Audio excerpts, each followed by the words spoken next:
There he is. My apologies. You're good. All right. What about one? Hello. Yo, can you hear me? Yo, I'm here. Yo, hello. I can hear myself. It's your device. It's your yes. What? What's wrong? Can you hear me? Okay, I thought you were saying hello, and like I wasn't answering you. Oh no, All right. How about one where the person has to choose just based on someone's emails?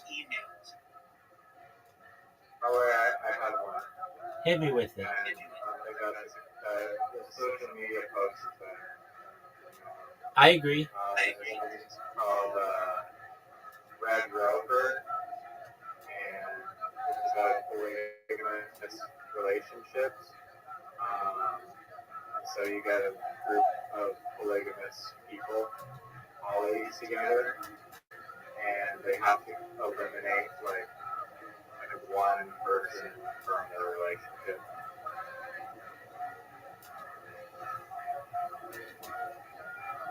I mean, how many polygamous? I know it's like legal in Ontario, but it's illegal in the United States. Really? Polygamy? Yeah, it's been a. That's why the Mormons had to move to Mexico. Many of them, like 100 years ago. Why are Mormons polygamous? I thought they weren't. Some are. Those that are generally live in Mexico. That's why Mitt Romney's like father was born in Mexico. What percentage of the? Sorry, I have to call you back. You're good.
You're a muralist, and I'm living on murals right now. What are your thoughts? What's the documentary? Um, Basically, it's called Graffiti Street Art and Murals.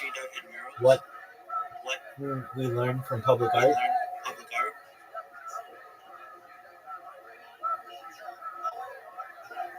pulled out the two and then I put it in the second one.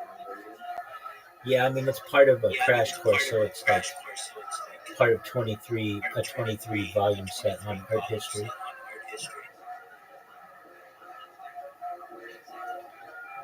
All right. Yeah, I haven't watched it yet, but what are your Um, I'm believe it or not, like in all of my interests, art history is like one of my passions, and I love art, and but I really love art history just as a topic. I loved it in school, and even though I'm not necessarily good with traditional art, dog, you have to see. I am an artist, dude. I make these things. They're so funny. They're funny to me. Go to on Instagram, Prodigy.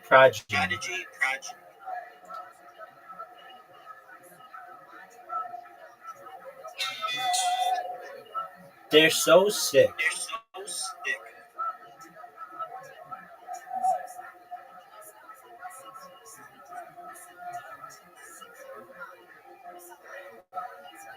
I have so much Instagram content.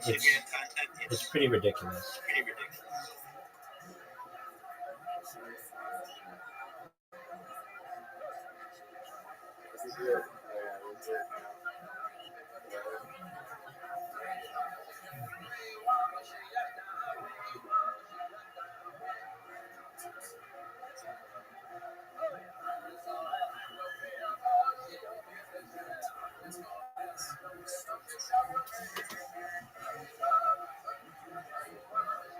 And while those things that I make are art, they're definitely art. I mean, everything I do is art. It's not like traditionally viewed as art, but I mean, it's music, and it's like I make mini music videos basically. Whenever you're, I mean, I have so many different accounts, Riser. I don't know. I made that one like a year ago or so, but um, I have like two because I don't have anybody. I don't tell anybody about it.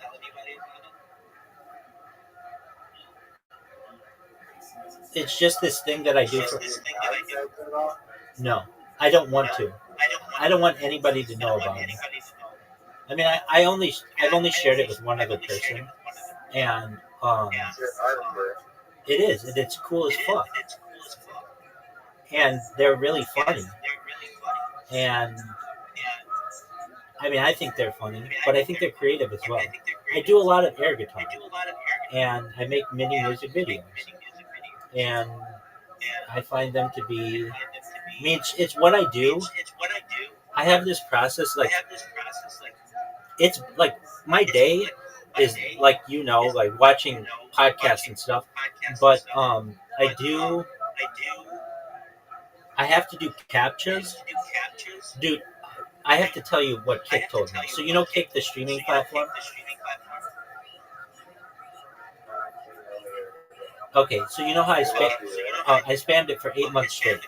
So the other day, a friend of mine who's like a major creator on Kick comes in here. He's straight savage, and he says, "Rabbi, it's been like 6 months since you've spammed anybody on Kick. Why don't you come back? Like, we'd love to have you back." And I was like, "All right, well, maybe I should." So I go, I create another account, and I join, and I start streaming on there. And I streamed for like 12 hours or something like that, and then I noticed that my account was banned. And so I'm like, fuck, why did it get banned? And it says what it always says, ban evasion. So I am frustrated with the thing that they call it ban evasion because I originally didn't like. Let me. It's kind of difficult to understand, or maybe it's just difficult for me to say. But like, basically, I created 10 accounts way back, like in spring of 2024. I created 10 accounts, and these were each on a different device, and I was live streaming from like different angles, and they were fine. They didn't get banned or anything. But then, um, Kick comes in, and then I started to spam people with like accounts numbers 11 through 100. And then they went and they banned my accounts 1 through 10. And I didn't think that was right because, and they called it ban evasion. But I didn't think it was right because it's not like I created those accounts after getting banned. They were before I got banned. So anyway, that caused me to start spamming them. It's not direct. I mean, I just wanted more attention. So I started spamming them. So I spammed them for 8 months straight. And to the point where Eddie Craven, the owner of it, he and I are friends on Discord. And many of their most popular streamers, including Aiden Ross and Amaranth, they all know who I am. They've been in my stream. They've talked about me. And I then, starting January 1st, said I'm not going to spam them anymore. Because, really because I just wasn't getting anything out of it. Because what I didn't know at the time, but what I know now is Kick itself is heavily botted, like incredibly high bot rates. So when I, like Aiden Ross, for instance, it says 59,000 people in every stream that he has. And then if you look how many real people it is, he has 59 real people. Not 59,000, 59 real people. So their biggest streamer.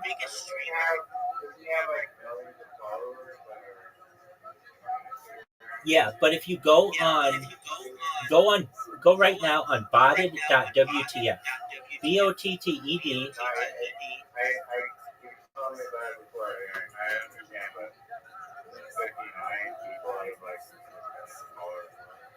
Well, I mean, I can tell you I have 10,000, I have 48,000 followers on Twitch, and nobody's watching me there. And I have 10,000 followers on Instagram, and nobody's following me there. You just buy these stuff. No, they're just bought. And his are bought as well. And I'm not saying all of his people. What they do is, and this is any influencer, they buy, let's say they'll buy 1 million. Okay, so they'll buy 1 million. No. I mean, he gets 59 people watching him on Kick, which is more than most Kick people have watching them, but it's still not, it's just not a popular platform. And I'm not saying that it's not a good platform, it is, but it's got a lot of competition. Everybody who is anybody as a streamer is on YouTube. If for one reason or another they get kicked off YouTube, then they're on Twitter or on Twitch. If they get kicked off of that, then they're on Rumble or Kick, but they don't even have to be on Kick. And Rumble is a superior platform than Kick because Rumble stores your videos. And Rumble already has advertising set up. Now, Kick is better for creators, but they just, I mean, best wishes if you want to get a following.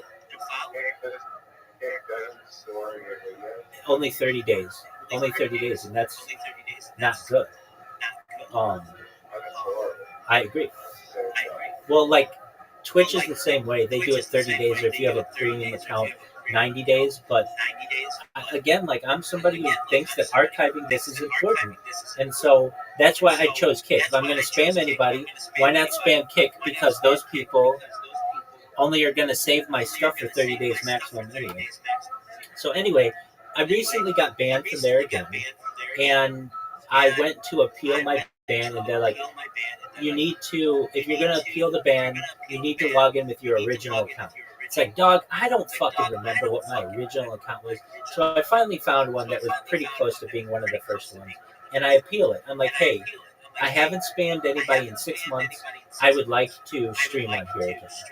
They're like, we're sorry. Thank you for the information. We're sorry, but you've been indefinitely banned. I said, okay, well, what does indefinitely mean? They're like, it's indefinite. I'm like, I know what the word means, but how long is that? They're like, it's indefinite. This is a back and forth in emails between their team and myself. Like as long as like the time increments of Zeke's thoughts, like between how long of a gap there is before his brain bounces to some thought that involves funny blue. Exactly. Or is it like banned forever? Well, so then I asked them, does this mean a lifetime ban? And they're like, infinity and beyond. they, And infinity. so I say to them, does indefinite mean lifetime ban? If it does, just tell me. They're like, indefinite means indefinite.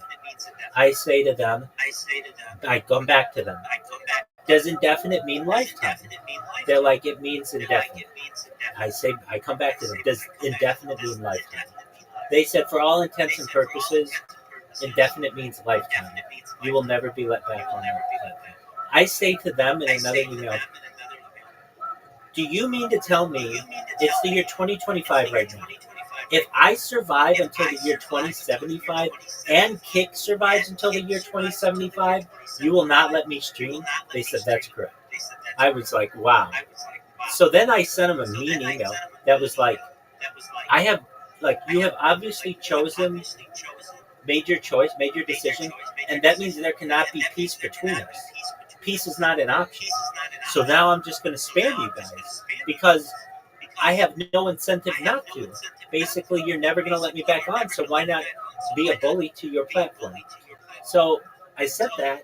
They didn't respond. And then I said to them, look, if anything, would you please just tell, like, the head developer there, his name is Santa Maria, and he used to work at Amazon, and now he works there, and he's a very smart individual, and he got a candle from somebody randomly in the mail in fall of 2024, so like 9 months ago or so, and he said it was for me, but I didn't send it to him. I would not send anybody a candle of a middle finger. I did not do that. That's not something that I would do. I think that's creepy to look up somebody's home address and send it to them. So I don't know who sent it to him, but somebody sent it to him on my behalf. So I said, look, if anything, would you just please communicate to him that I did not send that middle finger? And they're like, yeah, we'll pass along the message. So I was like, okay, well, they're nice. They were really nice. I mean, and I know if I get big enough, they'll put me on their front page permanently. And I know if I just give it enough time, I'll become friends with them. They'll get new employees. I will basically outlast them. So anyway, I thought that was funny from Kit. You don't know what Grey Goo is, do you?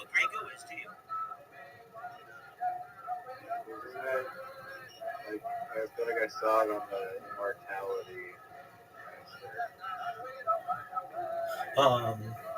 I talk about it a lot. So what it is a global catastrophic scenario involving molecular nanotechnology in which out-of-control self-replicating machines consume all biomass and perhaps everything else on Earth while building many more of themselves.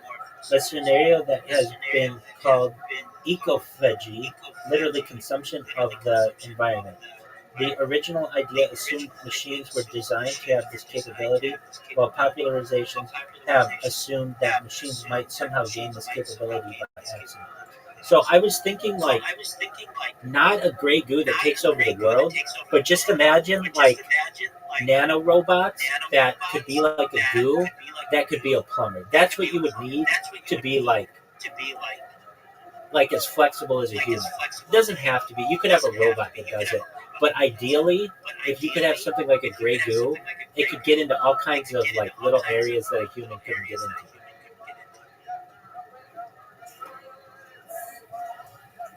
So acts like one. Exactly.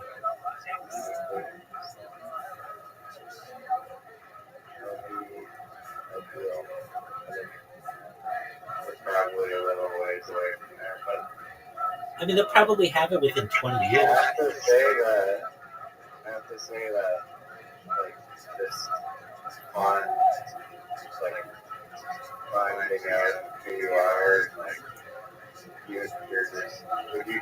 I would imagine you consider yourself and give yourself the title of like futurist. Oh yeah, dude. That's what I spam on Blue Sky. I say, please come to my Discord to discuss these futurology topics. I am a futurist, absolutely. What is your definition of futurist? Someone who is interested in the future. It's very simple. But when you get down to it, like there's all kinds of stuff that I spam people on Blue Sky, and even though I'm annoying to them, what I say to them is really interesting to them. Like the one that's been getting a lot of traction the past few days are Santa Claus machines. Have we ever talked about Santa Claus machines? Yeah. Okay, so yeah, like a replicator. Also, Smell-O-Vision has been getting some traction. Basically, digital, uh, digital. Um, what is it? Hold on. It's digital. There's a word. Um, digital. Digital. I even like put it in parentheses. Digital enhancement. Um, let's see here. Um, digital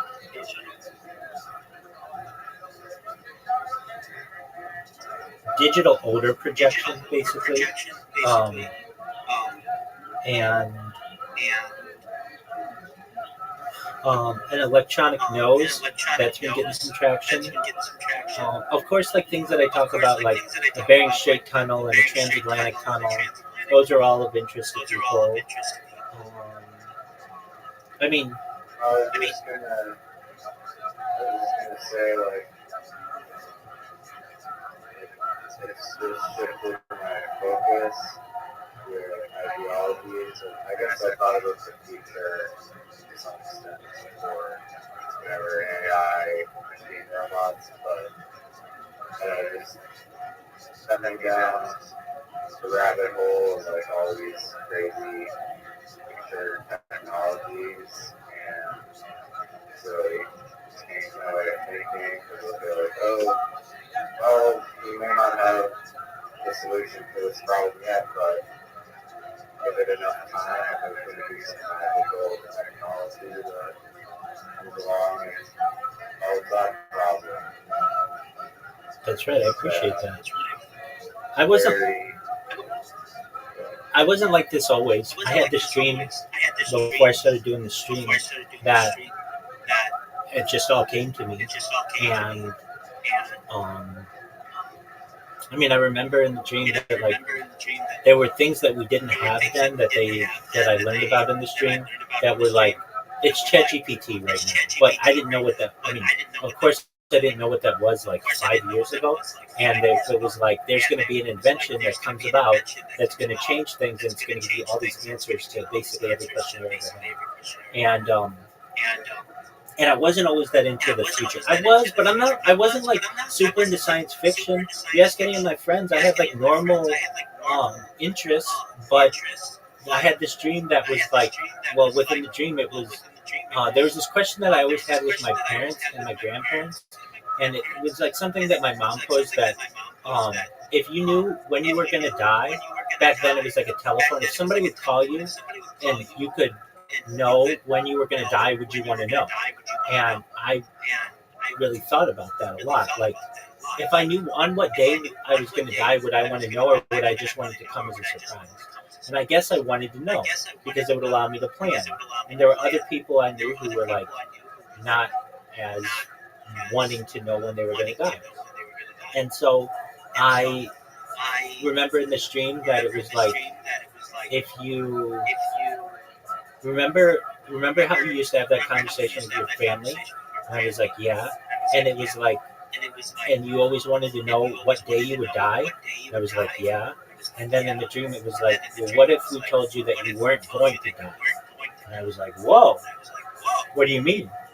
And it was like, there's this thing known as mind uploading that's going to be around in the future. And basically, it's going to change how you view everything in the world.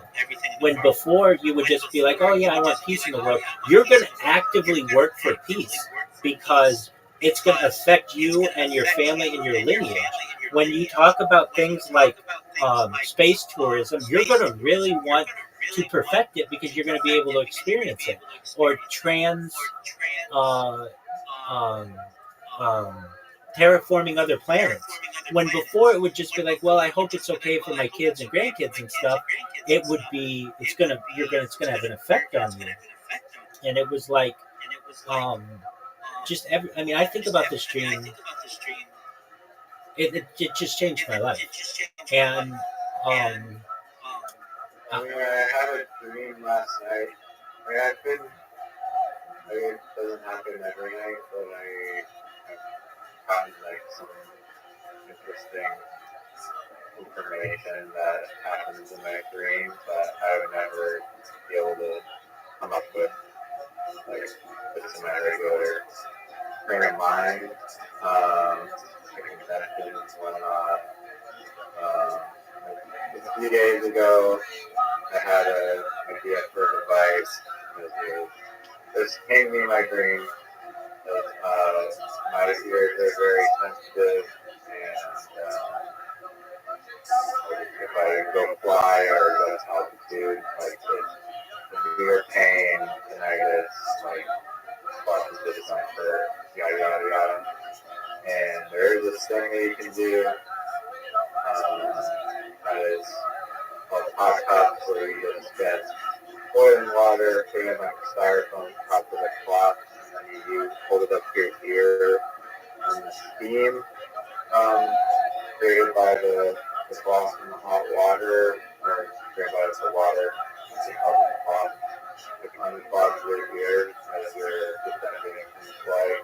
I've tried it, and it didn't really work. So it's like, like in a dream, and like, look, you can make a device that is like headphones, but it has temperature control, intensity control, and vent control. And it'd be like Beats headphones, like over-the-top headphones, but it'd just be like little tea kettles that make steam for your ears, and then you can wear those on flights. Not a few days ago, but then I was researching, and there is this. I was just going to say, they already have that. Called earplanes, and it's earplugs that reduce the amount of altitude change that happens to your brain. I haven't tried it yet, but the one review I watched on it said that it actually did work. So I'm curious to try it for myself. Okay, so airplanes have been around for like 35 years. But what you're talking about, the thing that makes your thing different is the steam part of it. But they make an earwax removing headphone that basically, I mean, I've seen it work. Like it just sucks the earwax in like a clear headphone, and then you just clean that out. I don't think that's what's causing the clogging. It's not an earwax problem. It's when you're at regular altitude, you're not like, oh, I need to empty out my ears because my ears are fine. It's just like the pressure differences, I guess, that makes it feel like there's more pressure there. I gotcha. And that's, yeah, the earplanes will do that. Well, maybe people get inventions in their dreams. I never did before. And then I had this one dream that had like 1,000 different inventions. And it was very much like, I think about that dream every day. Like things that I do in my life, like, it was, as I've said previously, it was like my rabbinical colleagues talked to me, like they'd already seen my live streams, and they talked to me and told me what I was going to do. That's the best way to describe it. It would be like, um, it would be like someone who could watch my life from the future came back and told me what to do and what not to do, and like what decisions to make. And basically, um, I mean, it could just be all just Yeah, essentially like that dude in the whatever the 1900s or something that was Buckminster Fuller. this goal to document his life. Hey, Buckminster Fuller. Yeah, exactly. I think about that quite often. That was in the dream too. That like there were that I really like buckyballs, that like shape, and I had heard that he had done that, and um, yeah, I mean that's essentially what I'm doing. It's just he didn't have the ability to do it with a video recorder. It was too difficult to do. There's another lady who I admire. She was an early employee at Apple, and she used her money from Apple to record all the news for like 30 years, and because that would have been really expensive to do. And basically, most of our news archive is that's publicly available is because of this one woman, and her family did it as well. I mean, like that thing that I talk about, like a sperm banker that you mentioned, that's what happens in the future. That people see that women see this, and they recognize. I mean, this is not like something that I came up with. This isn't a dream, but it was like this. More than money, more than power, more than anything, women want to be famous. It's like a subconscious thing. All people want to be famous, but fame allows you to. Well, at the end of the day, people want comfort. That was a big part of it as well. But if you have all the money that you need and all the comfort that you need and all the other things, and everything's being equal, women want fame more than anything because they like to be able to one up their friends. And you're going to be the most famous person on earth, and that makes you the like most eligible bachelor on earth. And you're going to be seen as somebody whose progeny is like going to take over the world. And um, I mean, it was like, whether or not this is true, I'm not sure, but like my progeny take over the Earth, and Elon Musk's take over Mars, and I'm okay with that, and I don't fight him on it. But I do become the first person to climb Olympus Mons. You guys do a celebrity boxing match? No, we do that in the future. No. Listen, this is real. We do that in the future. It becomes mixed martial arts becomes really big, and amongst like tech bros. And I have an undefeated record, except I lose against one person, and that's Logan Paul. But it turns out that gets reversed because Logan Paul is going to be on like steroids or something, so that I end up having a perfect record. But that's how it goes down. Yeah, believe it or not, that's actually in it. Whether or not that's true, I don't know. I think it's Logan Paul or Jake Paul. I don't know because I didn't know who they were in the dream. And only now, since like I've learned who they are with Mike Tyson and everything. But yeah, Zuckerberg's the one I really want to take on. I also had a dream. I had one very interesting dream that was unlike any other dream I've ever had in my entire life. What's that? I may have told you about it. I don't think so.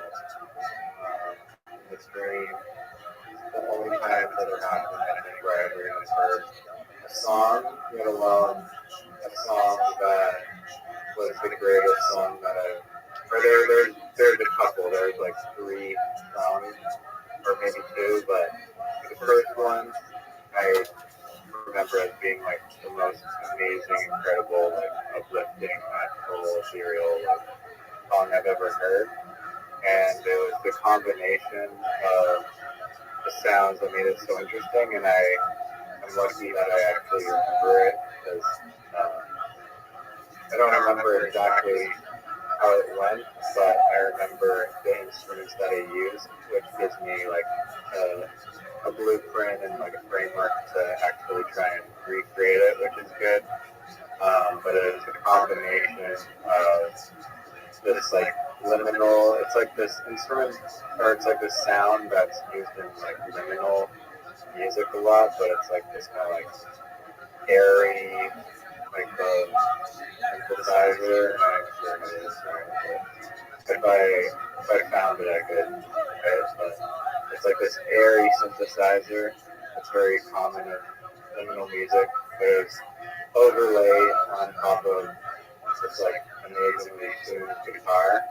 And I don't think that those worlds have really ever collided before because oftentimes like liminal music is very just like sleepwalky, like dreamy type of sad, depressingness, and this song was like very uplifting and positive, and but it still used the liminal airy synth along with the guitar, and it sounded perfect, like amazing, like the greatest sounding thing ever. So I was literally like, wow, if I could have like taken that song into like the real world and like released it, I'd be like instantly like hundreds of millions of views on that song. It was the greatest thing I've ever heard in my life, and I'm gonna try and reconstruct it, hopefully, or use those two in like a combination to create music. Do you remember the song? Again, like this, I don't remember exactly how it went. I just remember kind of like the feeling it gave me, and then also this unique combination of like those instruments that those worlds have. Like maybe they have been put together, but I've never heard it before. Something I could have never come up with just in my regular day-to-day. Well, that's very cool.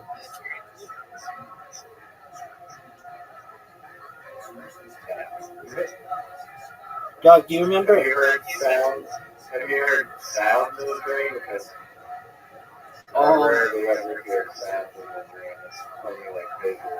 Yeah, it's generally visual. Maybe there's like dialogue, but it's not like there's music. Yeah, I don't recall hearing music. I mean, like I communicate with people. I think like I don't know if I hear their voices. It's almost like telepathic how we communicate because I don't really recall their mouths moving. But I know we're talking in the dreams. Do I remember? Do I have like a song? No. I know my thing. Parody songs become really big. Also, there's this thing that like I have that I re-record a bunch of songs that um, so that they are grammatically correct. I just have a thing that I don't like when music is not grammatically correct, and so I just like change all the songs to be grammatically correct. Um, but no, I've never heard a song. So you can't even describe what the song is. I mean, have to describe it a little bit. I don't remember the melody or the precise like notes of the song. I have the blueprint of okay, these two instruments go together and it'll sound like the combination goes to just going over there. No, it would be like you would hum the song if you remember the song. That's what I mean. No, I can't do that unfortunately. Okay, well. I wish. Do you know how I've become like obsessed with this The Fighter and the Kid subreddit? Yeah. Okay, so they kept hinting that something big was going down, and this just dropped uh, 13 minutes ago. That Brendan Schaub, the UFC guy, he is being sued for theft and conversion, civil theft, unjust enrichment, wire fraud, IRS fraud, filing false tax returns, and civil conspiracy to commit tax fraud. So this is going to shake up the whole Rogan verse big time. You saw that Liver King was like coming to kill Joe Rogan or whatever bullshit that was. Um, but this is good. This is going to be really big. So you'll probably hear about it. I don't know if you hear about it like in the mainstream, but at least if you follow that whole Joe Rogan verse, you'll find out about it. Dude, I got so into just over the course of the last like 3 days or so into all of Joe Rogan's, all the people in that Joe Rogan verse, and I think that a lot of people are regretting moving from LA to Austin, and I can see why. I remember when Joe Rogan said he was going to do it, I didn't want him to do it because I wanted him, I wanted, because once like the comedy store reopened and things, if he was going to be there, I wanted to go check him out. Like, I've been there, but I haven't been there to see like Joe Rogan, and then he moved and he opened up the Comedy Mothership, and now it's become really big with like Kill Tony and everything. But what has ended up happening is a bunch of people moved to Austin, like um, uh, what's his name? Um, what is his name? Um, Shane Gillis moved there, and like Tony Hinchcliffe moved there, Red Band moved there, um, Tom Segura moved there, Rick Kreischer I think got a house there. Um, who else moved there though? Tim Dillon. Tim Dillon moved there. William Montgomery. Well, yeah, William Montgomery, of course. Tim Dillon moved there, and then moved back, and he was like, "It's such a shithole. I can't stand it. Nobody likes it there. It's basically one club, and then just a bunch of bars. There's nothing else to do there." And like a bunch of people are having second thoughts on moving there. Um, and so I read that Joe Rogan might be opening up a second comedy mothership in Brooklyn, which I think would be cool.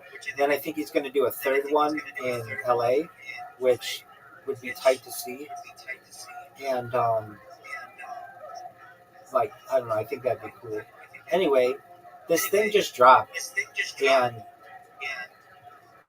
all these people were hinting at it. This fighter and the kid was going to break up. It was like it's just such a it's so bad. It's entertaining. I don't know how else to describe it, but you watch, you'll find out more about it probably over the course of the next few days. Do you ever watch the? You probably don't, but if you've ever watched the YouTube channel Podcast Cringe, have you ever heard of it? If you haven't, that's fine. It's just basically this guy who has a really good channel, and all he does is make fun of Joe Rogan's the Rogan verse or whatever. Um, and it's just really interesting. He has really great content. Do you know who CoffeeZilla is? Yeah, he's like the world's shittiest actor. I don't know about that. I watched him earlier today, and he had a thing on what happened between the fighter and the kid, and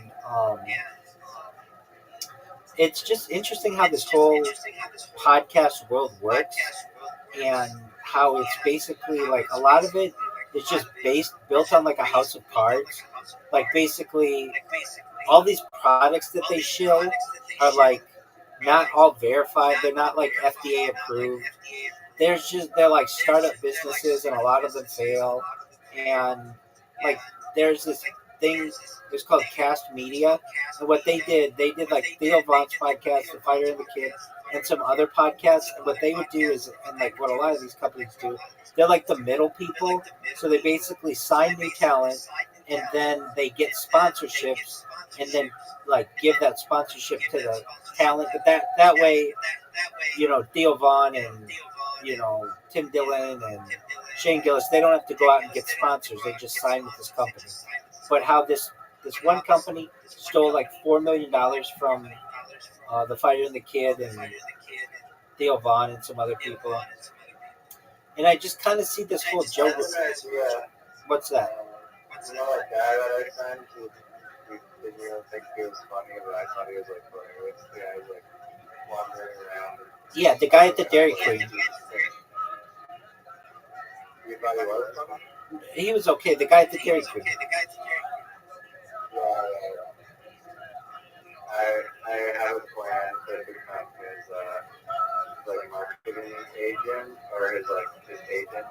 basically, and I'm gonna find him like all these advertising roles that I think that like would be great on television, and would be pretty high IQ of the company to have him on there. Like even though he's just like overhyping this like this product, whatever it is. I think it'd be so fun. So I'm gonna try and contact all these like huge corporations and land like this giant fucking advertising deal.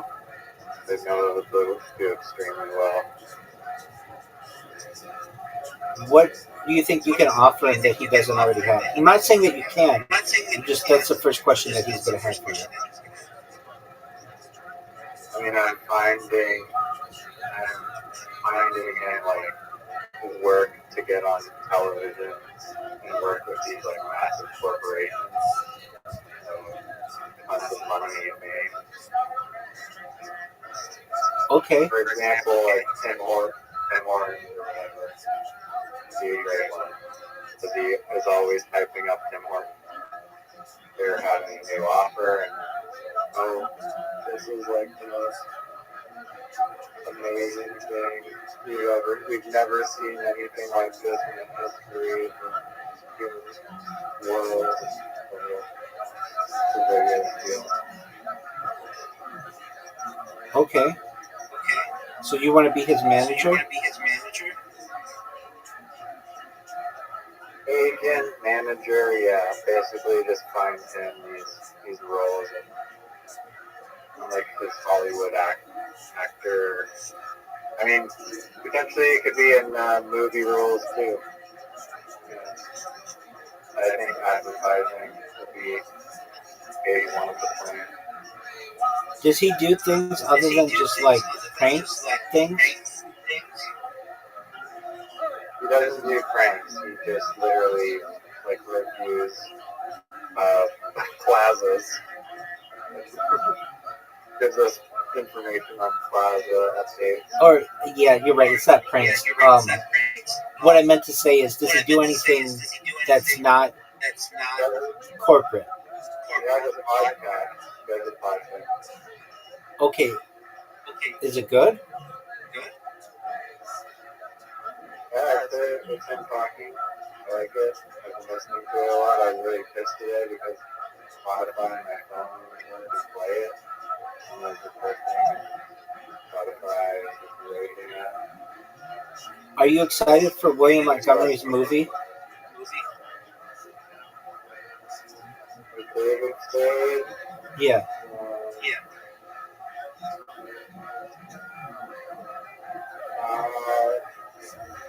I don't know. I mean, I don't really watch a lot of movies. I'll probably have to check that one out. Fast forward to William Montgomery first. Yeah, I'm kind of in the same. I mean, I like David Spade. I like Theo Vaughn. I like Cam Patterson and William Montgomery and Casey Rocket. So I might check it out. I mean, just like stream it or whatever. I'm happy for those guys to get. What's your favorite Chris Rock movie? Man, does he have like a movie that I've seen? I don't know if I've seen any of his movies. You haven't seen Coming to America? That's not Chris Rock. That's Eddie Murphy.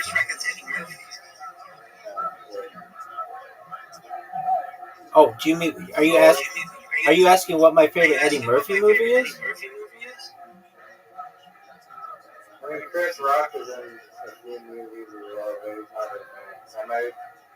Eddie Murphy will stick to that. Well, he has two stand-up specials that are arguably like two of the best stand-up specials of all time. They're Delirious and Raw. I was going to watch them recently, and I'll still probably watch them in the upcoming future. And they're absolutely hilarious. I've seen them before. So, and those are, well, they came out as movies, so they kind of are. But I get it. Those, if you want to just consider those specials, that's fine. They were number one in the box office, so they were so big. So if you don't want to consider those, It's him doing stand-up. It's not actually. I know, but it came out in the movie theater. So if you're talking, That's weird. That's bizarre.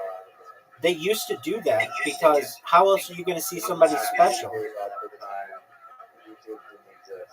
Exactly. How else would you see it? I mean, unless it was like on HBO, but this was even some of it was like before HBO. Um, okay, so Well, yeah, why wouldn't it just be on the television? what channel is it going to be on? There weren't that many channels. There wasn't Comedy Central. This was like in the mid '80s, early to mid '80s. If anything, it would have been on HBO, but they knew they could get so much that it would be too big for HBO. Okay, so probably Coming to America, but there are. Oh no! Is it Coming to? No, there's one. He does this impression.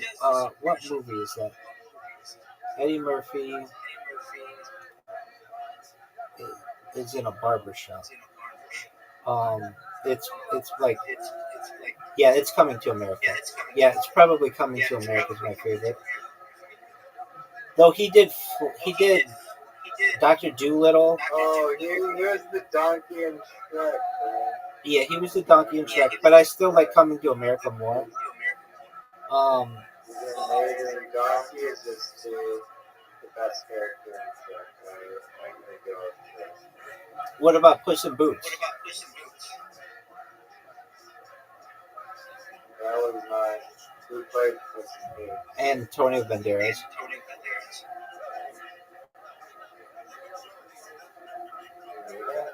Yeah, Who the fuck is Antonio Banderas? he was in Desperado, or he was in Zorro. You don't know who Antonio Banderas is? Okay, so Eddie Murphy's in Beverly Hills Cop and Beverly Hills Cop 2. It's been a long time since I've seen those. I like those. Harlem Nights he was big in. Um, he was in 48 Hours, which is a big one. But Coming to America is my favorite of those. He was giant. I mean, he was like, he was he was like the youngest person ever on SNL or something like that. Eddie Murphy, or like hosting SNL, youngest SNL. Like that's how I know Eddie Murphy is from SNL. He was let's see here. Eddie Murphy joined SNL, making him. Oh, he was 19. He was one of the youngest.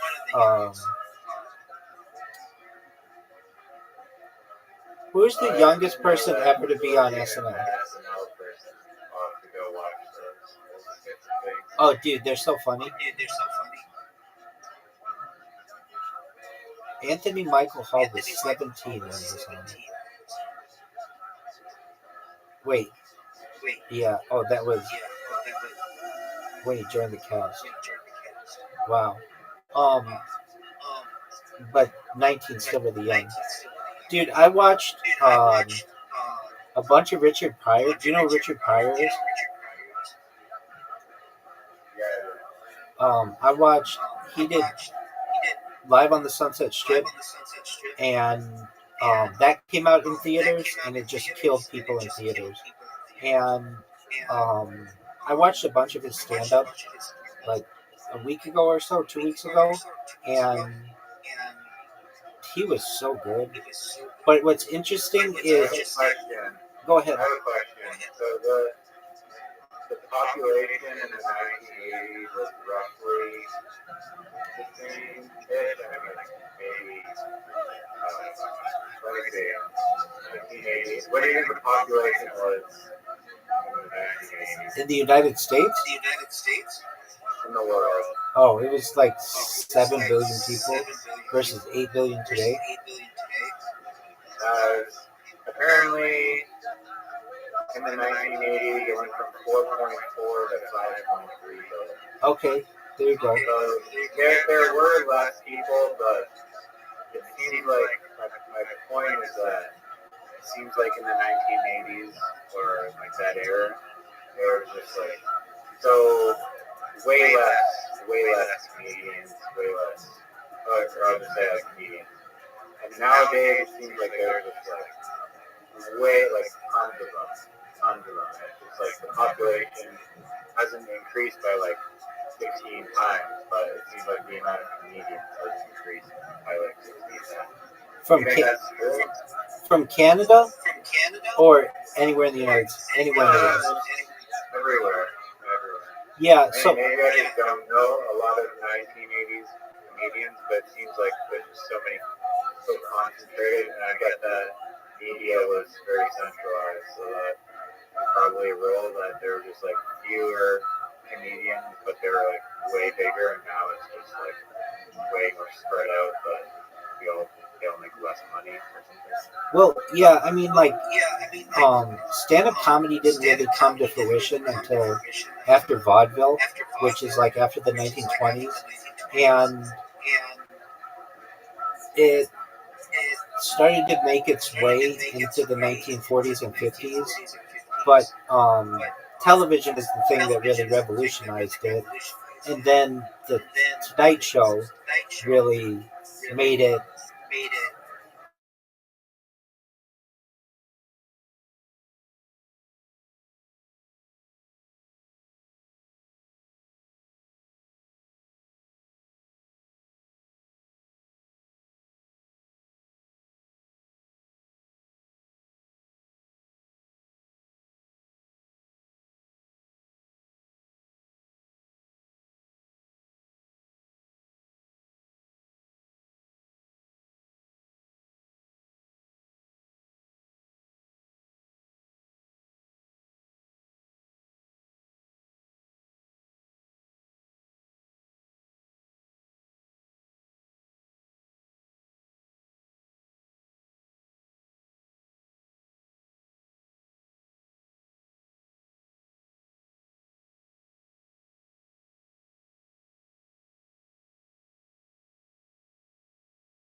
And those types. Yeah, but he's not even the most wealthy person in Hollywood from an actor perspective. Jamie Gertz is, but she married very well, so she's worth like $2.6 billion. There's one episode of Seinfeld that has Jamie Gertz, Jerry Seinfeld, and Elaine or Julia Louis Dreyfus, who comes from a banking dynasty, and they're like sitting in a row, and they're worth like $5 billion, just this one row of three of them. Um, and at the time, they weren't worth that much at all. Julia Louis Dreyfus. On Instagram that I saw today, rapper Future sitting next to the CEO of Louis Vuitton is worth like $134 billion. Right.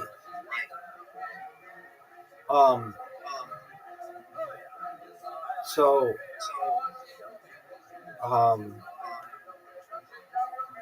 they,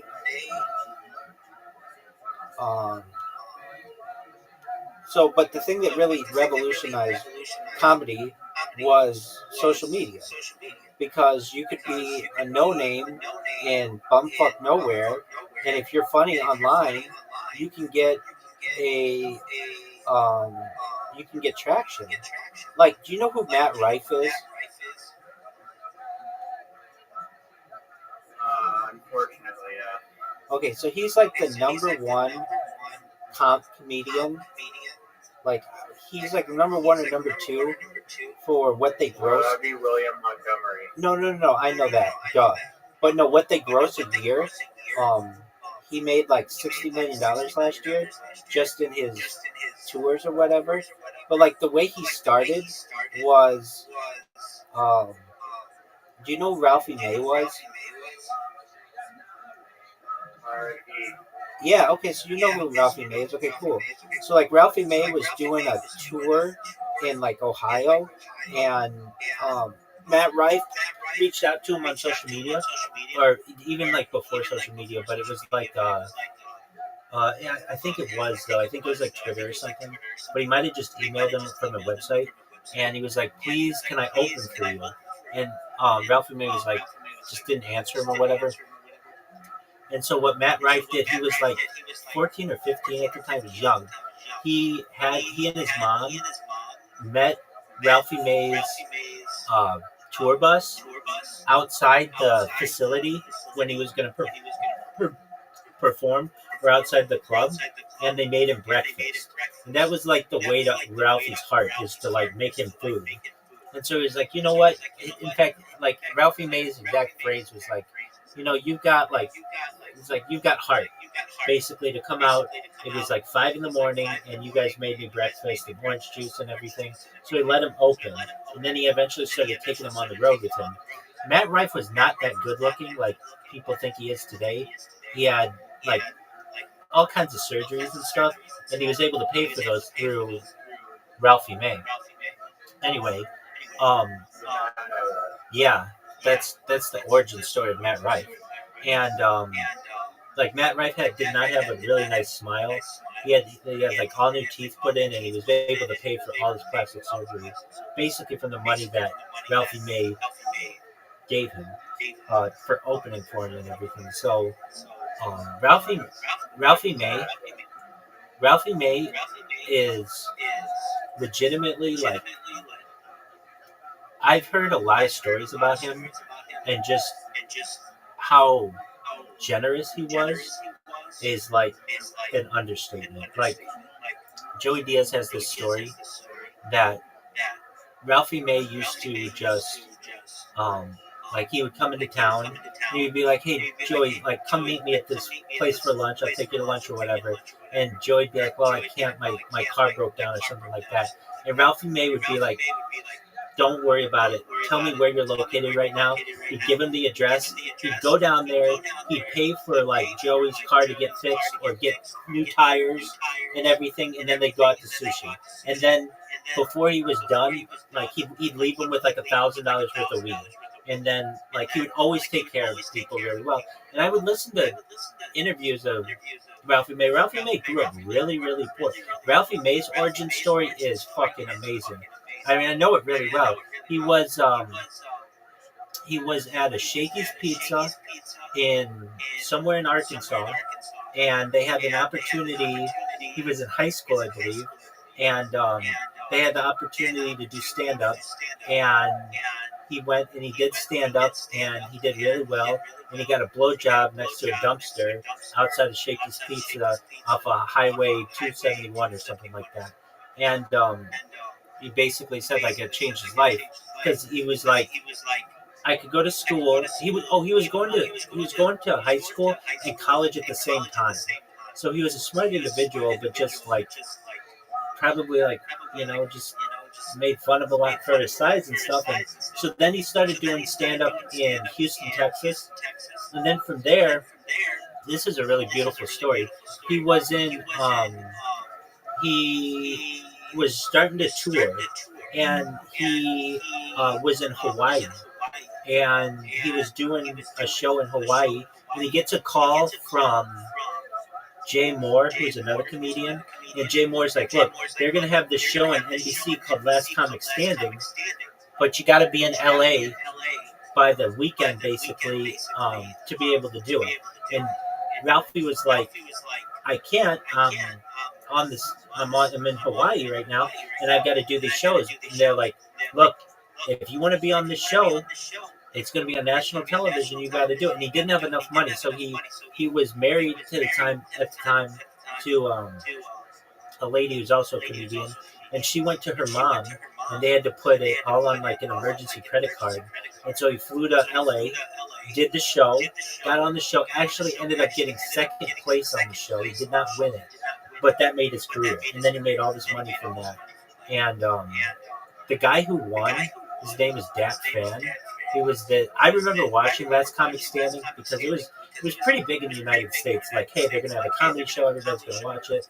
And the guy who won was really, really funny, but never did anything after that. Like, he never. Nobody has ever heard. I mean, he didn't have a good career. But Ralphie may have a good career. Anyway, that's kind of how Matt Rife. Would you like more Ralphie May or Norm Macdonald. But I like Norm Macdonald um, um, from Saturday Night Live. I've always been kind of mad at my friends. Not really, but I was in my friend's wedding a few years ago, and we were going to have his bachelor party, and we had the opportunity. Norm Macdonald was playing the Irvine Improv, and I wanted like that to be the bachelor party. And there were some people didn't really they weren't really into comedy, and so they weren't too thrilled about going. So we went bowling instead, which is fun. We had like burgers and went bowling and just for my friend's birthday, not birthday but wedding in 2020. And I I wasn't the best man. His brother was the best man, but I was like the second best man or whatever. I was like the second to the groom or whatever. And I and then it would turn out that like Norm Macdonald would die within like a year or two of that. And I've always regretted not going to see him because it would have been like I would have liked to have seen him before he died. But anyway, there's no big deal. But I would have liked to see him. And what I didn't know for is coming to Vancouver, I believe, in September. Rick Mercer, the new feed, I remember it was funny. You need to watch the Rick Mercer report. I'll have to check it out. I want to go get tickets to that and see Rick Mercer live. It's like a rare performance. There's not a lot of Rick Mercer. Very well. Who was I listening to? I was listening to him with. Oh, dude, what are your thoughts on Bert Kreischer? He seems like your typical tailgater at a NFL parking lot. That's true. I bet your typical tailgater at an NFL game is funnier than Bert Kreischer. If you are really privy to the Rogan sphere, I know I call it that, but basically like that group of guys, people don't realize it, but they're basically all the kids of very successful people. Bert Kreischer's dad was a lawyer. He had his own law firm for the Church of Scientology out of Clearwater, Florida. He lived out of Tampa. The guy who's the kid in The Fighter and the Kid, Brian Callen, his dad's an international banker. Tom Segura, his dad was an investment banker. Whitney Cummings.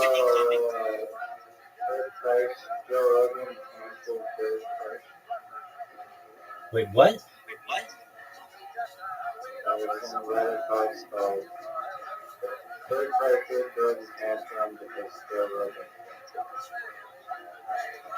I'd be happy to hear that. I don't think Bert Kreischer is funny at all. And Joe Rogan is having some weird shit happen to him from his friend group. Like this thing with The Fighter and the Kid is a big deal. It's going to affect the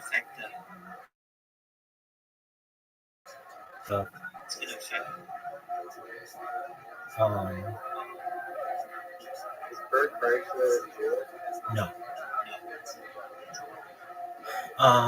Bert Kreischer. What'd you say? Ari Shaffir's brother. Ari Shafir? Ari Shaffir. Yeah, Is he from a wealthy family? yeah. I mean, not super wealthy, but yeah. And Bert Kreischer's getting his own comedy series. I see. I'm not really Why happy. did he think he's funny? Dude, Bert Kreischer is lame. He tells the same story. Like the funniest joke about Bert Kreischer comes from Nikki Glazer, and Nikki Glazer said on the Tom Brady roast, which is, Bert, your story, or Bert, I'm such a big fan of yours. I love your joke. Like, not like I love your jokes. It's like I love your joke. He tells this one story. He had a movie made about it. It's The Machine, and like he's obsessed with this one story that happened to him in college, and he had movies made about it, and he's not a typical stand-up comedian. He's just like a storyteller, which is a different kind of stand-up. And I'm not saying it can't be funny, but it isn't generally like I like people with really cool. Very smart comedians are the worst.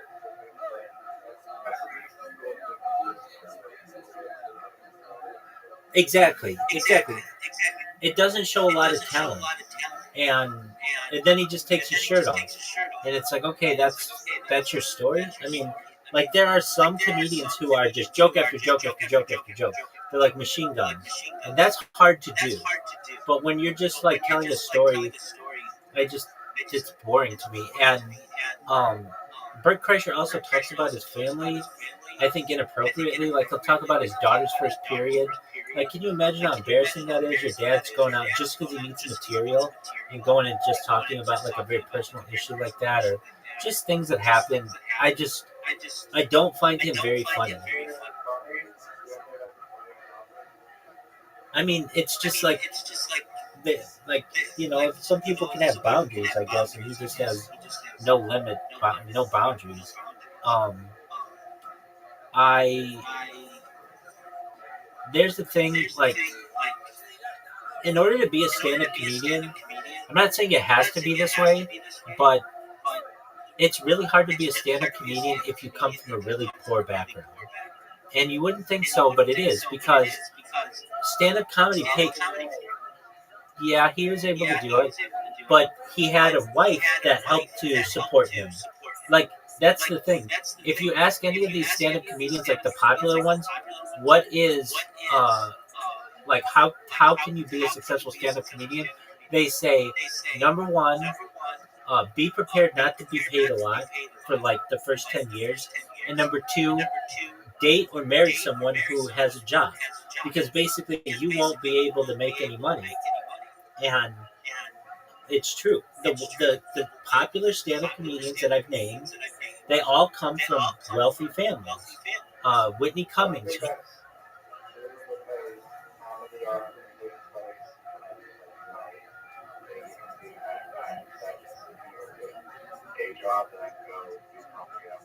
I'm not saying that people don't do that and they're not successful in it. I'm just saying that it's more difficult. Look, I mean, these people are paid. Like at the Comedy Store, even like Joe Rogan, when he plays the Comedy Store, he makes $200. Oh wait, is it $200 or $20? Um, Hold on. How much does a regular make at the Comedy Store per set? Um, not per set, per set. It's so little. $25, not $200. $25. So like you see Joe Rogan play the Comedy Store, he makes $25. There's even a thing that like when you get really big, you don't even collect that money. The reason why you do it is because they have agents and managers and stuff who go there. Maybe you can get a show out of it or something like that.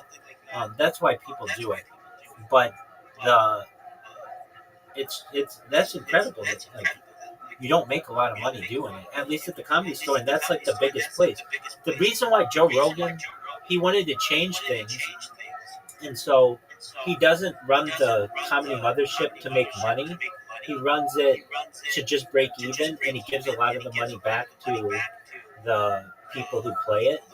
But even still, there's just not huge amounts of money in that. Where there is a huge amount of money are TV deals and movie deals and touring. When you're doing arenas and stuff, that's where there's a ton of money. That's where you can get that Matt Rife $60 million kind of deal. But if you're like William Montgomery, I've heard that well, at least the people who do Kill Tony who are regulars do not like it because it doesn't allow them to tour. They have to be back in Austin every Monday, and they make $0 for. Oh, I shouldn't say that. They do make something. They do get a contract, but a lot of them don't. Like, if you're just going there, if you're not one of the paid regulars, but I don't know what their contract is. Let me see what. How much does William Montgomery make for Kill Tony? You make all his money on Cameo. Wait, that's where they make their money. Though. That's where they make their money.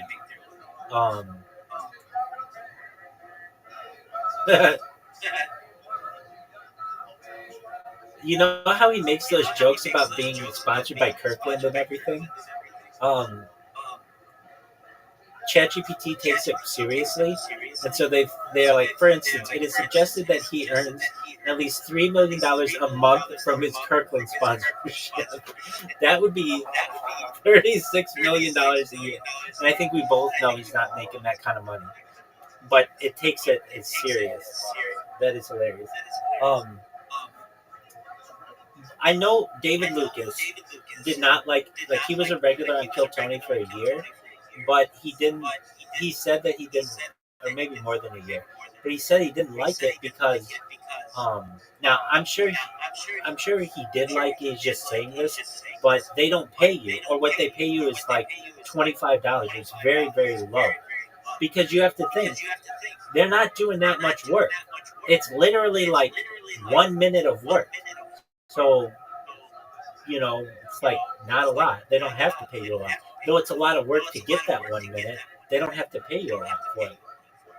And like one of the like You're saying that Tony Angela is taking advantage of people. I think that to some extent. Welcome, how are you? Good, how are you? Kicking ass, taking names. How did you find out about me? Oh, I've been in here for a minute. Oh, okay, tight. How are things in your neck of the woods? They're decent. All right. We were just talking about Joe Rogan and that sphere. Do you listen to the Joe Rogan Experience? Every once in a while. Who are your favorite comedians? I like Theo Vaughn. There was this other dude I was listening to. I forget what his name was though. Word dog. Theo Vaughn's great. He's very funny. Did you ever listen to his podcast? I get clips of it every now and then. What he does on his podcast that I like that the other guys don't is he has regular people on there and he's hilarious with them. He'll have like a trash person on not a trash person, but like what do they call it, sanitation worker on there, or like a lunch lady. He'll have like regular people on there and talk with them, and then he'll also get like the vice president of the United States who we had on recently as well. So we were just talking about that. What's good in your neck of the woods? What's good on Discord? Yeah, same old, you know. All right. Well, what have you been doing recently?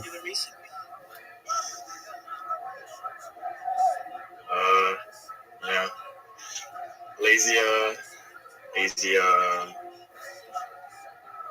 Lazy month so far, you know. Okay. Well, what's on your agenda? What's on your agenda for the rest of the summer? Look, yeah, I've just been in the gym, but Okay, that's good. What are your favorite exercises? Yeah, I fuck with preacher curls, bro. Oh, okay. You got big arms. Not necessarily, bro. I'm like skinny. All right. You trying to pick up chicks? Amen, brother. Excellent. How's that been going for you? Yeah, decent. It is what it is. Are you slanging dick like it's going out of style? Slang as much as I can, bro. Absolutely. You got a little girly on in your back pocket? Something like that. All right. You like her? I don't think that shit's like reciprocated. All right, so she doesn't like you. She's like on and off, bro. Like I don't know how to explain it. All right, so you got to get her on. Do you know how to do that? Yeah, it's like it depends on the day. Okay, well, the best way to make her jealous or envious is for you to improve yourself and then go after other chicks. Amen, brother. Are you on the dating apps? I'm a more a fan of in person, you know. Yeah, no, I get that. In person's great, but not everybody in person is single, ready to mingle. Everybody on the dating apps is.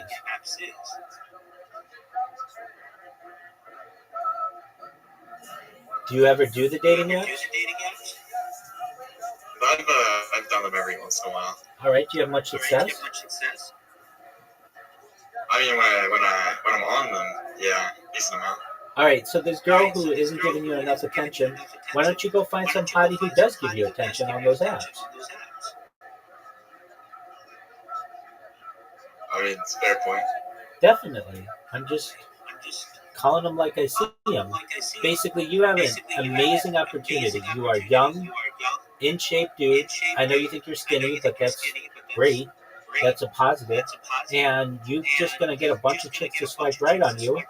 You find out which one you like. You start dating her or like go out on dates with her. And this girl who you like who isn't giving you the time of day, she'll either see that you are moving on and be like, hey, what about me? Or she'll go move on her own and that's fine. But she won't be wasting your time anymore. And you'll have some hotter chick that you found on the apps.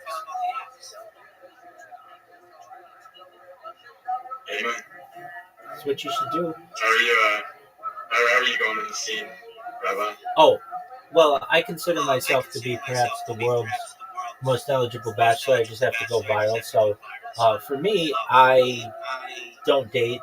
I've made that a conscious choice while I've been doing this live stream. However, before I did, I dated a lot. I've got a huge body count. I lose track at 42.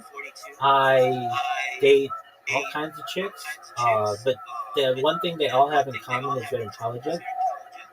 I've dated women who actually worked at Tinder. They actually worked at Match.com, which owns Tinder. And so I got some behind the scenes knowledge of how it works and how those dating apps work. I like to consider myself as having one Tinder because I get every girl in LA to swipe right on me. When I have a profile, it's really great. I get professional pictures done. I have really good interests. I'm an interesting individual. But also, the way that I get all these chicks to swipe right on me is I would use auto swipers. So basically, I would just use like literally physical things that you put on your phone that would auto like people for me, so I wouldn't have to sit there and just swipe right on chicks. And then I would just have to look at my phone, and I'd have not just dozens, but hundreds of chicks from whom to choose. And then, I could flirt with chicks and be like, hey, what's your sign? All that bullshit that people do, which sucks. I would get to brass tacks with chicks. And I had this line that I would use, and it worked like 90 to 95% of the time, which is, let me get the wording correct. It was, give me your digits if you want to get jackhammered. Or no, give me your digits to get jackhammered. And I would just get girls who would just send me their numbers, just in mass. It was like, this motherfucker is not beating around the bush. He just wants to fuck, and that's all I want to do as well. And I would just get bitches' numbers. I wouldn't fuck around with, what's your age, what's your sign, all that bullshit. And that works, just getting down to it. Now, I'm not saying, you can't play around a little bit, but, and then, at least within the Jewish community, we have matchmakers, so I've done those apps as well, where basically you have a third party that that places you with someone. And if I were a normal individual and wasn't live streaming my life, that's I would have found a wife that way, and we would have ridden off into the sunset. But I recognize that there's the opportunity, perhaps, to really change not just my life, but my children and grandchildren, create a dynasty, and that was through dating. So I basically started live streaming my life more than 3.5 years ago. And let's say it all shut down and I was unable to live stream my life. I just had to go back to being normal. I'd go back to being a project manager, which is what my career is. I'm a certified project management professional, and I'd get on the apps. The one that I use is called Saw You at Sinai, which uses a matchmaker system, but I've also used JSwipe and JDate, which are Jewish matchmaking platforms. But I've also used Tinder. We have Jews on Tinder. We have Jews on Bumble. We have Jews on Hitch. Um, I've known a girl who worked. She was like a campus representative for Bumble.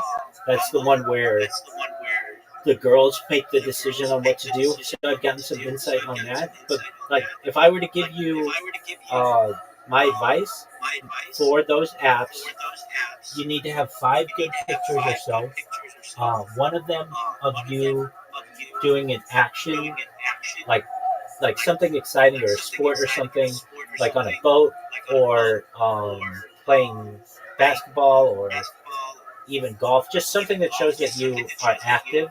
Surfing's a great one. It's great to have one with an animal. That's a great one to have. It's good to have one, um, like just perhaps wherever you live in your living area. Women like to see, kind of the background of what you do. What you don't want to do, I mean, like probably 2 others. Just outdoors ones are great. You being in nature is good. And then but lighting is key.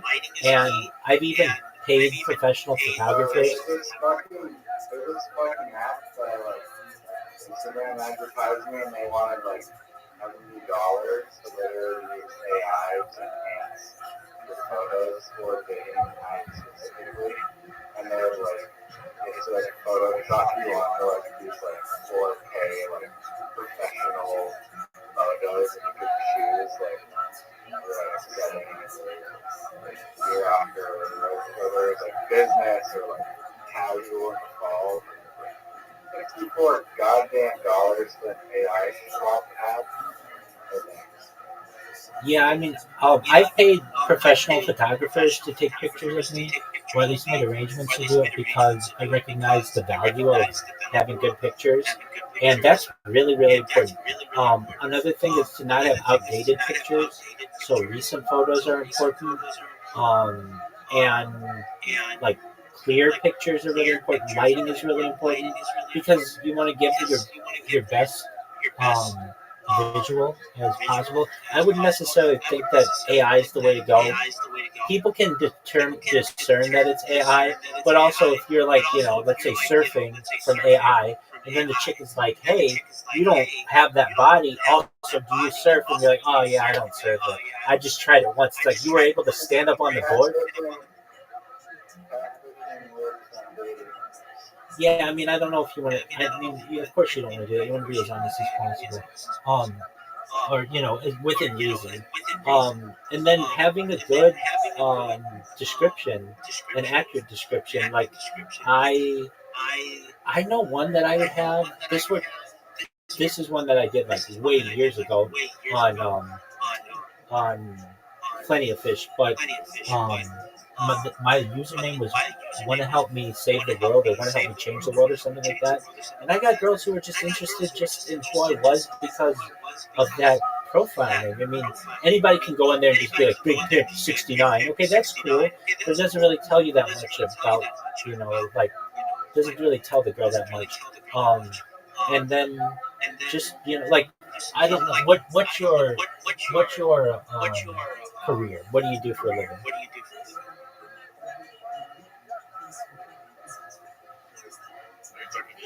You. Like part-time and shit, right? Okay, that's fine. What do you want to be? I'm not really like long. Okay, so then you can call yourself an aspiring lawyer or something along those lines. I mean, that's a difficult one to be, but if that's what you want to be, it sounds better than working, part time at McDonald's. Nothing's wrong with McDonald's. That's a good job, and a lot of very successful people start at McDonald's or whatever it is. I'm not saying that you can say like work part time at whatever or like part time employee, but aspiring attorney. It tells a girl that you have hopes and dreams and that you want to, you know, like you have an end goal and maybe what she might end up with in the future.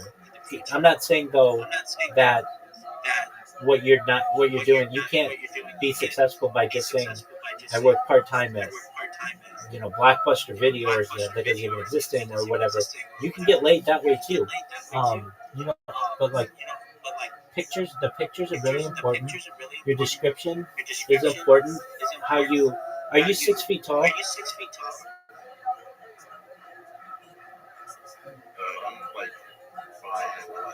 Perfect. So you can say that you're 6 feet tall because when you're wearing shoes and socks and everything, but that's the key one too.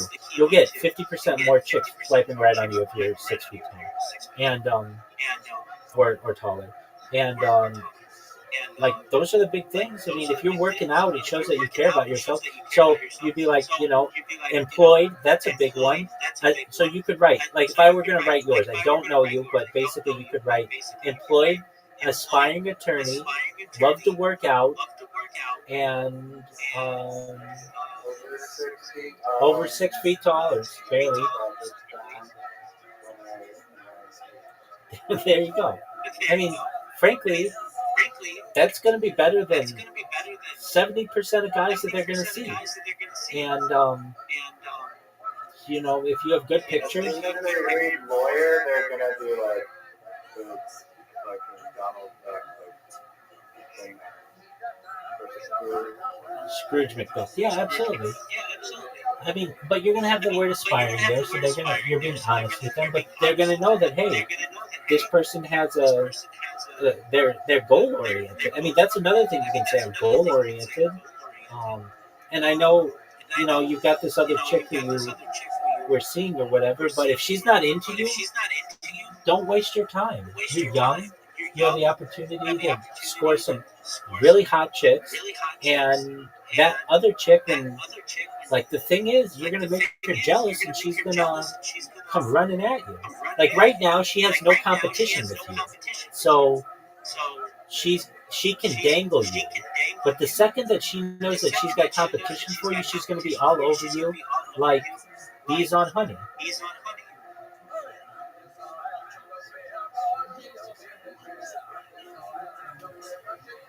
Con, do you know what pickup is? Pickup, yeah. It's it's a good question. No, it's a community. It's basically the seduction community. There's an art to picking up women, and most men don't know about it. But there are people out there who consider themselves pickup artists. I'm one of them. We have layers, basically, where we like meet up with other pickup artists and review strategies, and we'll go like sarging. We'll like go out and like meet chicks either individually or in a group and see who can get the most amount of numbers in a given night. Like, I don't know where you are, but you can certainly like the first thing I would do is read the book by Neil Strauss. It's called The Game. THE space GAME, and it'll tell you how this nerdy writer got Britney Spears' number back in the day when she was on top of the world. What up, Pickens? How you living, Pin?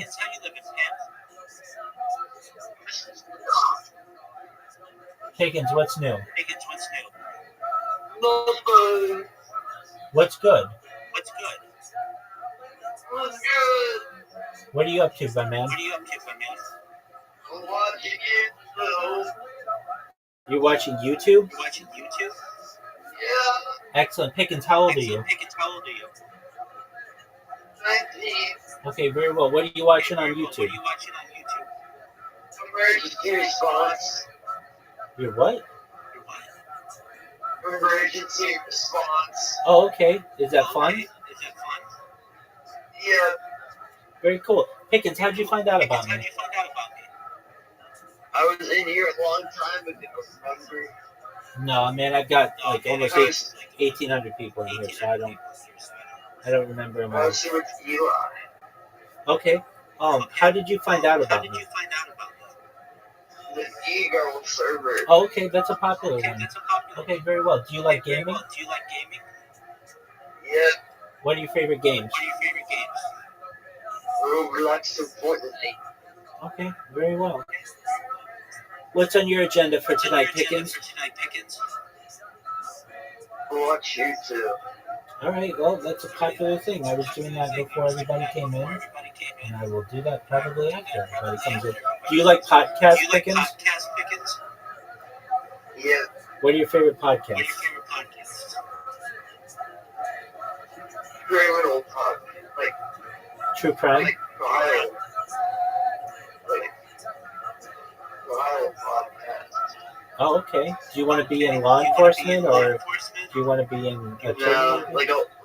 like Wander Franco. Okay, is that a good one? Search him up. It's a baseball player. And it's a Isn't that like the pedophile? Yeah. okay. So that's not funny. I'm not gonna Oh, search it. It's a baseball player who got caught dating a 14-year-old. Oh, that guy from Tampa. Was it Tampa Bay? Yeah. Yeah. Okay, I gotcha. Yeah, and he got a 2-year suspended sentence, right? 2 years of jail time and 3 years probation. Yeah, it's really disgusting. Yeah. But That's it. But he got 2-year suspended sentence, I thought, which means that he still can play baseball. No, nobody signed for that. Yeah, I think you're right. All right. I remember watching him play in person. Was he good? We have. He Yeah. was like, yeah, he was decent. He was the future of the team. He was getting paid like $200 million over 10 years. Well, so he was a pretty big player. Yeah. He was only at 21. Wow. And the podcast.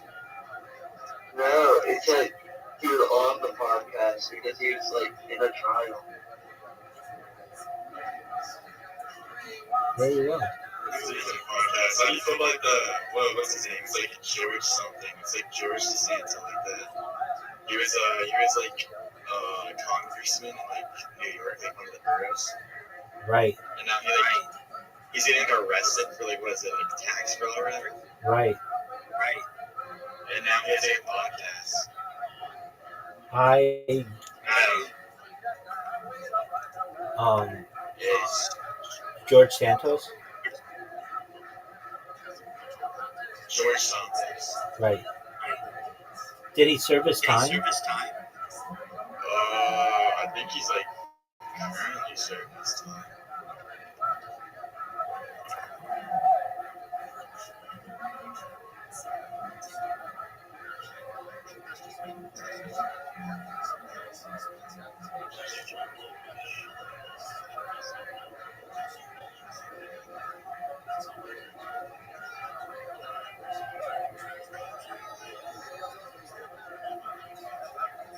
No, he's not in jail yet.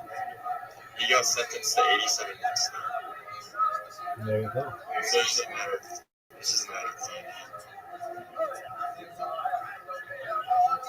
Well, I don't have a very high opinion on most politicians, and he doesn't change them.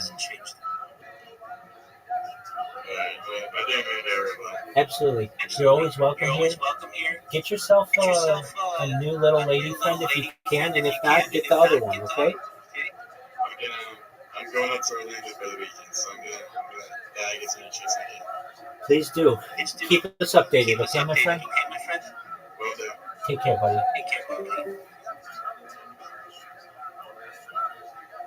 All right.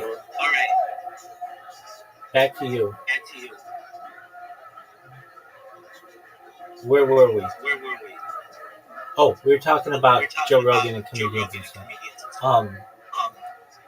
I Go ahead. Nathan for you. Dude, I've seen them all. I love Nathan Fillion. I had a little Nathan for you idea today. I passed by a tattoo place, and I was like, I wonder if it would be possible for me to get like a free tattoo. And I was thinking like, oh, this would actually like help their business a lot. I could go in and I would say, hey, you guys give me like a free tattoo. It's just like a tiny, I had like a tiny one, like very like it's just a very small mark, like number 8 or something. So it's gonna be simple. Or maybe the initials of R for my dear friend Rabbi Rothschild. Sounds great. And they do these tiny little R's on my arm, and I say, okay, thank you. I'm going to post this on social media now. Boom.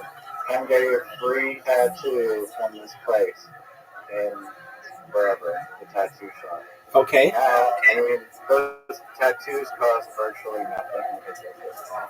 And now all those people, in order to, like, get the free tattoo, the other half is I get to post on social media saying, like, oh, you got this amazing free tattoo in here.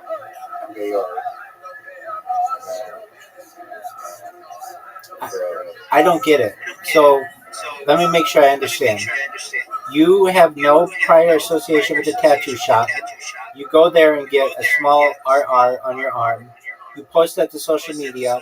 People on social media see it and then go to the tattoo shop wanting a free tattoo.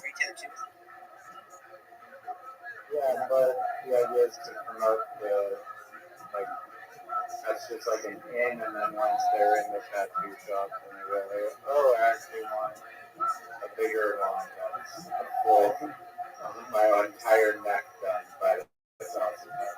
I got you. So promotional. So basically, a really small tattoo is free. But if you want anything bigger, then it's going to cost money, right? Yeah. Okay. If you just want like a little smiley face or something, boom, it's free. Okay. Are you going to have an agreement with the tattoo shop? No, this is just if I'm Nathan for you, and my goal is to help a struggling tattoo business. I gotcha. Okay.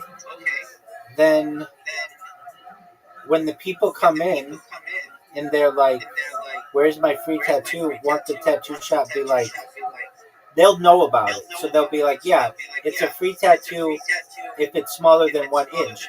If you want it bigger than 1 inch, okay. That is the classic Nathan for you twist, is that you say free tattoo, and then a motorcycle gang shows up and they're like, oh, actually it's about for 0.3 of an, or 3/8 of an inch is free. Yeah. That's actually a pretty good idea, like a Nathan for you kind of deal, where he. Dude, did you ever see the last Nathan for you? Yeah, it's so funny. He was just drove all that way, and then waited on the edge of the driveway, called to like talks for 10 minutes, and then drives away, doesn't go to the door. He could have just gone to the door. Yeah, that would have freaked her out. And he could have called her way before that, too. What were your thoughts on Nathan with that prostitute? Yeah, that was pretty gross. That was weird. I think, I don't know, I feel like he was not a bit real. I think it was, but it was like, it was weird. He's so awkward, and okay, so you finally found it, or you finally watched it. I watched it a long time ago after you told me. Yeah, but we haven't talked about it since then. Um, yeah, I mean, they spent so much time trying to find her in like old yearbooks and everything, and he even had that like reunion where nobody knew who she was or whatever. And it turned out like she didn't even like it. Like they weren't even dating or whatever. I don't know. It wasn't like they were really that close. He made it. That's funny. He made it up to be more than. Story when covering things Nathan starting to judge the authenticity of whatever the guy did. Bill Gates impersonators. Right. Very- There's something that I can never get out of my head, which is that song that he sings, like "I'm a diaper dandy" or something like that. Whatever the fuck it is. Um, there's some song that he sings. I don't want to think of it, but um, it was uh, it was it was a weird. It was so different than the other episodes, and I thought it was really beautifully shot. Like the camera work they had for it, but I like how they're just like following like this the story arc was just like we don't know if this is gonna work out at all. They're so close to quitting and calling it like, you know what to do. Literally, they found him by pretending to be like a film crew, right? And then they had to sneak in the office and then found the yearbook and then somehow found her in the yearbook that he stole by pretending to be a part of some film crew. yeah, it was Some something. movie that they're like, oh, we're filming like the sequel of this movie at this school. That's right. Yeah. Um, I thought she was really. I thought she was really nice. She even just like not hang up on him, and she was just like obviously like she had a successful life. She had a successful children. She had a successful husband, and that guy, the Bill Gates guy, didn't really ever amount to anything that great, and he didn't look at like Bill Gates at all. Like I don't know, he just didn't. Like if somebody was like, "Here's our Bill Gates impersonator," it's like you're supposed to look like the person. He just was an old man with glasses. It's like I wouldn't necessarily think that he looked like Bill Gates, but okay, that's fine. I don't think he was a doppelganger by any means. I don't think that's what an impressionist is supposed to be. Like if you're doing a Donald Trump voice, that's doing an impression if you're doing an imitation of whoever, you know. Right. But I don't think that his actual Bill Gates impression was good at all. Yeah, exactly. He didn't know anything that much about computers, and so it's not like he could sound really techy. And he was just too old to play Bill Gates. Like he's got to be 20 years older than Bill Gates, so or something like that. Anyway, I felt really bad for him. I felt really bad for. I mean, fortunately, for the show and everything, Frances was still alive, and they could put a bow on the end. Like, imagine she had died, and it was like, all right, well, I guess we just shot a bunch of footage, and we don't have anything to do, or they still wouldn't be able to find her or whatever. Um, I'm interested to know what Frances thinks now that it's become somewhat famous. I can almost guarantee she doesn't think about him like in a sexual way or whatever. It was just weird um that he was like, my mom didn't want us to be together, and like she wasn't that into him at any point, but he just made it out to be like she was the one that got away or whatever. I get that. I get it. I mean, everybody has perhaps. He said he would write me letters about how lonely you are. Oh yeah, he cheated on her. That's what it was. He was a scumbag.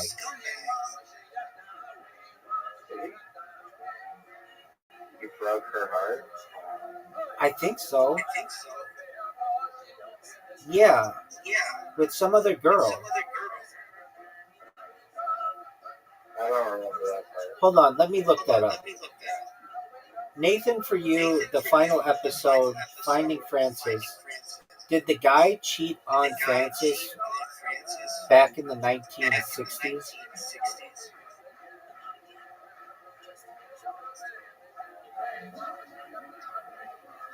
The question, Bill Heath is his name. The episode suggested there were complications in their relationship.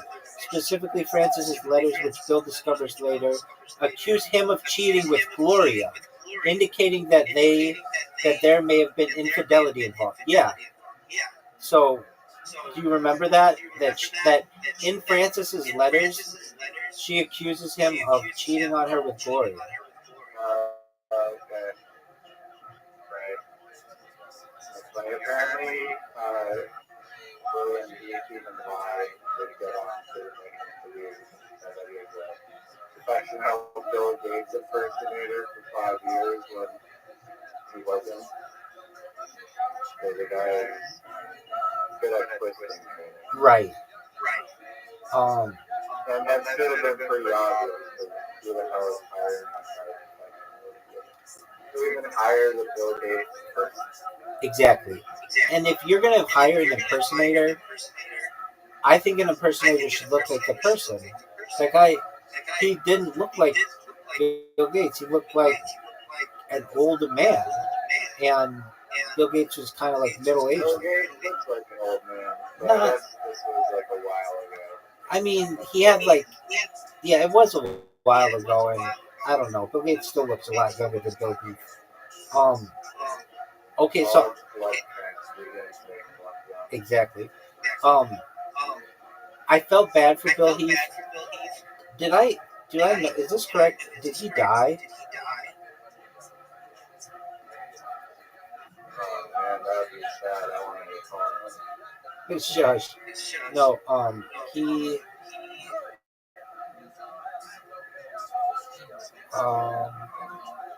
Maybe he didn't, but I don't know. I just wanted him to live with his. He didn't have any children. I wanted him to be able to live in that big house with his niece, but she didn't. She didn't seem to really want him there. And or if I recall, it was let's see if he died. Nathan Ford. He's a ding dong daddy from Dumas. That's what it was. I said diaper dandy, but yeah, a ding dong daddy from Dumas, Arkansas. That's what it was. So he moved back to Arkansas and he's in an assisted living home. So perhaps I'm in the Nathan For You subreddit. I thought that was a fascinating show. Yeah, like how they still jokes later and guy. Remember like the ghostwriter guy with like the lazy eye that he hired? I forget what it was. Oh yeah, he wrote that. Like the entire book for like the gym. Exercising, yeah. Exactly. We ran into him and we were at a movie and they had like a photo and everyone was like, dude, that one guy got a show off of Nathan For You. That private investigator. That security guard that loves looking at. Right. That guy was weird. But that guy, there was a show.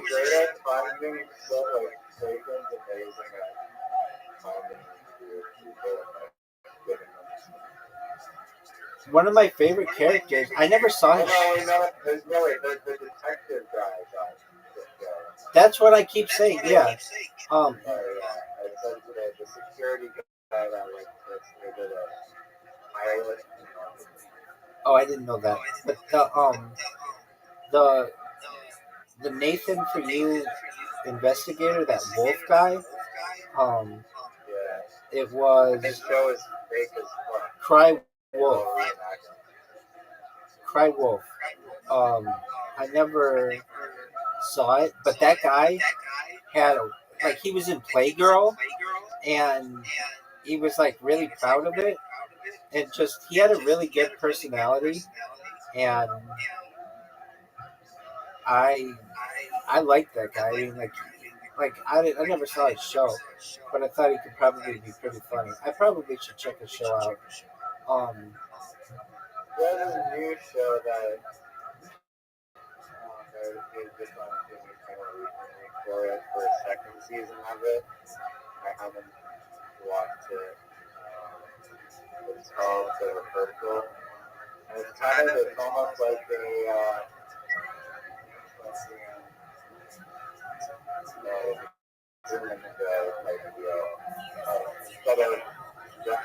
instead of like Nathan being Kerman where everyone else is the actor, he's on the actor. well, that's interesting. I haven't seen that, so I can't really comment on it. I do like it. I liked his other show. I don't know why they got rid of it. I I know that the Nathan for you. Yeah, I don't know why they stopped it. It I don't know why they stopped these shows. I mean, I know that like it's about ratings and everything, but it has like a cult following of people who really like it. Um, and I know they can probably run out of ideas and such, but I don't know. There were some like characters on it, He got like his like super famous like breakout from the dumb Starbucks. right? That blew up. Yeah. Um, the that one definitely blew him up because it was on like local TV and stuff. Um, and it I think made national headlines. But Starbucks did not like that at all because they saw it as a threat to them. That like, hey, they could basically you could have somebody steal our logo and then just make it an art installation or whatever, and have people lined up around the block. And you could do that in every major city in America, and dumb Starbucks would become more popular than Starbucks. If I had the opportunity, In your dream or something? yeah, it is. That does. It actually becomes the biggest um, coffee place in the world eventually. That episode becomes. You got to think like 50 years, people are gonna look back on that episode as being like really artistic, and that'll blow up. Um, So they'll do a resurgence of thumbs up. yeah. Also, McDonald's. I know you're thinking like, oh, these all just came from movies, but movies and art becomes really big in the future. McDonald's eventually gets overtaken by McDowell's, which is in Coming to America. You know that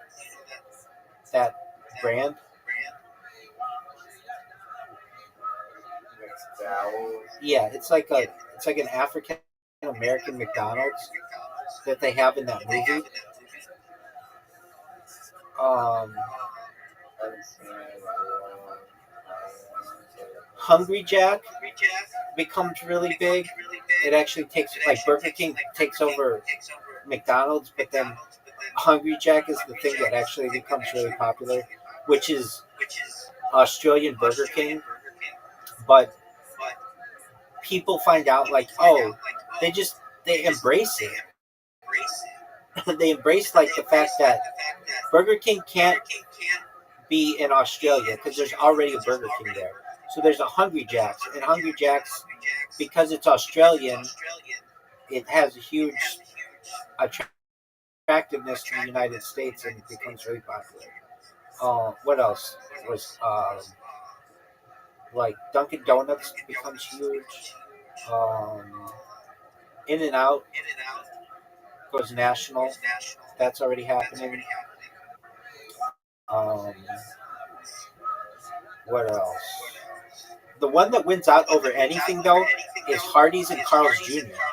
because they did these ads back in like with like Kim Kardashian, like 15 years ago, where she's in like a bikini. They also did them with like other actors, other like models, and since sex sells, these like really sexual advertisements that they did many years ago get this resurgence and become very popular. Um, what else becomes big?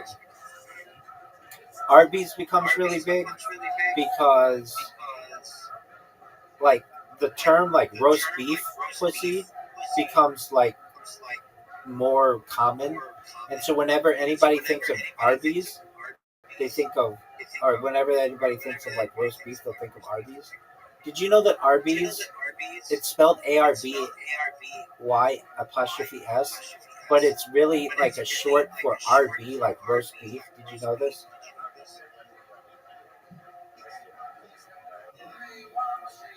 Do you get it? Like RB is roast beef.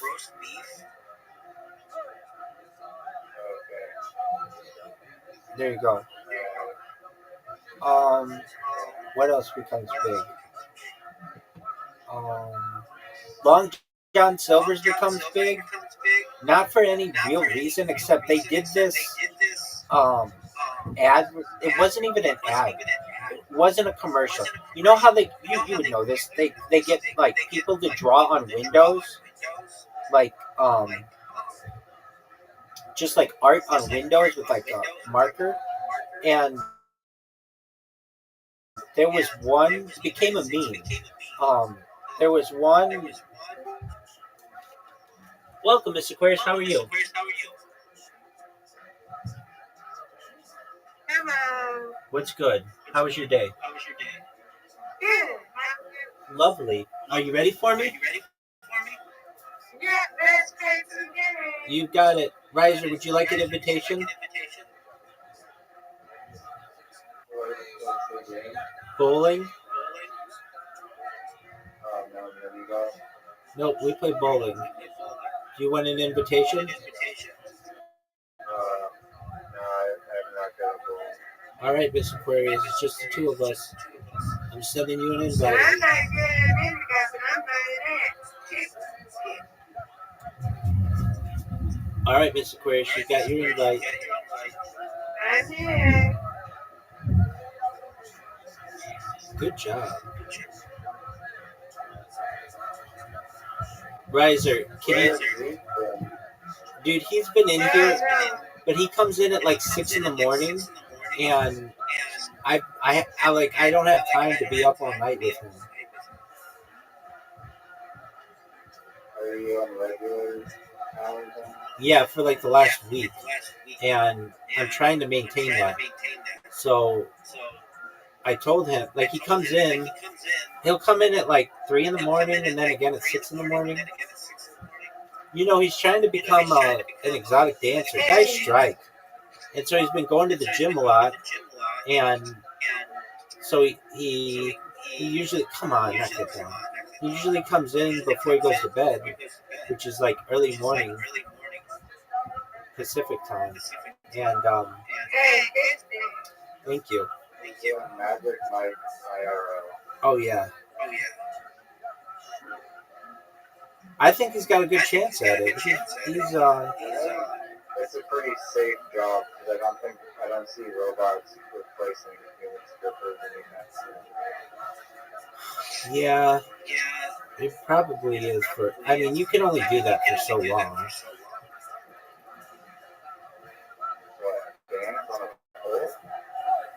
Yeah, I mean, you got to maintain like a really good body for a long time. Oh, Thank you.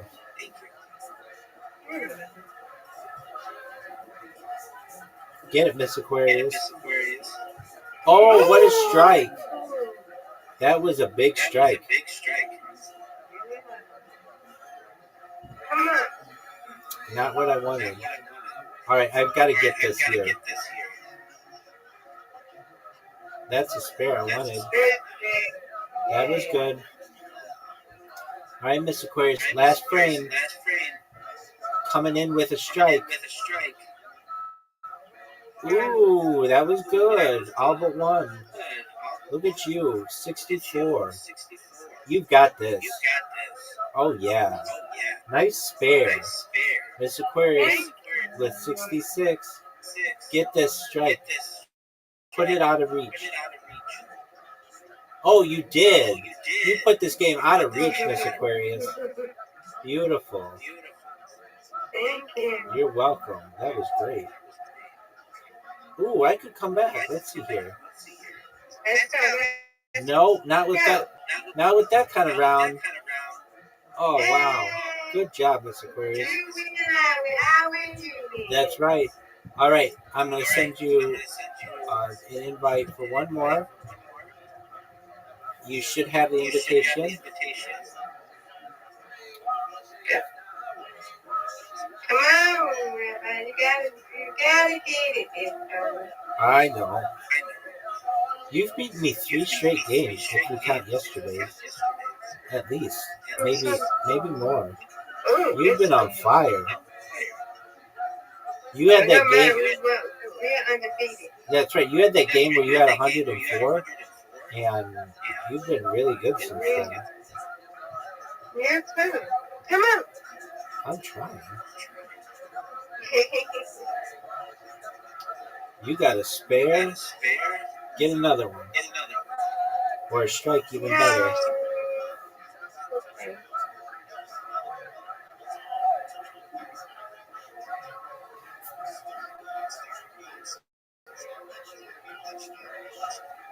Come on, Rabbi, you got this. Oh, for sure. No doubt. Right? Nope. You can get them through though. Come on. I hope so. There we go. Hey! Thank you, ma'am.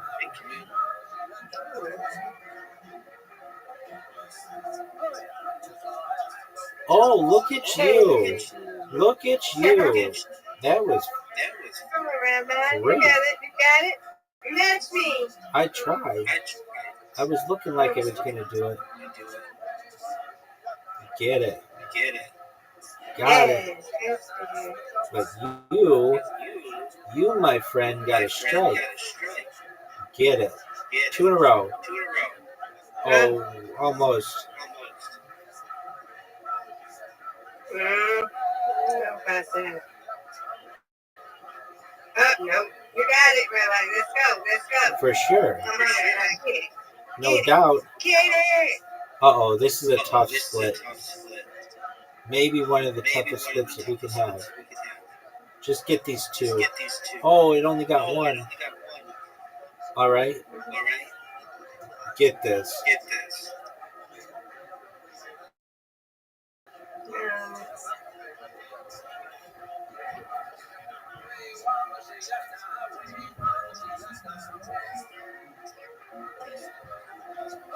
Uh-oh. Come on, Rabbi. You got this. Uh-oh. Come on, Rabbi. Get it. Okay, come on. Let's go. I need to just get 1 pin. There we go. Yeah, good. Thank you. You win, I win. I win, you win. All right. Yeah. Very good. Thank you for playing. Undefeated in bowling, undefeated in friendship. That's right. Sweet dreams, Miss Aquarius. Right, nice to see you again, Riser. Riser. He said me too. Okay, very cool. Excellent. All right, good night. See you in the morning. See you in the morning, Miss Aquarius. Take care. You too. Thank you. Riser, isn't she just the nicest lady? You sound like you're 1,000 miles away.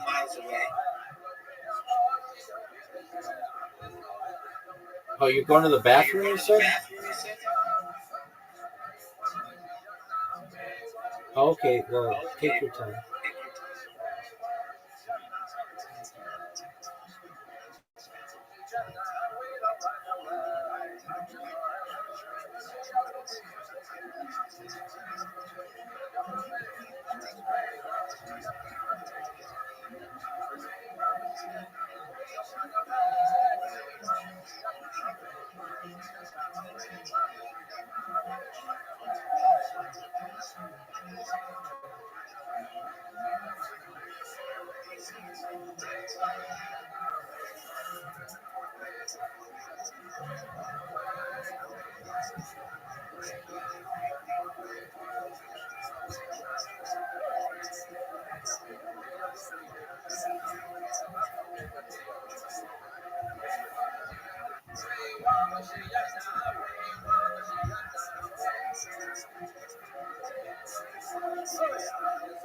Just how much I paid today for one thing of yarn.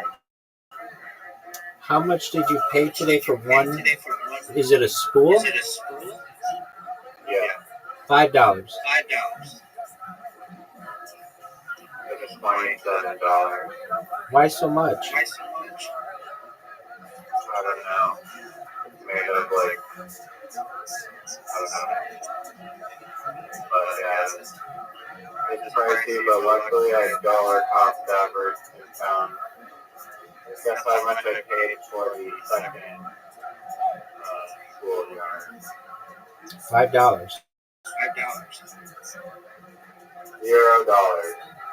Sure, for like between $1, you can have it free. Are you quilting or something? No, I'm just ceramic bar. The like metal things? Yeah, they're like just straight up got a little hole, like carved for paint, and use ceramic from the canvas and then secure it to the outer frame that I'm making using the yarn.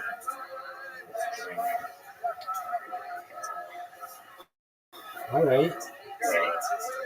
So, Are you okay? So you said that.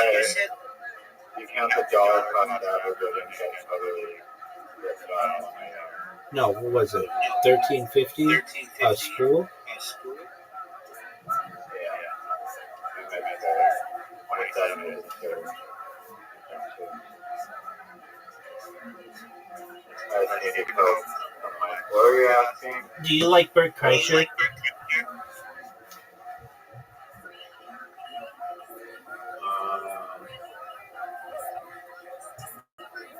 Honestly, I don't have much against him, but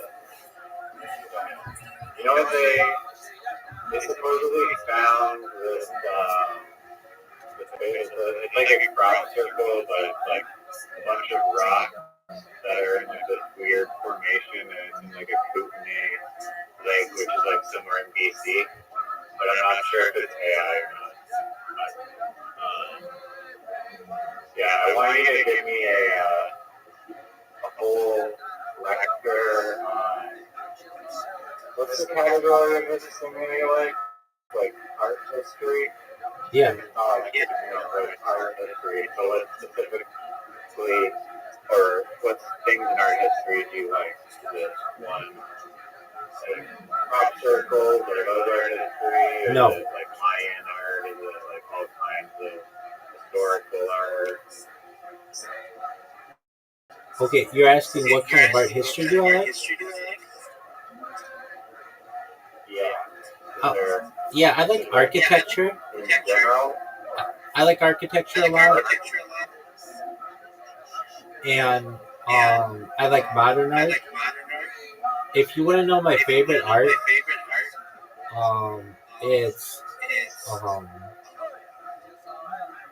it's so simple. Just a moment. It's P.A. Morin, or P.A. Mondrian. Just type in. It's so simple. It's just type in composition with red, blue, and yellow.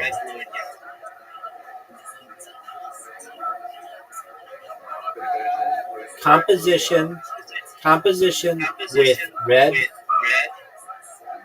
blue, and yellow. I fucking love this art. I just think it's so beautiful.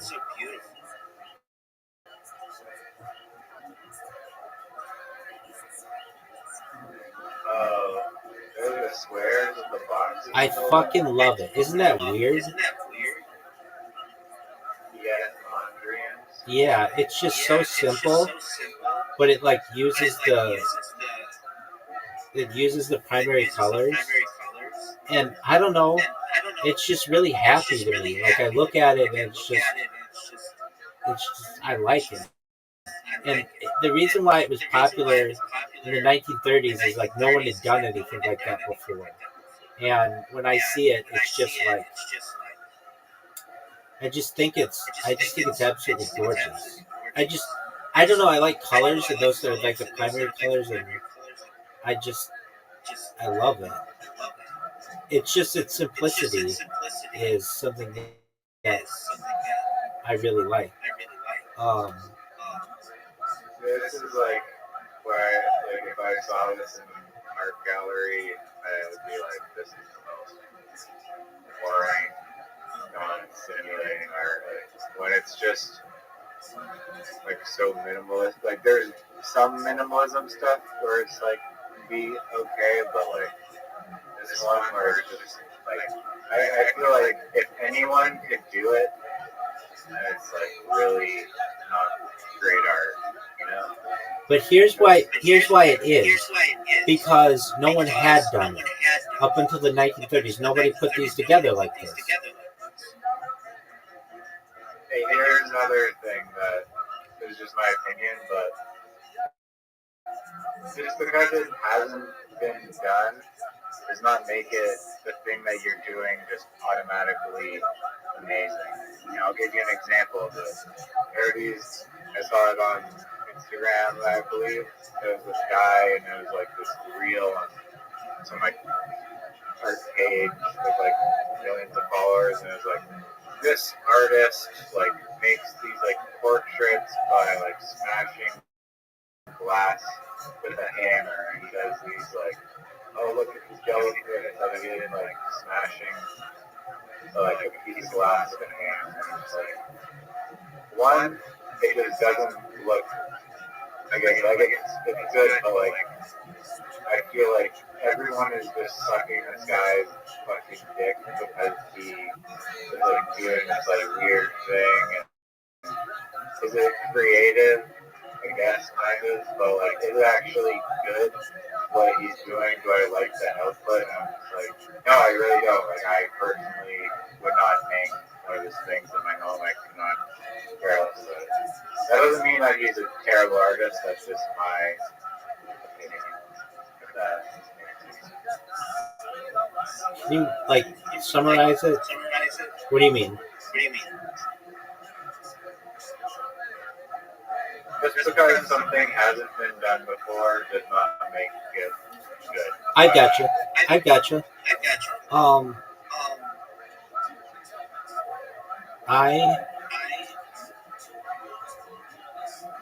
I get that.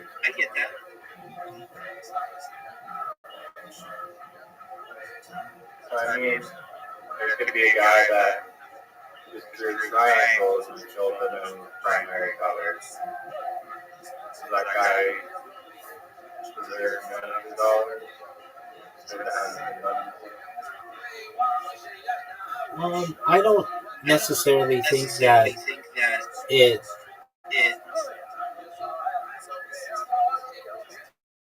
Um,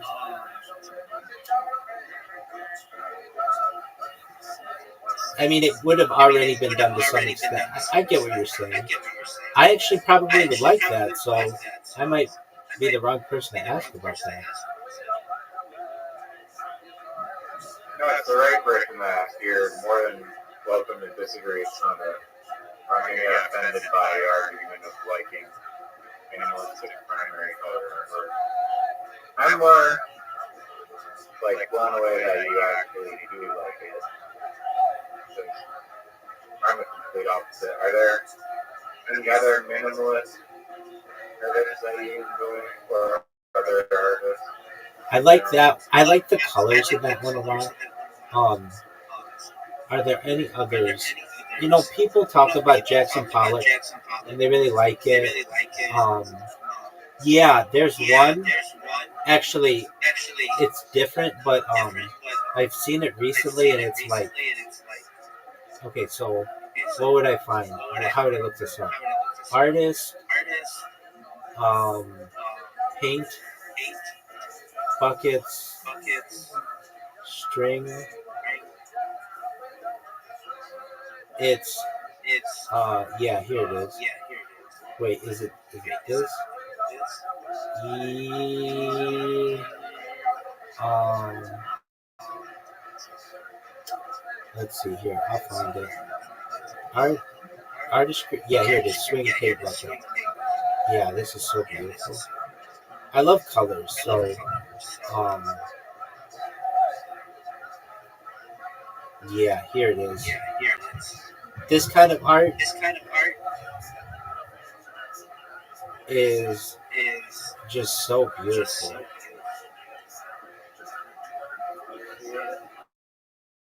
I'm sending it to you. I'm sending it to you.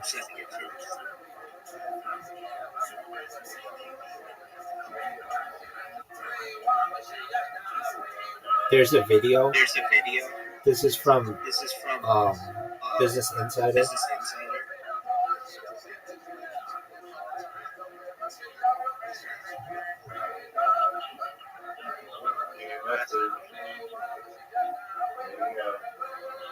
Oh no! Come on. Oh, I love dude. it. I love it. It's so beautiful. Oh my. It's so How don't you like that? This one at least is like a rainbow color. This is like exactly like my point is like just because something hasn't been done doesn't just make it awful. And he's not the first person to rotate canvas and like put a bucket with like paint coming out. You don't think it's beautiful?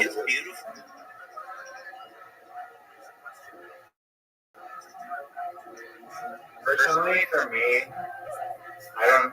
It's very extremely rare to find art without a subject in it intriguing. If it's just like colors made around, like I'd say like 98% of it is that, or I don't like it personally. You know these Canadians? The bucket one, well, no, I hate it even more. But the bucket ones, like, it's just, like, yeah. It's so beautiful. I don't think this is worth. Look at the colors, man. If he just stopped it after, like, the first swing and didn't let it swing around and overlap, it would have been nice. Well, he has some. I mean, it just depends on what you want. Look, the reason why I like it is because of the colors. I love the colors. What do you think of David Cho's art? The art is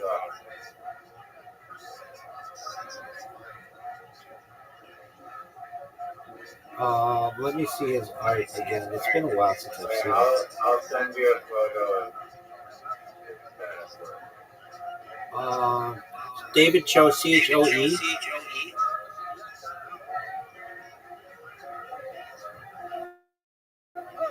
Yeah.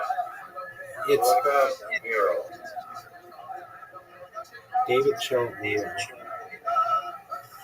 I like pop art, so I like Andy Warhol. That is not that impressive to me. Oh, you know who I really like? Oh, I'm in this guy's subreddit. I can't think of his name. Hold on. It's like 90s art. Hold on.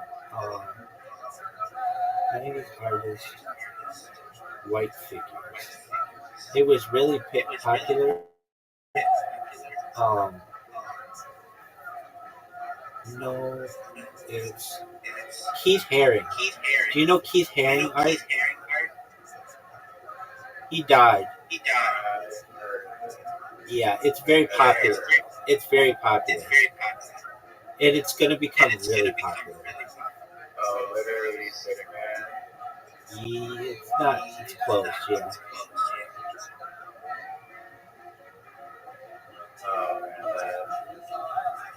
Oh, you have very interesting art. Well, that's not my favorite art. Like I said, I like architecture probably. It's like, well, like I like music too, of course, but like. I'm talking about painters. What other painters? So I like Keith Haring. I like Keith Haring. I like Pierre Mondrian. I like um, not sculptures, just painters.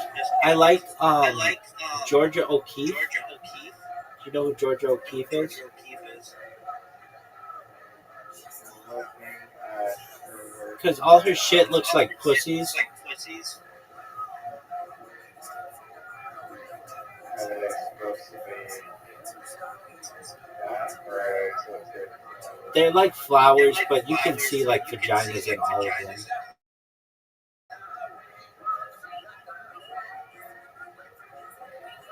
Um, I like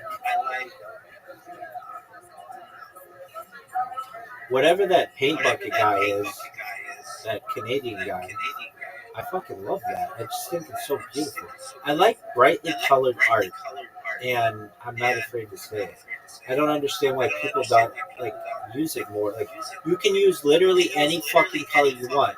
So they use like browns and dark greens, and it's like it's boring and ugly. Why not use bright red and bright yellow and bright blue and bright green and make it as exciting as possible? Um, I like Andy Warhol. Do you know Andy Warhol? handles Yeah, that's cool.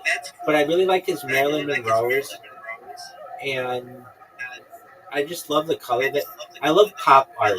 So I love that like taking things that are popular and making art out of them, I guess. And I like that style.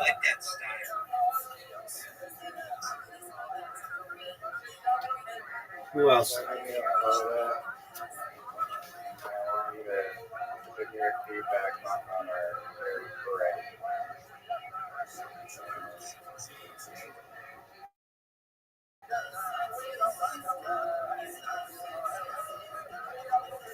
Okay. That's good. Whose is that?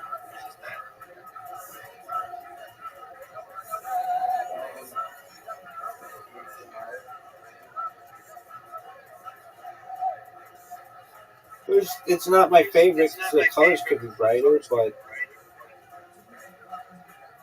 Very bright. is that yours? Did you do that?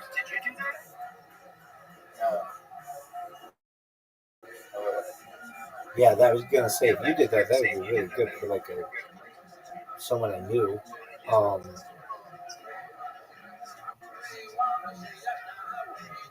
I like.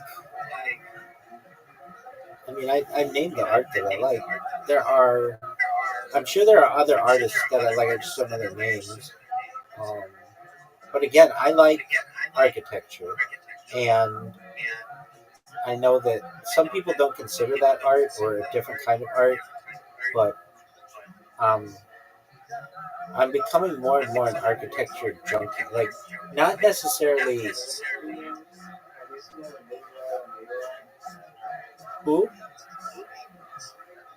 Instagram guy called Leroy? I don't follow artists on Instagram. Not to say that they're not good, but He's not an artist, but he goes and reviews signs and also public art pieces.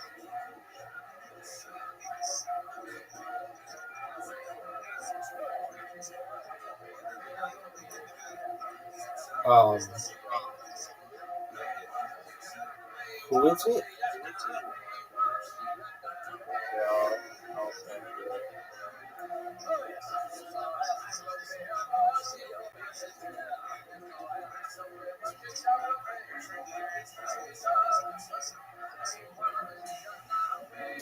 I really like Andy Warhol.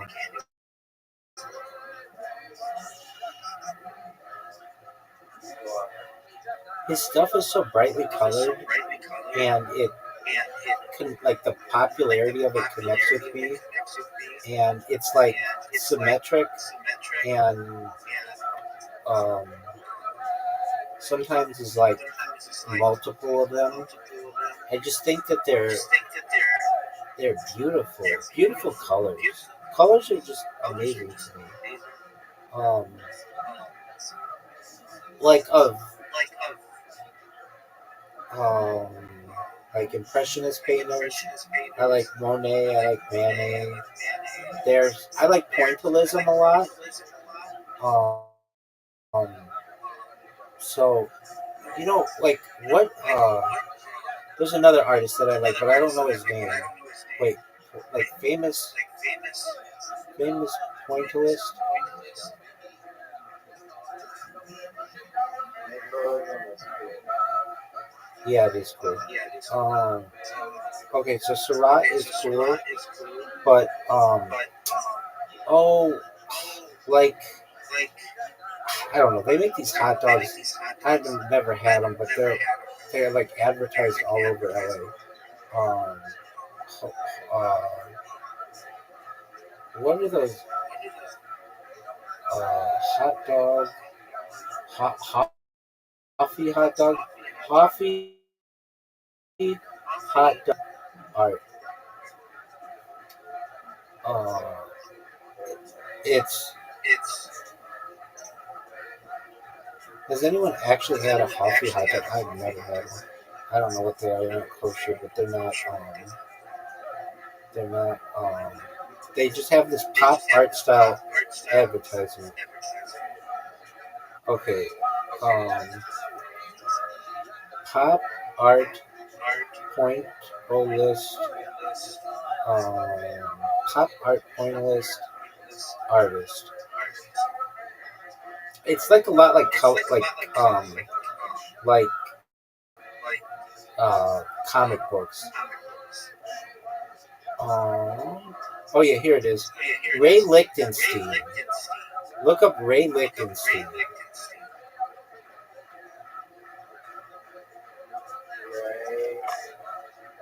Like, Yeah, so it's Li I got it. Pop art. or Roy Lichtenstein. Is it Roy? They're like comic book artists. Yeah, exactly. I like that. Like weird I like it. Roy Lichtenstein. haircuts. Robert. Yeah, I like it a lot. Um, I like that kind of art. It's it's pretty to me. It's just I don't know. I like the colors, and I like it's like comic books, but I love it. Is it pointillism though? It is not. Though I think he does do some pointillism. Oh yeah, it is pointillism. Yeah, I love it. I love pointillism because of what it can do. Like just like each point is independent of the others, but together they make up a really beautiful artwork. Probably make a computer program. Oh, for sure. Basically, every image that you see is pointillism, just on a Agreed. tiny scale of pixels that is like a canvas. Agreed.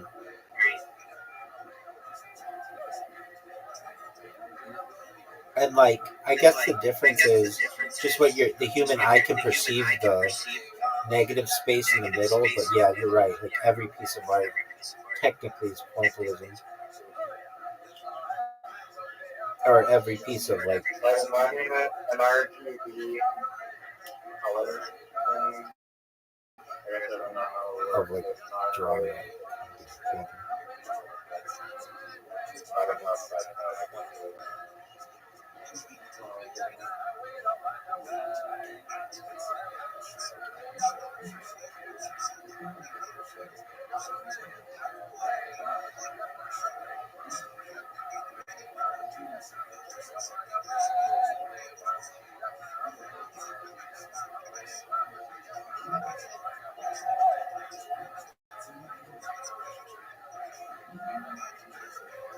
What kind of art do you like?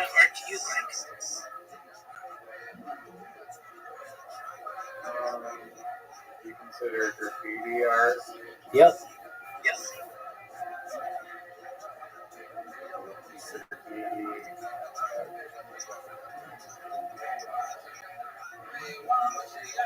Like lots of different artists.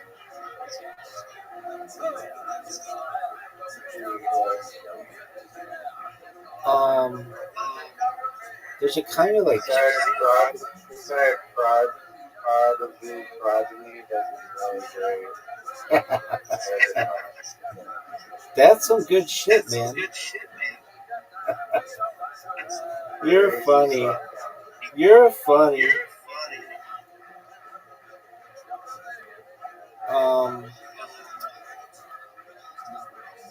They.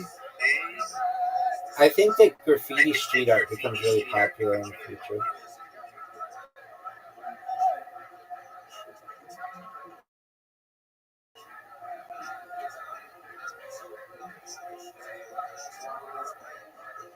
I like this year. I think it's more of like an alleyway type of deal. So, not really.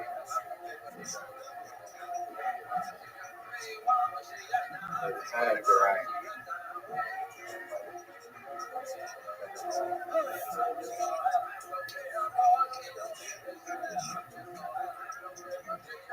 One thing that I don't understand is why nobody knows who this Banksy is when it's like everybody knows who everybody on Earth is. How don't we know who Banksy is? Yeah, I don't believe that one. I think that is a made up dude. I mean, some people know who Banksy is, but probably don't know. Yeah, but I mean, come on, man. Like, you know that they know who everybody on Earth is.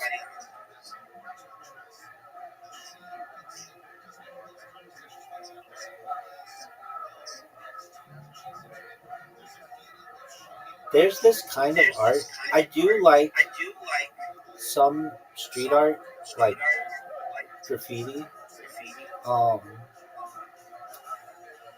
There's some that I don't like, but some that's done graffiti street art. Um, Twitter pop art. I don't know if it, I don't know where through Twitter. Move Twitter. Just graffiti. I like pop. I like whatever it is. If it's colorful, chances are I'm gonna like it. If it's not colorful, then it's not necessary that I won't like it, but I probably won't like it as much. I can't believe you don't like that bucket one.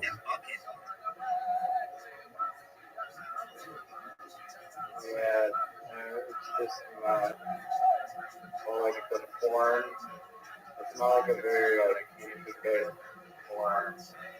Like, I don't think I'll be able to find the name of this artist, but there's this one artist that I follow, and he has all these, like, tapestries, and he sews them together, and it's very vibrant, and it's very intricate, and it's super colorful.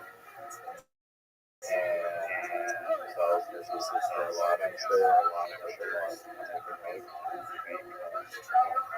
those are like a million times better than the singular line because it's like all these patterns that are on different fabrics, and those fabrics are cut into different shapes, intertwined, like it creates like a much like just having a plain like individual color, like followed by like another plain individual color, is like not as stimulating for when you have versus like many different combinations of colors on canvas.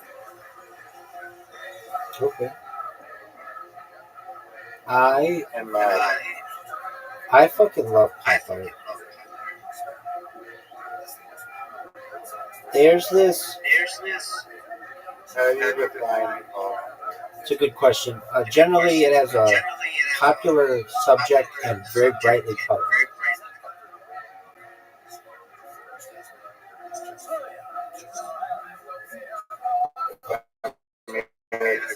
Neon McDonald's sign. I love it.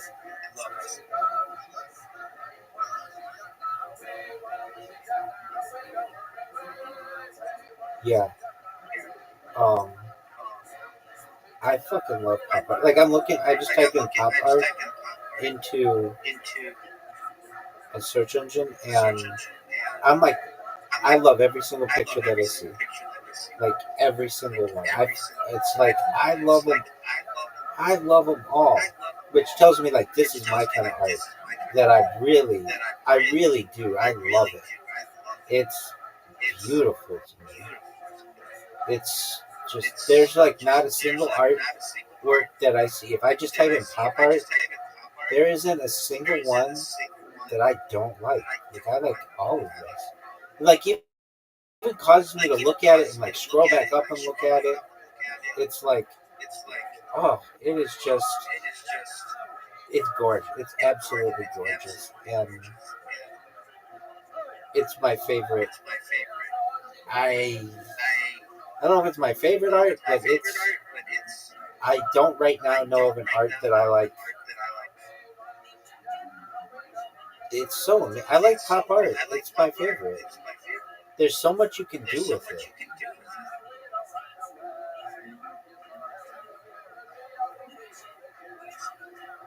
I mean, you don't like it, or do you?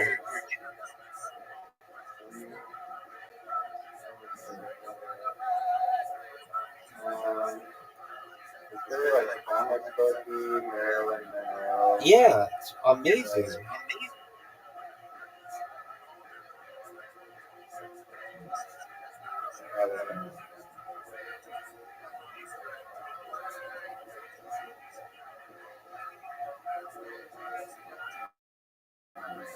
How can you like that?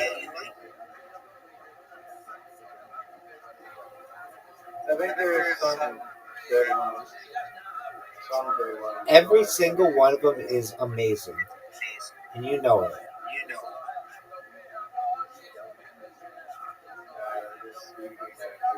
It's so beautiful.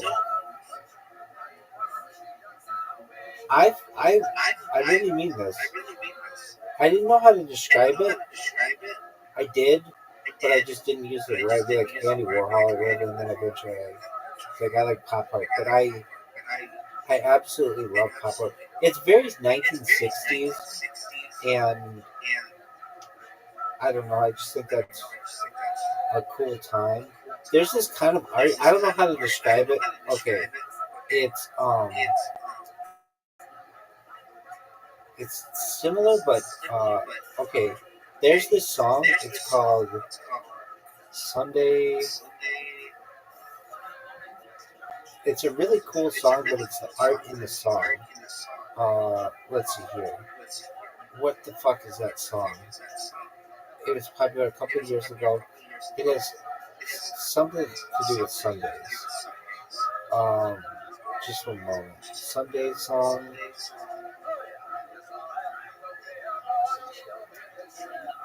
Sunday song. Pastels. It's by like no. Uh, what in the fuck is this song? It's like very Barbie Dreamhouse. Um, it's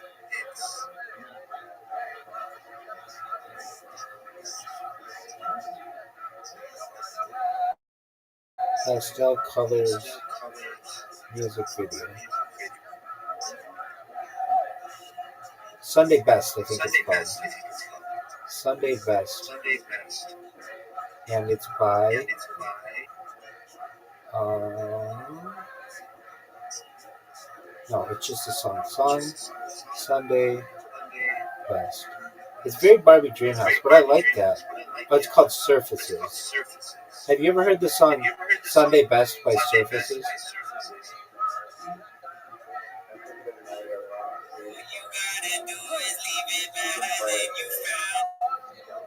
It's gonna get difficult, cause never hold your balance. I just say whatever, cause there is no way you're good. Everyone goes down sometime, but you just gotta know it'll all be fine. It's okay. It's okay. It's okay. Feeling good, like I should. Feeling around the neighborhood, feeling blessed, no stress. I like neon colors. Like when I was a kid, neon was really popular. Like around the late '80s to early '90s, everything was fucking neon. And I remember like just children would um, you didn't want to be like red or green or blue. You wanted to be like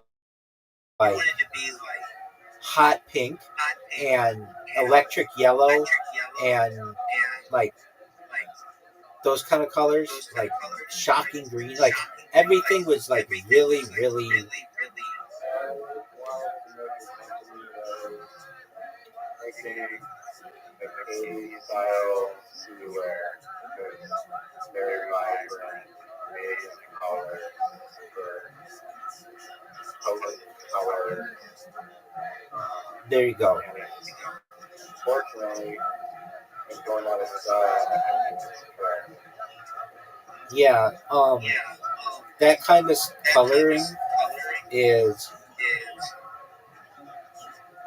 was very popular when I was a kid, and then it went to this weird world of purple and teal for the '90s. Purple and teal were very popular in the '90s, like teal especially. Like everything was teal.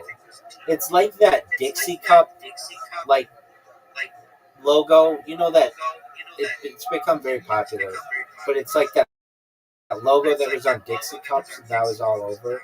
That's very '90s. And then um, the 2000s didn't really have the same color pattern. I think of like 2012 with like the rainbow colors, but and then like 2020 was like Black Lives Matter, so I think of that as like yellow and black and brown and stuff. But the 80s were very much um, neon colors, and they made this material color change from the '80s. It's called hypercolor, I think, or something. Um, yeah, hypercolor that would change when clothes were exposed to different elements. So if you like slapped it like with heat, it would change colors. I think like people don't do that anymore, but I think that could be really popular for your ski company. Have you ever the colors? Just type in hypercolor and you'll see like if you were to put your hand on your chest, it would do an outline of your hand. The reason why it didn't work or the reason why it didn't last is because literally if you wash the stuff, it lost its like power. But if you didn't wash it, it would like it was really cool. It would change colors to whatever you had on your hand. Oh man, that's good. Yeah, but you could make a coating that did, I'm sure. They just didn't try hard enough. Yeah,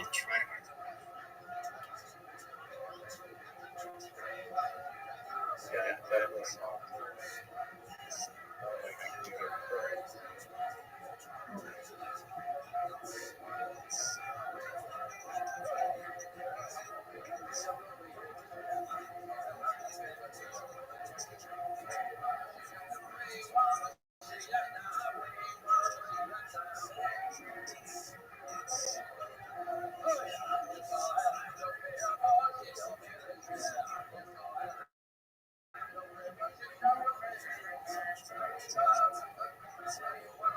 Dude, I fucking love pop art so much.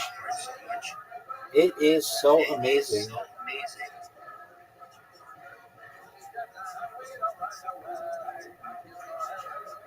What kind of art do you like?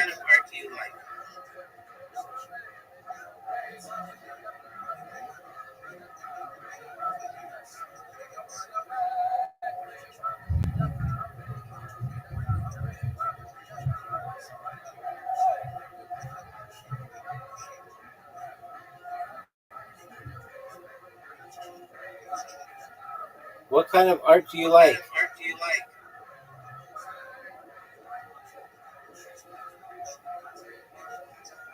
Are you there?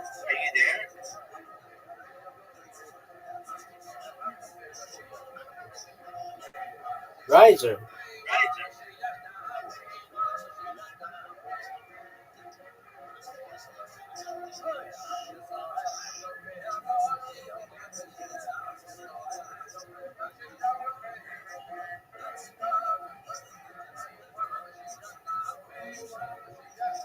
Riser.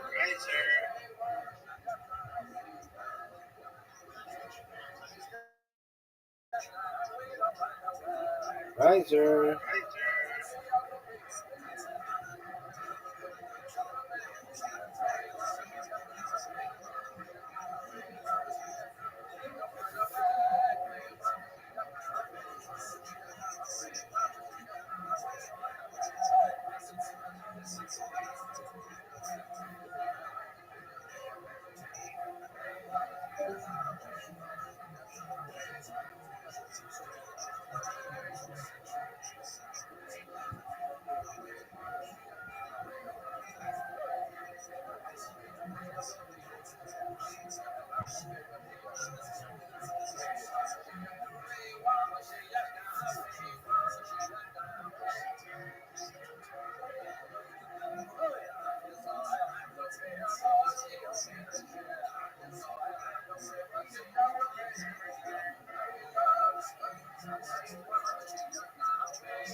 There he is. What kind of art do you like?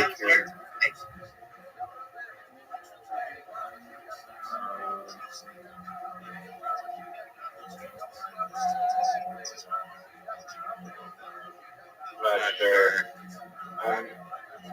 If I had more energy, I would be able to have a better discussion, but I'm very busy. Did you watch the reel that I sent you of Leroy and Leroy? Oh, no, I didn't. Let me take a look.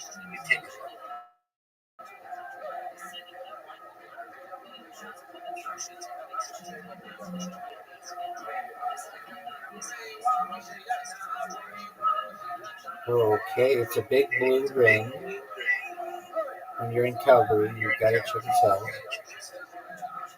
Everybody too.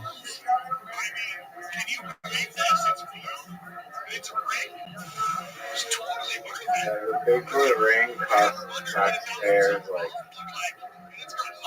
500,000 or something. But really, $500,000 blue ring. Oh, hold on one second. Hold on.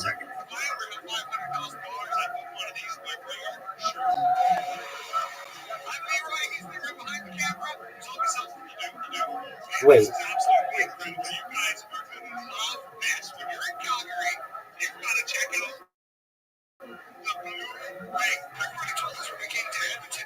So the city of Calgary just made a big blue ring? Yeah, it's a public art piece. Okay. Now what are the silver balls? It's another public art piece that costs $500,000 in Calgary. Okay, I like the big blue ring. I don't like the silver balls as much. The big blue ring is cool because I don't know, Calgary doesn't have anything going for it. So at least this is like a tourist thing. But the silver balls,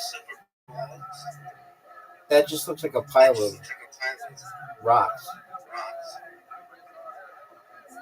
Chrome rocks. Yeah, there was a guy that went climbing in the balls, and then he fell in, and they couldn't get him out, and then fire department had to come in and like use a bunch of saws and stuff to destroy the art piece and get him out, and then he got charged by the city for innocence or something.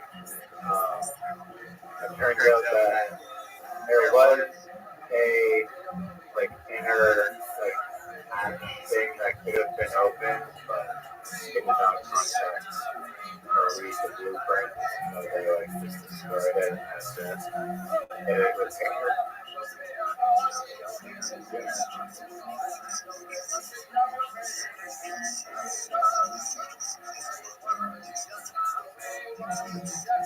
There's a tower downtown in downtown LA that it was being built by a Chinese company, but then the Chinese company went out of business, and so it's only like half built, and the it was just graffitied the whole building.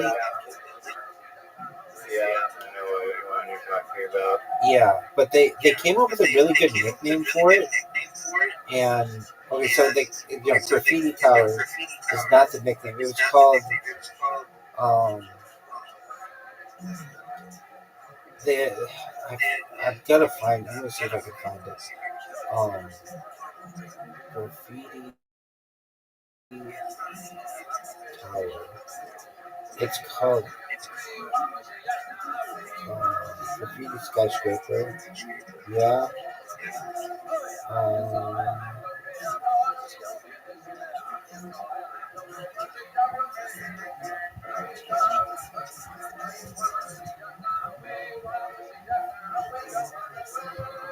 Man, it was like a really good name. It it was like really catchy. The um,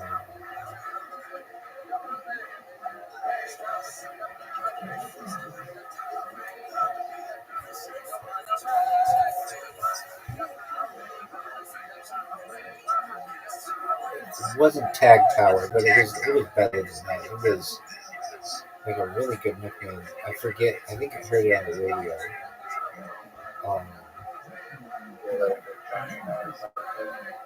no, it didn't have anything to do with a country. It had to do with it was like a portmanteau of graffiti and tower or graffiti and skyscraper or something. And let me see if ChatGPT knows it.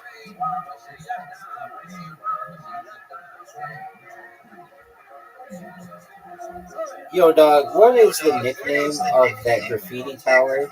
It's next to Crypto Arena. There's a really good nickname for it, but it's not graffiti tower. It's like Tag Tower or the Fly Scraper or something like that. What is it? What is the nickname?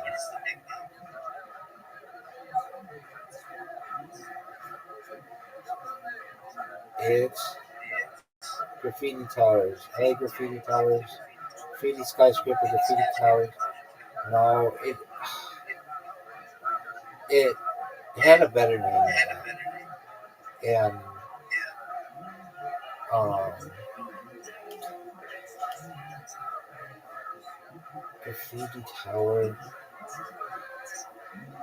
the man, I can't believe I can't find the name of it. It was so good. When I heard it, I was like, "Oh, that is a hilarious name for it." Um, See if I can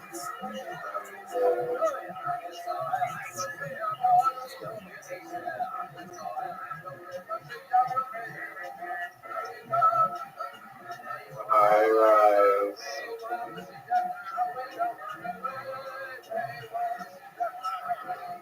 oh, maybe it was the spray scaper. It was something like that. What? Maybe not that, but it was something like that. The sprayscaper or the spray Plaza. the the sprayscaper. It was something like that.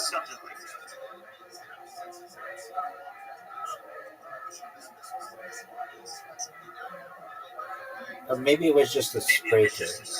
No, it had a better name than that. But it was like the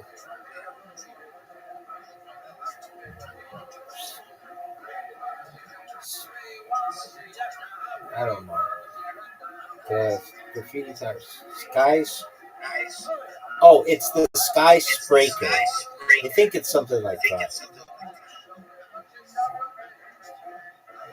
Not that that's the best name. It might not be it, but that's actually not that bad. The Sky Spraker.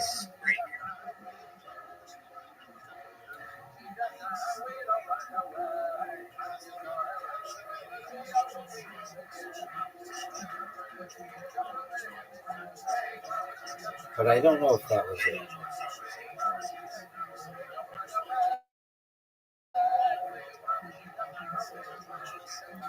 Sky Spraker. I don't know if I just came up with that.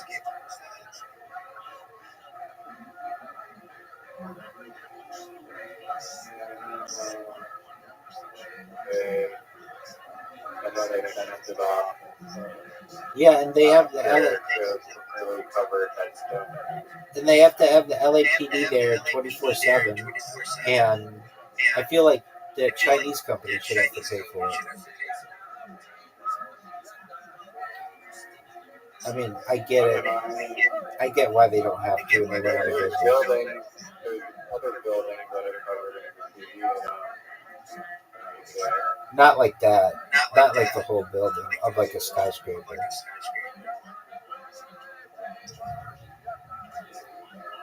guess.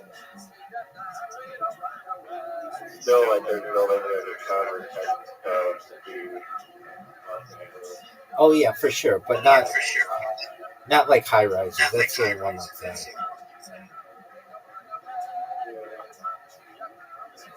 But I feel like that building could potentially be really popular in the future. I mean, you already know about it. It's not just like a local thing. So I follow graffiti a little bit. I'm sure most people are, but it's not. Unless they follow graffiti, which most people don't. Or it shows on the news and stuff, possibly also.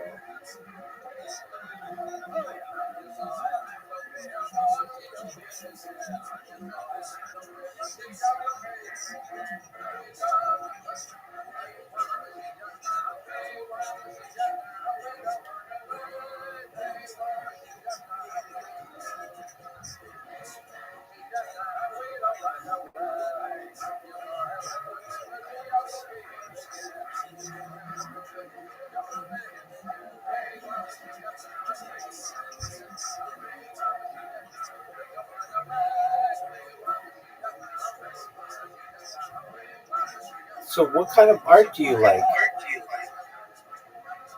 You asked me, and I named like 6 different artists and a, and a genre or a type, and you haven't named anything. I like graffiti, I like murals, I like graffiti. Name artists though. Name an artist you like. Control, yarn painting. Oh, that one that you sent. That one you sent me. Yes, but just like those yarn paintings in general, or like the whole naked triads are cool. I like the African tapestry woven art, otherwise sometimes known as textile art. Let's see. Yeah, that's not even new. I've never been a client.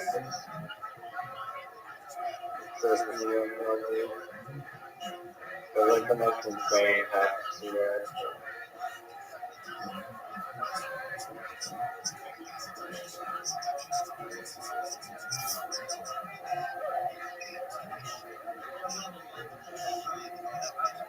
You know who Alex Gray is? Yeah, why do I know? He's a UFC fighter, right? No, he's just like a dollar fighter. Alex Pereira? Alex Gray. Oh, Alex Gray. Oh, apologies.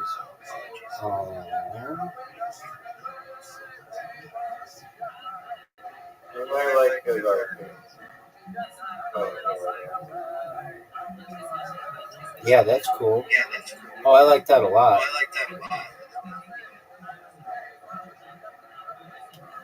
And one of his paintings that he painted in like the 90s, it literally had like hours of flame painting.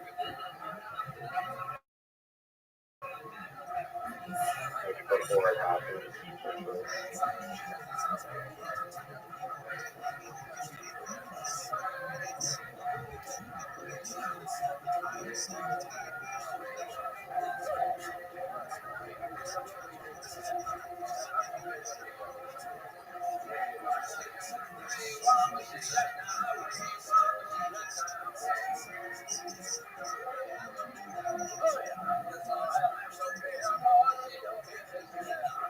What were you saying? There was a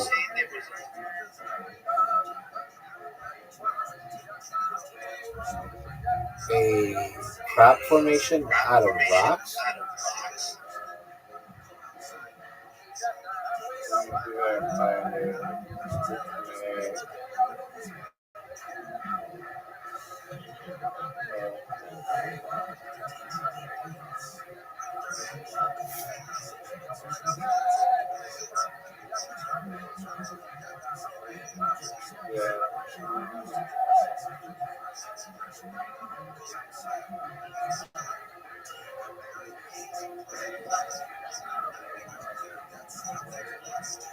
This is a better photo of it.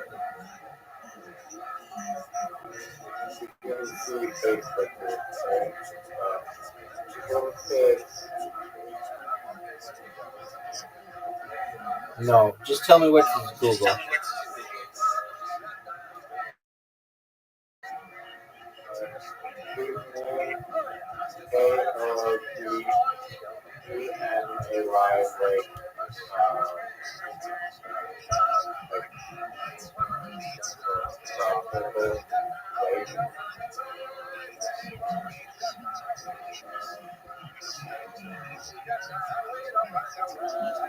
So it was rock though, or was it crop circle? Yeah, they're wrong. But it looks like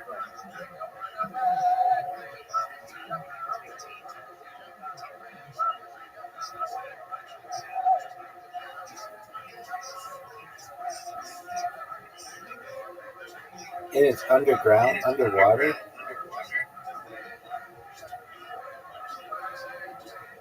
yeah, I'm not sure if this is AI.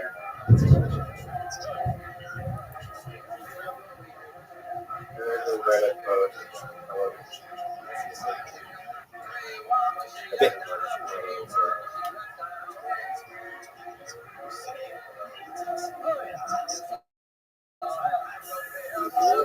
Underwater petrol.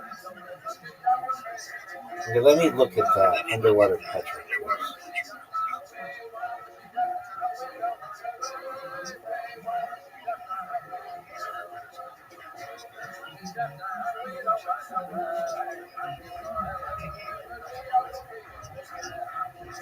Based on the photo, looks like it.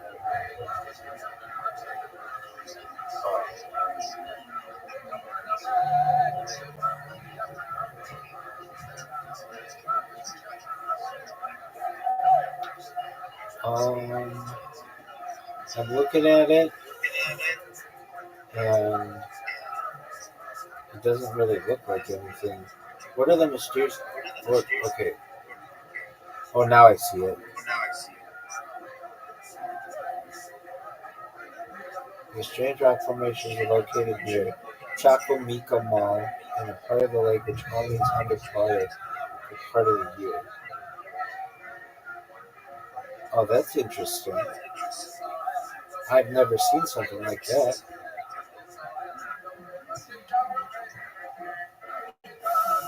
I like that.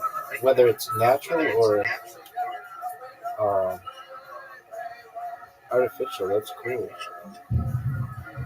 Have you seen this thing, or is it just something you learned about? So,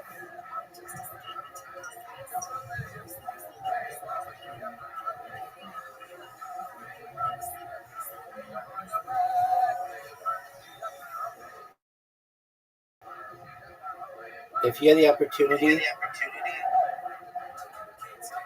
would you take Bill Heath to Kootenai Lake to show him the underwater rock glyphs? really, here's Bill Gates impersonator again. What did I say? Bill, He's Bill. Bill is short for William.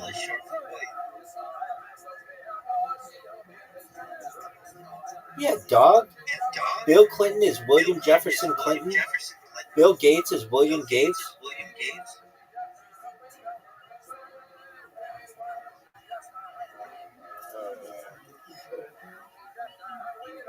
How didn't you know this? doesn't make no sense.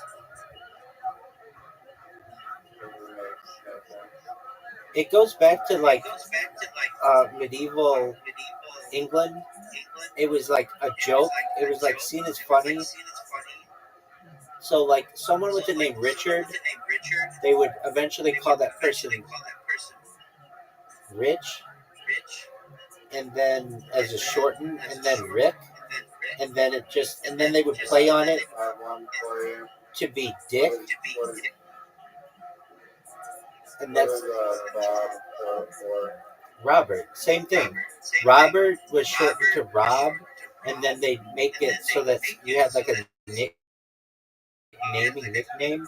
So Bob became for Robert, and Will, and then it became Bill. So William for Bill, and Dick for Richard, and uh, Jack for like Jacob or John, and like Mick for Michael.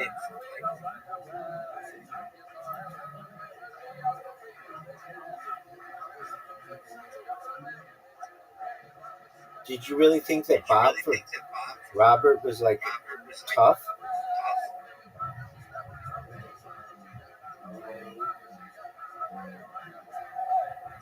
I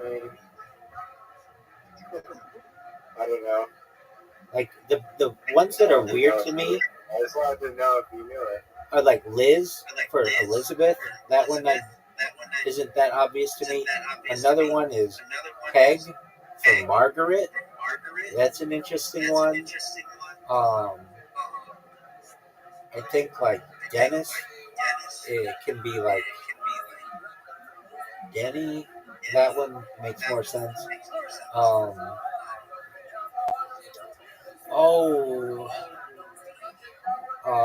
Candace and Candy.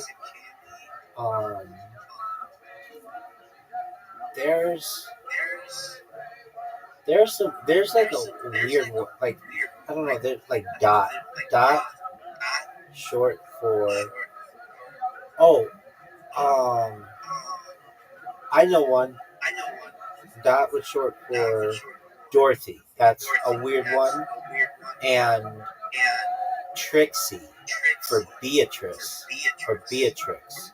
That's another one that's like I don't want to say it's weird, but it's like people don't really use it anymore.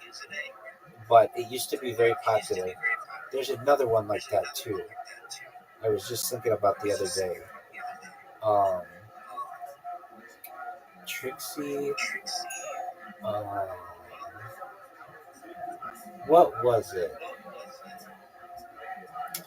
I don't recall at this time, but it was It's like one of those names that isn't used that much anymore, but was once very popular, and it had like a nickname to it. That's a good one though. So is Trixie. It's just like I, no one calls their kids that anymore. Um,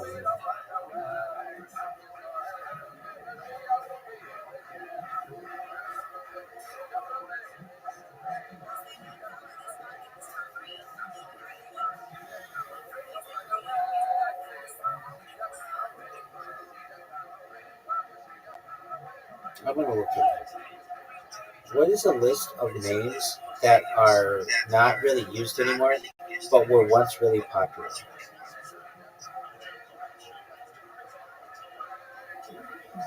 Unused popular names. Carol, Bob, Debbie, Pat, no. Um,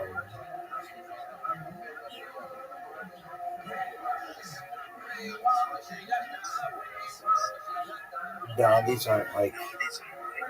I mean, some of them, like I guess, like Bertha, Mildred, but then they have other ones on here that are like still pretty popular. Keith, Ruth, Cody, Gary, um, Jim, Robert. Those are still pretty popular. Eleanor, Yeah, Mildred, Mildred. I had a friend of mine who named his daughter Eleanor, and it's like I don't want to say making a huge comeback, but to some extent, there's some that are making a That comeback. makes it's not the worst. No, and like Eleanor has all kinds of similar names that come off of it. Like it means illuminated in Hebrew, but there's like Ellie and Ellen and Lenore that are related to that. So it's not. It's like maybe the whole name isn't being used, but Ella, Ellie, um, Ella, Ellen. Those are still like very popular.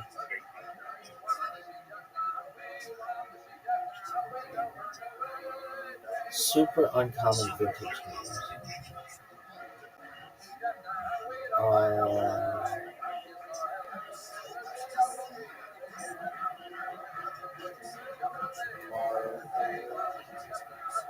Margaret, I think.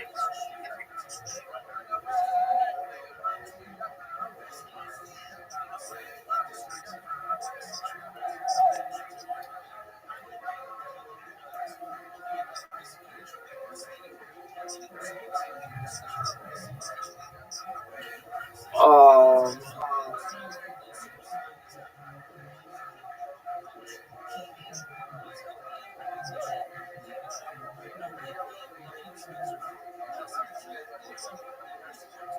Top name of the last 100 years. Those are all still very popular.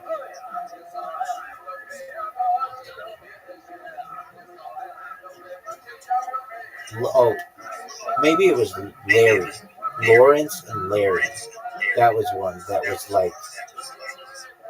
Oh, another one. Theodore and Teddy. That was the one I was thinking. And then, um, then Ed, Edmund or Edward and Ned. Those are all like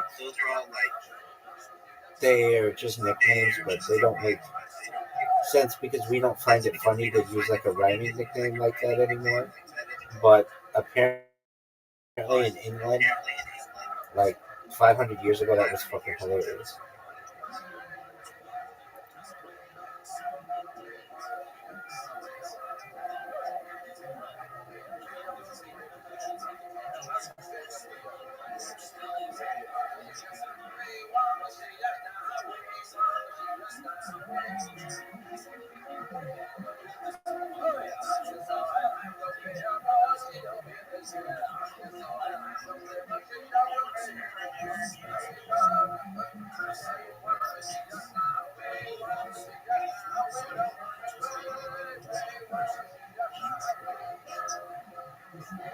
Oh man, I'm just reading about surprising gender bends. You've heard of boys named Sue, but how about girls named Robert and Jim, or boys named Daisy or Alice? These parents took gender bending to a whole new level, proving any name can be unisex if you really want it to be. Can you imagine a girl named Carl? Like, there were 45 girls in the United States named Carl last year. Or like a girl named Dave. 46 girls named Donald. Like 10 boys named Emma. Like they're just gonna get shit on. 205 girls named William.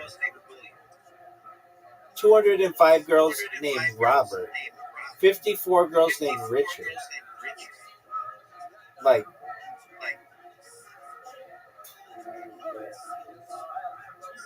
yeah.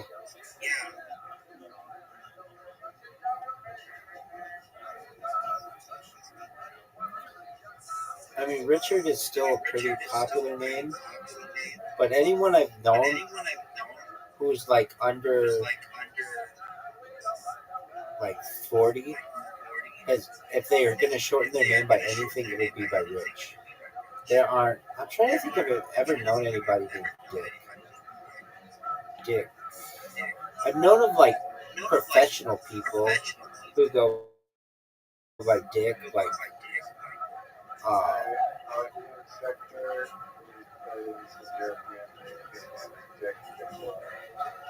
yeah. But who would I have known named Dick? They've always been like famous people, I guess. I don't even know famous people like named Dick. Like Dick, they'd be like Dick Tracy, like you know, like not a real person. Dick, famous Dick, like Dick Richard Nixon was the big one. Like they call him Dick Nixon. I don't know if I want to just type in famous dicks, which I literally just typed, but I didn't hit enter because I don't want to get a whole bunch of garbage on my fucking shit.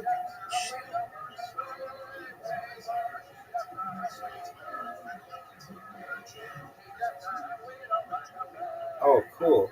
I got somebody new on Blue Sky who found out about me 13 minutes ago.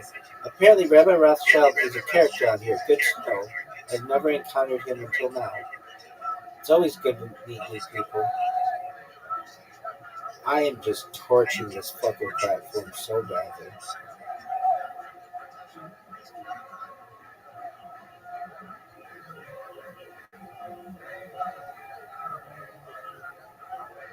You could have a bit brand to a sponsorship with Anthony Harry Potter a lot.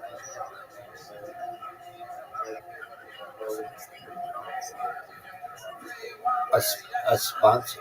A sponsor of a company? Yeah, Rothschild and Co. So it's investment banking. But like, if not that, if you're talking like a Fortune, like a Fortune 100, a Fortune 500 U.S. company, who would I want to sponsor me? That's a good question. If you're talking like a Nike or an Under Armour, Adidas, or something like that. I mean, there are like companies that I want to do just because it's like kind of funny. Like, there's this. It's called like Summer's Night or something. Summer's Eve. It's like a douching cleaner for like women's vaginal canals. Summer's Eve, I think would be funny. But if you're like talking serious ones, in that dream, Amazon changes its name eventually to be Prime. They just go by Prime, not Amazon Prime, but they just take that Prime and just make it everything because it's shorter than Amazon. It becomes really big with syllables. Companies want it to be as short as possible. Eventually, I think I told you this, um, and I once heard it on the radio, but I never read anything or heard anything more about it. Is Verizon and Facebook merge? I remember here. I remember exactly where I was. I was in a parking lot in this um, at this like is in a parking lot like 2 miles away, like near this grocery store, and it was like 5 in the morning. And I remember hearing on KFI, the local AM radio station, that Facebook is getting a new name. They're going to first go by Meta, and then eventually by Verizon, and and then I've never heard anything more about it. Though they did change the name to Meta. Um, what else? Uh, who, uh, for whom would I want to be sponsored? Or by whom? Um,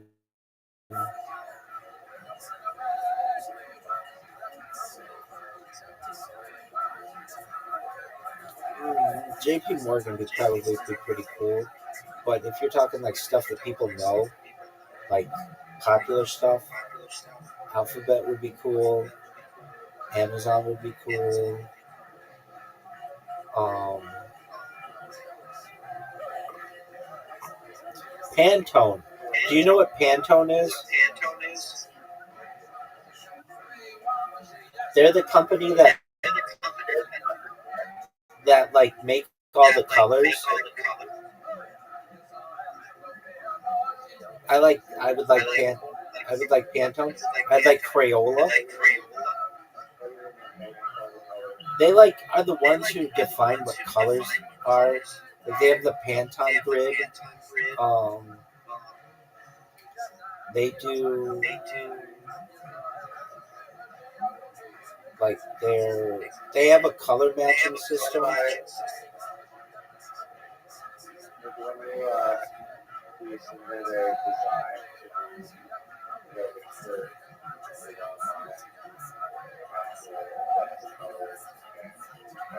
Exactly. Exactly. And so I thought that was just like a standard way of it's a company though.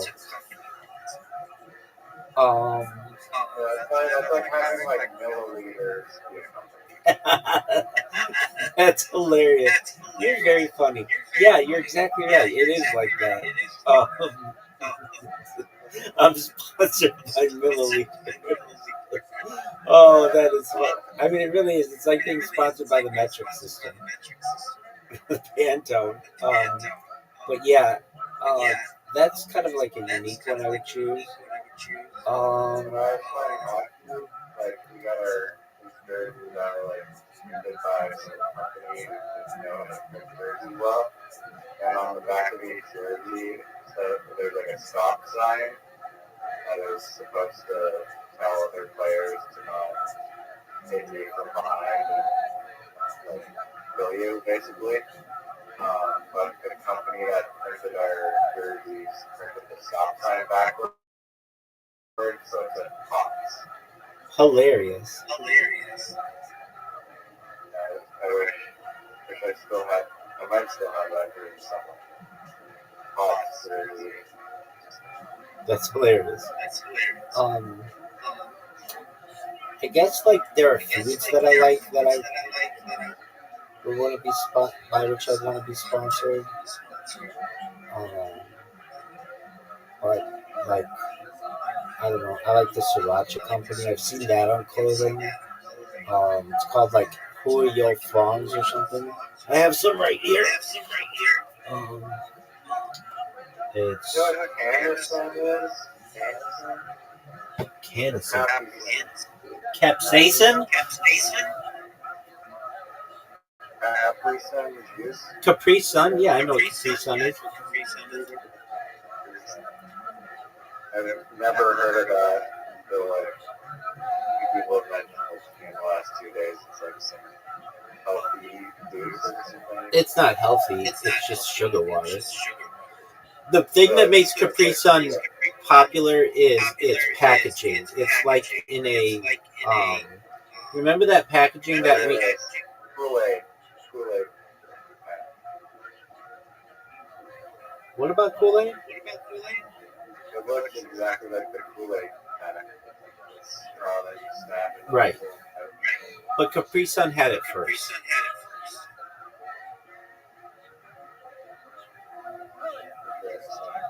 Yeah. You know, I'd like to be sponsored by Yoo-Hoo.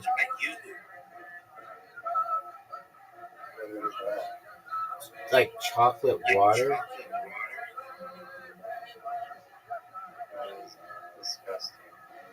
You would think so, but it's amazing, and I can drink it faster than like any drink. It tastes like it's like I know it sounds like when I say chocolate water, it sounds disgusting.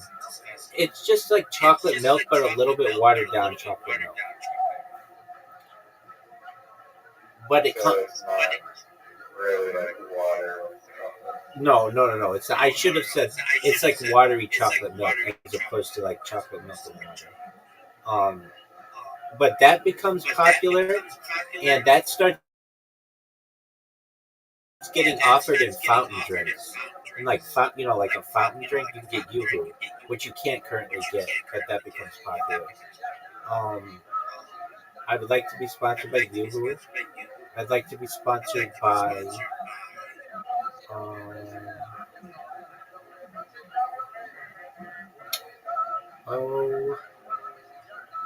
what else? Like Philadelphia cream cheese. I fucking love cream cheese. Bagels. And there's a kind of bagel. It's called Dave's Bagel. It'd be really cool to be sponsored by them. Ken's dressing. It's like a restaurant style dressing that's really popular. And I fucking love that dressing. I would like to be sponsored by like Coca-Cola would be great. I'd like to be sponsored, but actually Coca-Cola is fine. But Cherry Coke, I'd like to be sponsored by Cherry Coke because I think that Coca-Cola does not promote Cherry Coke as much because it will cut into their sales. Because Cherry Coke is very popular. Like if you give people the opportunity to drink Coke or Cherry Coke, a lot of times people take Cherry Coke over Coke. I'd like to. I've never had it in my entire life. Oh, dog, you're missing out. Cherry Coke's amazing. What does it taste like? Do you know what grenadine tastes like? It tastes like cherry soda. But they used to make it. People used to make Cherry Coke by. Okay, do you know what maraschino cherries taste like? Like regular cherries? No, it's like really candy cherries. It's like in a thick syrup. And all right, so if you don't know, you know what a maraschino cherry is? It's like on the top of a sundae. Okay. So it tastes like that in Coke. And Here's what why do you think that I was not? I mean, how many flavors is it? well, if you want to use, they make a machine called a Coca-Cola Freestyle, and I think you can get like perhaps infinite amounts because you can mix them together. But just in that machine, there are like over 100. No, but I mean like actual like cans of like Cherry Coke. Oh, I'm in the Coke subreddit, so I get to see it. Like they offer a lot of different kinds of. Vanilla. Hold on, they offer a lot more kinds overseas. So, do you want to count ones that are overseas? Other Georgia Peach. Yes, overseas, the whole country. Oh, How many flavors? there are over 100 different kinds of coconut because they offer ones with like stevia, then they offer like ones with sugar versus high fructose corn syrup. Then they offer like mango ones.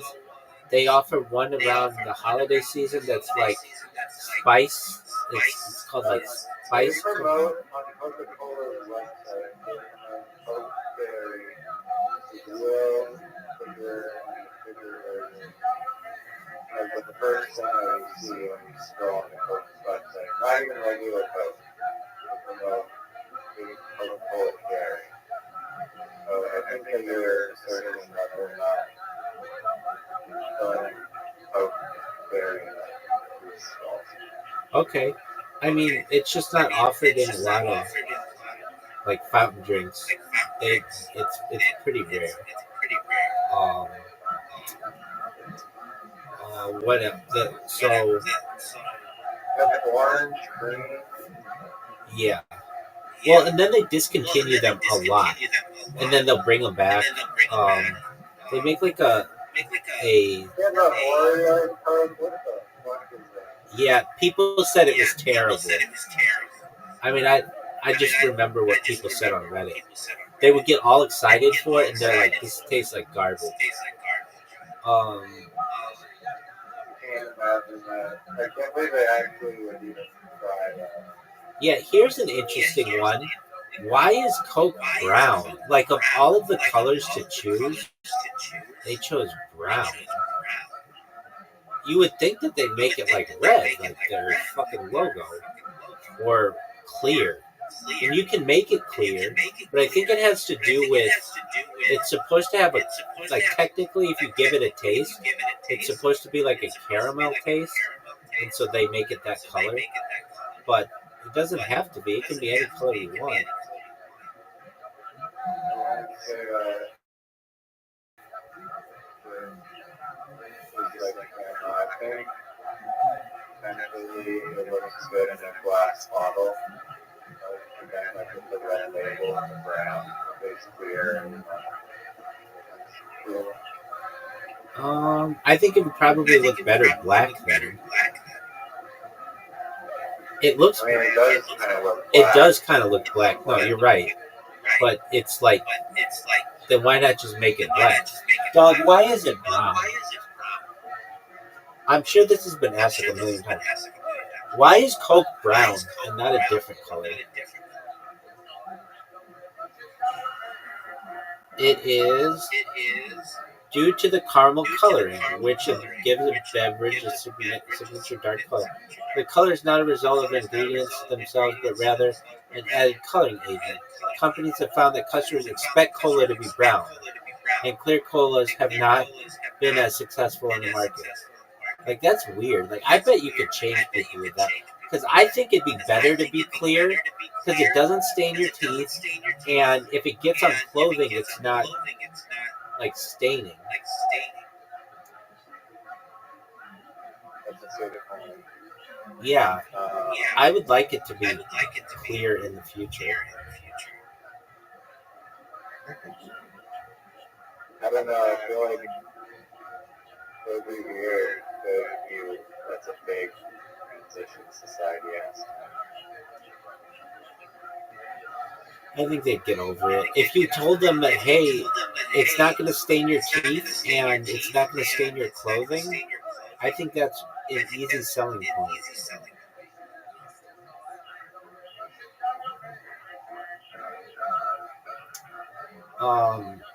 I don't think it's a bad idea at all. I think it's a $1 billion idea. I'm sure they thought of it. They just don't have anybody to push it. If Michael Jordan came out and started drinking clear Coke, people would think that's baller as shit. They used to make something called Crystal Pepsi in like the early 90s, but it never really took on. It wasn't the same taste though. I think people would be shocked if you had the taste of Coke in a clear container. They would just be like, they'd have their minds blown. Like, I think it'd be very popular. How many types of Coke and a Coke Freestyle machine are there. It's like Coke Freestyle types. Okay, there are over 100 different options. The machine provides access to 165 different Coca-Cola products. Because you can get into Diet Coke and caffeine-free Diet Coke and caffeine-free Diet Cherry Coke and caffeine-free Diet Vanilla Coke. I mean, there's like, and then you get into Coke Zero. Every flavor has like 8 different options. You know why they offer Coke Zero? Because they want to offer a low calorie or 0 calorie. They want to offer a 0 calorie drink, but targeted at the male audience because they have found that men associate Diet Coke with women and they don't drink it. But Coke Zero, if you ever watch like, at least in the United States, sports, Coke Zero is like advertised a lot. And it's supposed to be like more manly drink. Though, if I've ever had it, it tastes like aspartame, like really like artificial sweeteners. It was like way worse for you overall. Yeah, generally. I like. Well, Cherry Coke is just like it's not as. I know you say it's on the Coke website. I'm on the Coke website right now, and I don't see. Okay, now I don't see it. I see Coke, Diet Coke, Sprite, Fanta, Smart Water, Minute Maid. So you're not on the Coca-Cola URL. Coca Cola.com. Yeah, I am. Yeah, I am. I can send you the website. The Coca-Cola Company. Coca-Cola. COCA-COLA.com.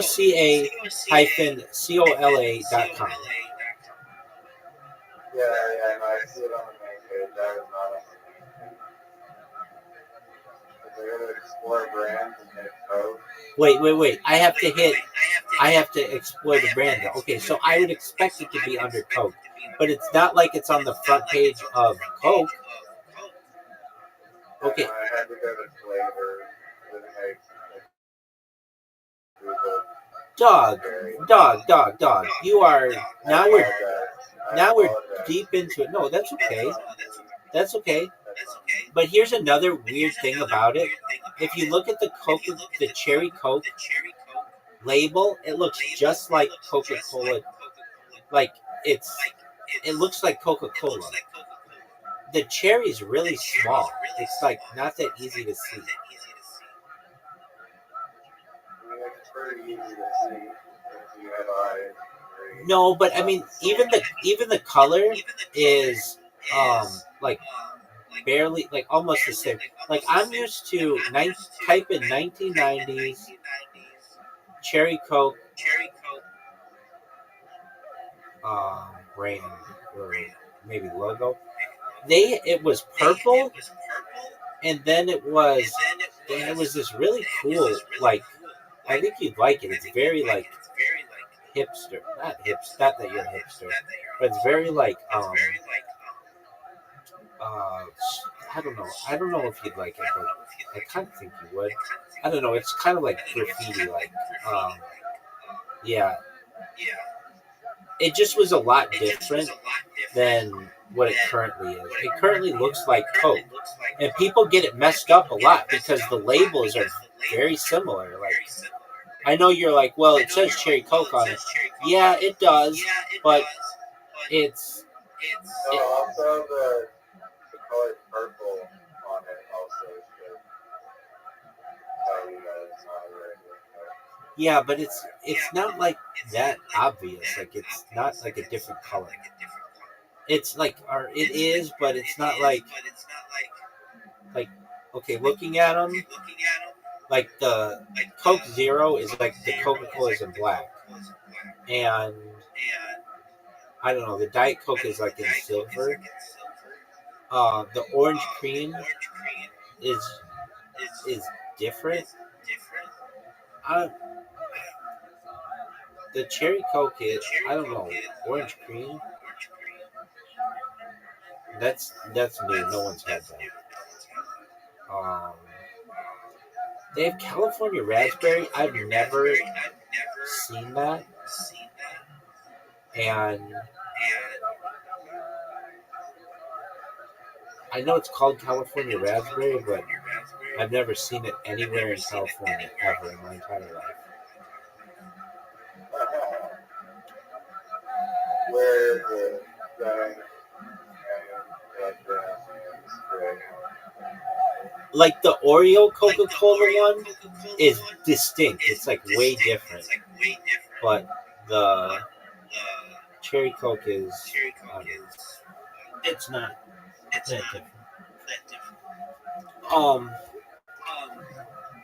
Okay, so sponsored by Cherry Coke, I'd take. That would be cool. Um. Mountain Dew Code Red. I think that'd be baller. Have you ever had a ginger ale beer? I've had ginger beer. Have I ever had a ginger ale and a beer? Um, I don't recall. I've had ginger beer though, and I very much enjoyed it.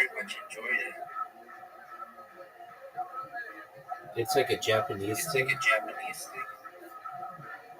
That might be a ginger ale beer. Do you like ginger ale? It's okay. It's like I don't think I'd ever order it. Like there are literally like 30 things I would order before ginger ale. But if I'm having like some kind of specialty drink that has ginger ale, then I'll have it. But it's literally like one of those old fashioned drinks that people don't really drink anymore. Um, I'm trying to think of the last time I had ginger ale. Hey, oh, you like ginger ale? Do you like Canada Dry? Yeah, it looks like the monopoly of ginger ale. Yeah, no, I'm in agreement with you. I didn't know.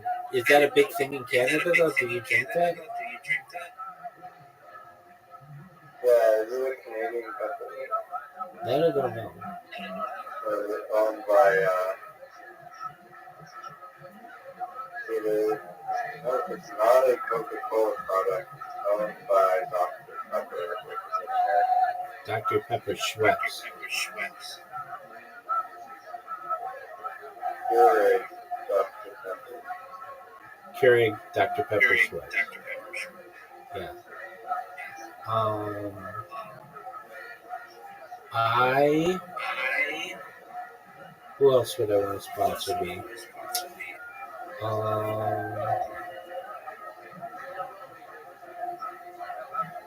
Like Trojan condoms. That'd be kind of funny. Like what's it called?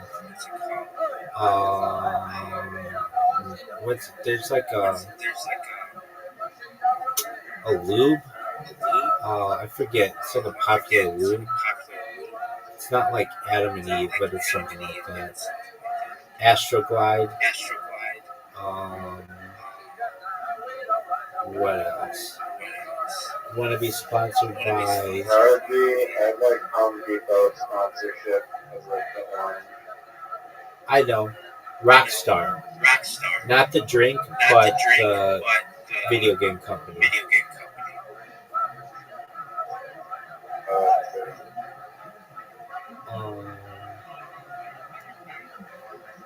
EA Sports. I would take a sponsorship from them.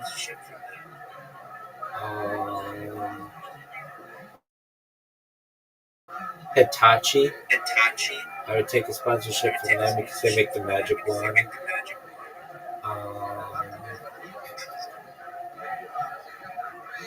What else?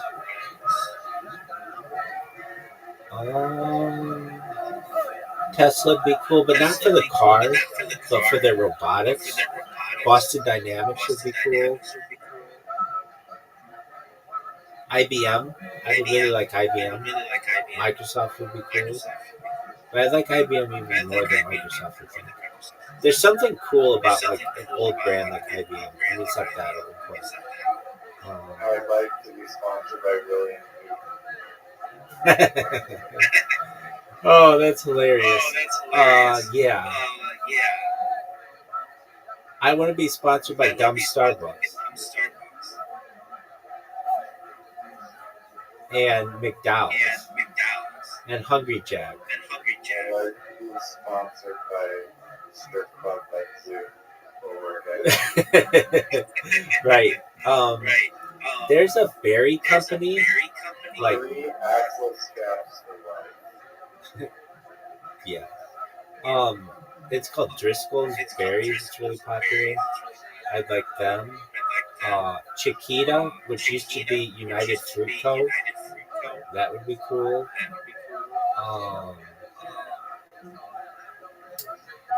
Which like literally like used to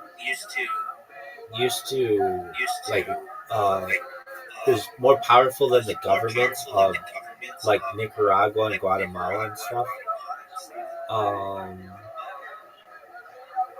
There are like weed stores or like there's one that I really like. It's called Grove. I would really like to be sponsored by them. They make like vaporizer. Oh, there's a vaporizer. It's called oh, it's a German company. They make the Volcano. That would be cool. If we're talking, I was kind of just focused on American companies, but if we're talking global companies, DJI. Do you know what DJI is? They're the drone company.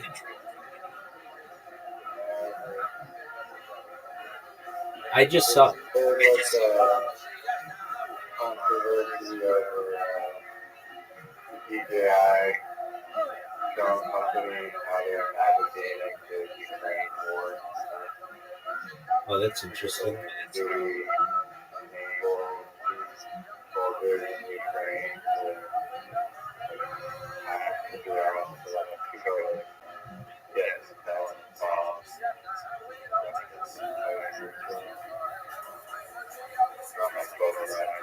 I saw this thing last night of a tour of the DJI building.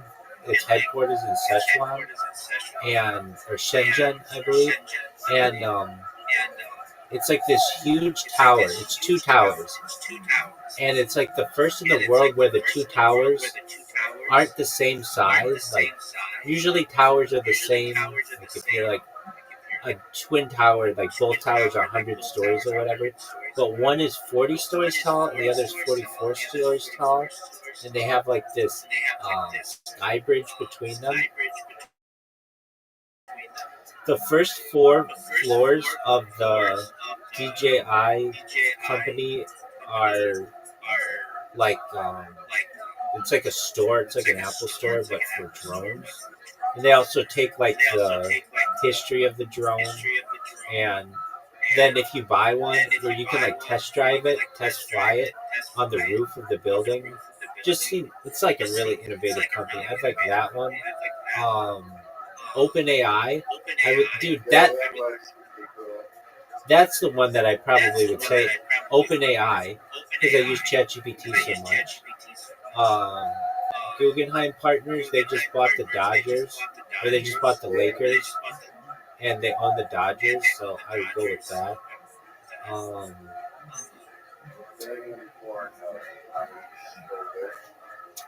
Yeah, that would be tight, but I don't know.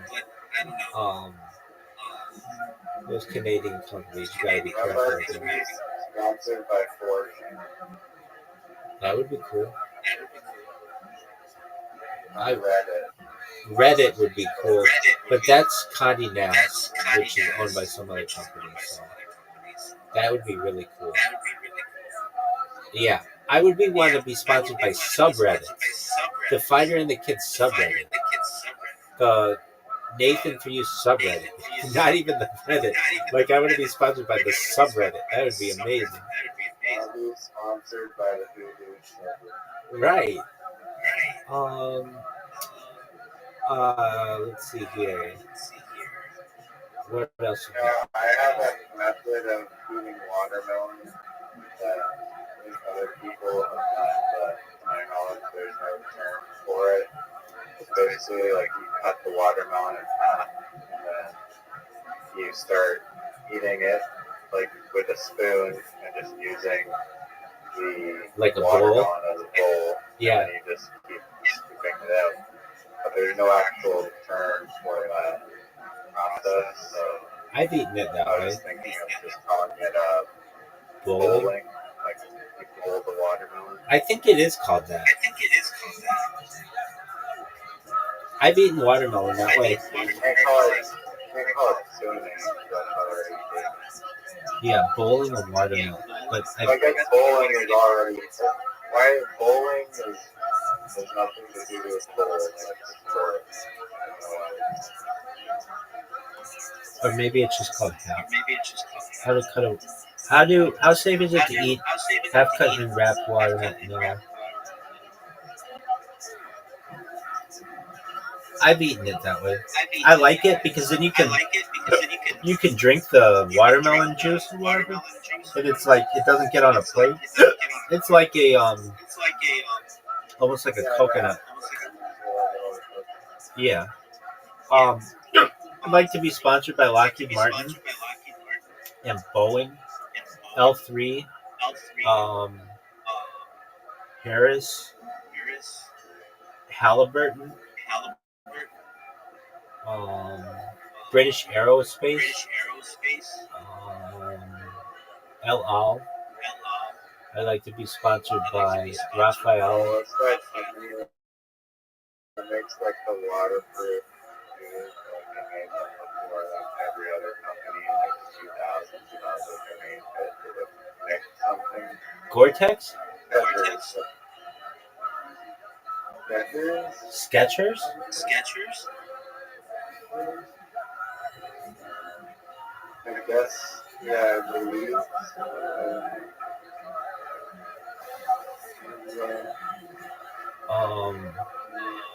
I'd like to be sponsored by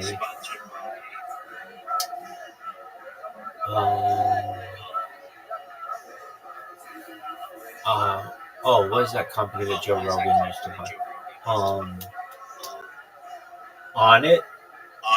On it. He always used to plug that and the fleshlight, so I'd go with those. I'd go with. I would like to be sponsored by bouncy castles and memory foam. Yeah, Doug. Dude, what do we call that thing? The snooze cruise. Yeah, what was the name for the couch? Did we ever come up with an inflatable couch? No, but we could, and I think an air seat is cool.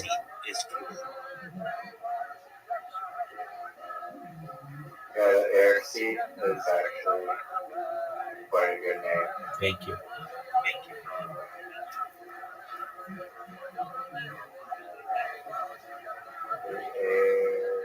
I'd like to be sponsored by Airbus, Northrop Grumman. Those would be cool. Airbus will get sued by Airbus. No. That's different. I was just naming the company. We'll call it Dumb Airbus. Dumb Airbus. Just everything, just add dumb to it and take over the world.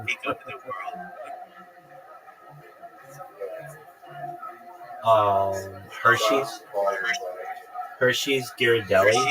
Those would be cool.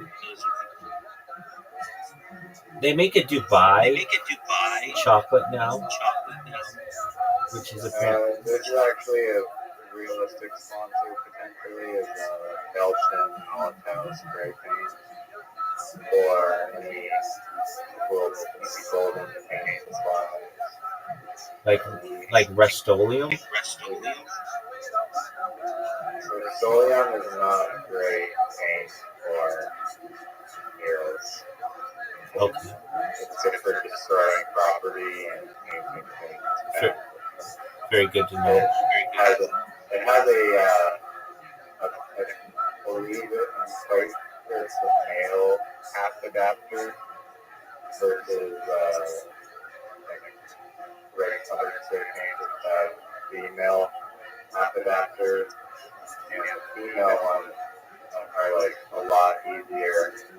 You can swap out the cap, you can change the flare depending on different caps that you buy. But with the male, it's like you have to buy an adapter if you want to use any other cap. It's not pretty much unless you like steal other male caps and like oil them in hot water and use it in a needle to make it blacker.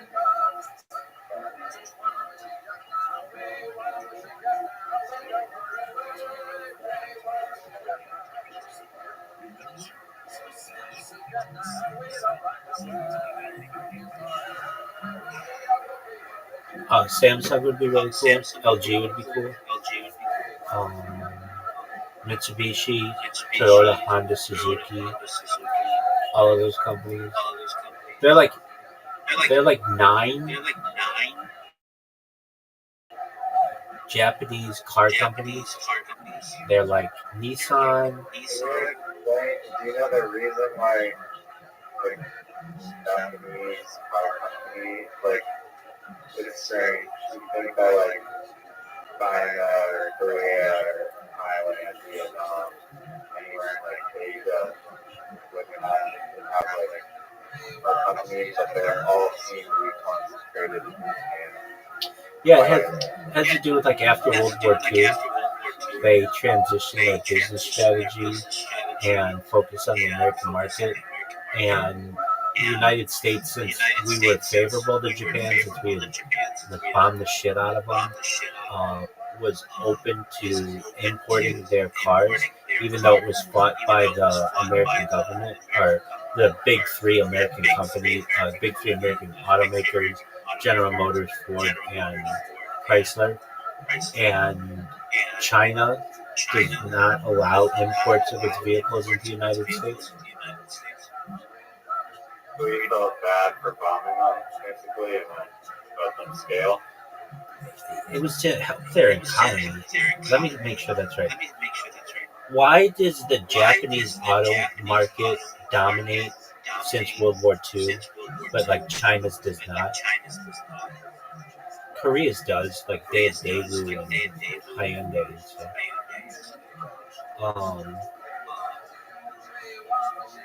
Yeah, I know it's because of efficiency and all that. I know they're good cars.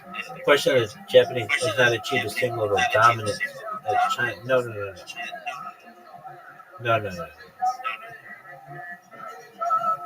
Why did America allow for Japanese car imports but not Chinese? It may be because Chinese don't want to sell to Americans. I mean, I would think they would. They would sell as many cars as possible. The distinction: Japan emerged as the dominant force in global automotive industry following World War II, posed a significant challenge to the U.S. auto industry. The U.S. implemented a voluntary export restraint agreement with Japan in 1981, limiting Japanese car exports to the U.S. to 1.68 million units annually for 3 years. The measure was intended to protect the American automotive industry. In contrast, China's automotive industry has developed more recently and has not yet posed the same level of competitive threat to American automakers. While China has become a significant player in global manufacturing, its automotive exports to the U.S. have been limited by a combination of trade policies, market access issues, and differences in consumer preferences. Unlike Japan, which had a well-established and highly competitive automotive sector by the 1980s, China's automotive industry has been slower to penetrate the U.S. market. Additionally, geopolitical considerations of influence U.S. trade politics. Relations with Japan during the post-war period were characterized by strategic alliances and economic cooperation. So, yeah, we were trying to help their economy, particularly during the Cold War. In contrast, U.S.-China relations have been more complex, so it hasn't been as good with China. but also China's industry is much younger. But like we do it with Korea, Daewoo, Hyundai, Kia.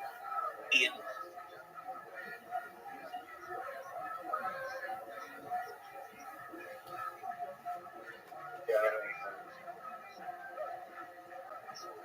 Why are they so good at manufacturing cars?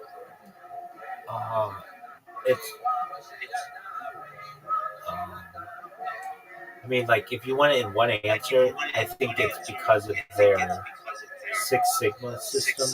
If you're familiar with process improvement, they basically make it so that if they're going to have something go wrong in their vehicle, it will happen in like 1 in a million vehicles. So they're just made to be extremely reliable. Um, in the United States has not had the same type of implementations. And then also, the United States has had a push for planned obsolescence in their vehicles when China or when Japan has not. Japan built for quality and cheap, like uh, if like inexpensive quality, when the United States has built for shareholder value.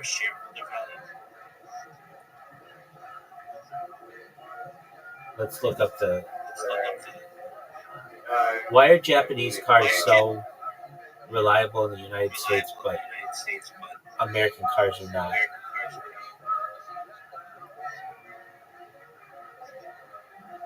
Japanese cars are considered more reliable.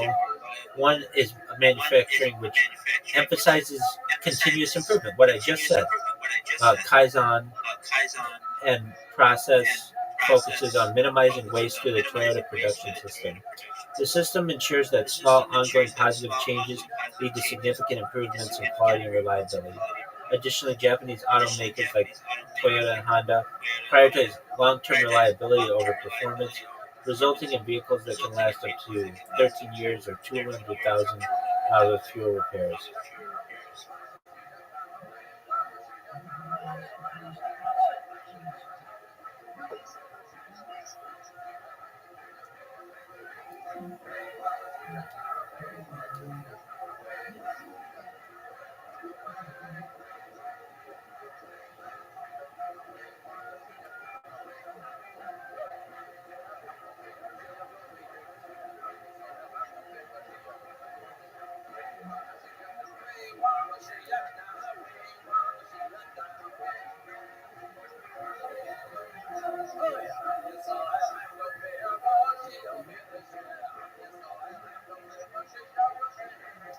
What kind of art do you like?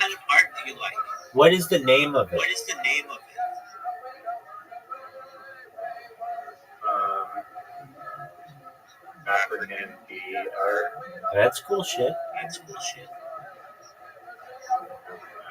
art in general. This one guy I've been discovered recently. His name is Adebayo Balaji, and I'll link you his Instagram page. I think both his artwork and things he says are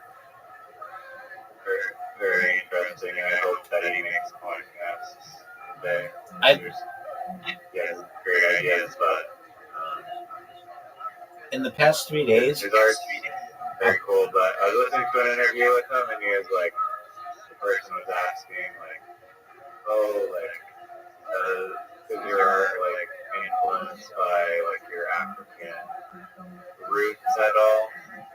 And then he had an interesting answer. He was like, if I was like a white person, would you be asking me the question of whether my art is like influenced by like my European roots? right? And person was like, oh yeah, no, that's a good point you have there. But I think his work does like it seems I don't know. It seems African. I kind of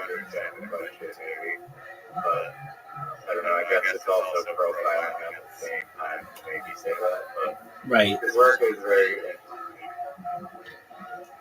regardless of whether he's of any cultural background. I'm not sure what the matter I'll look at it in a second. I've been. It's interesting that you say that. Over the course of the past 72 hours, been doing everything I can to memorize the positions of all the African countries. So I've been playing this game on my phone that it just quizzes you on where they all are. And I'll just be honest with you, I did not know where Burundi was versus Botswana versus Togo. And I know where they all are now, and that's something that they definitely don't teach you in the United States, which is a shame. We learn where all the states are. We don't learn about Canada. Like you guys learn so much about us, and we learn literally nothing about you. I bet if you quizzed 100 Americans that say, "What are all the territories and provinces of Canada?" I bet you most Americans, more than 50%, can't name one territory or um, province, and probably only 2 or 3 people might be able to name everything.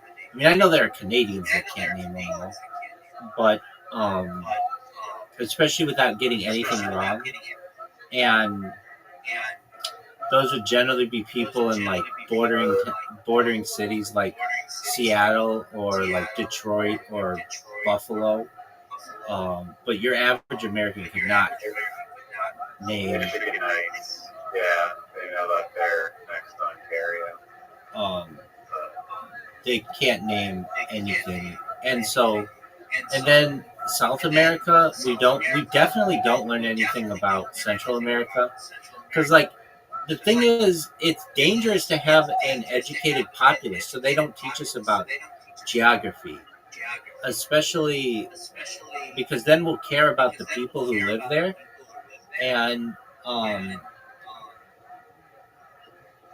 they um, they so okay. So what am I trying to say? Um, we learn about Europe because that's where most of us come from, though that's changing because it's become really Latinx has been a huge increase over the course of the last generation or two.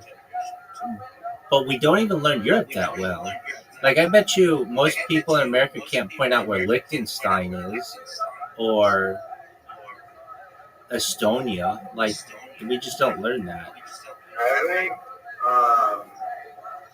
yeah, it may not be taught in school because it's not particularly relevant, but people look at maps a lot, and I think that a lot of people, I mean, there were 275 countries or something, so it's hard to know where shit like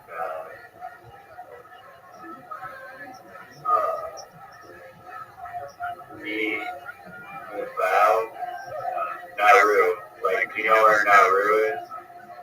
Naru?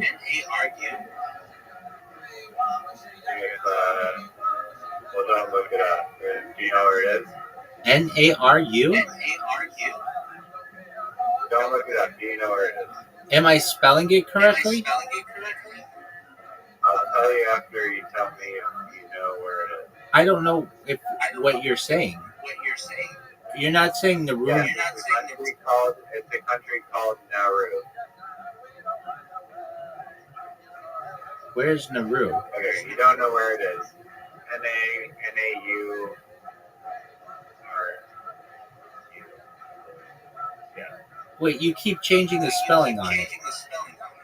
No, I didn't. N-A-U-R-U.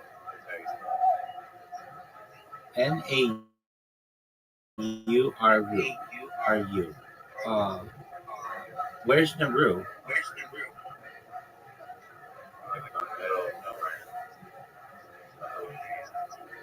Yeah, that kind of stuff we definitely don't learn. I'll learn it. I'm trying to learn them all. So I started with Africa, and um, I've also been doing this thing for like the last Why are you doing the? Why are you doing the Africa quiz? because it has the most amount of countries, and it has like 55 countries and territories and stuff. And I really like Africa, but I like African people. I've had a lot of friends, not just African American friends, but um, people from Africa. Like I've had friends from Malawi, and Ghana, and Uganda, and South Africa, and they're just really kind, nice people. And um, I am just doing my best to learn like all the countries, and I want to learn all their capitals. I've been doing this thing with flags, learning all the flags, and like there are some flags that are so similar, like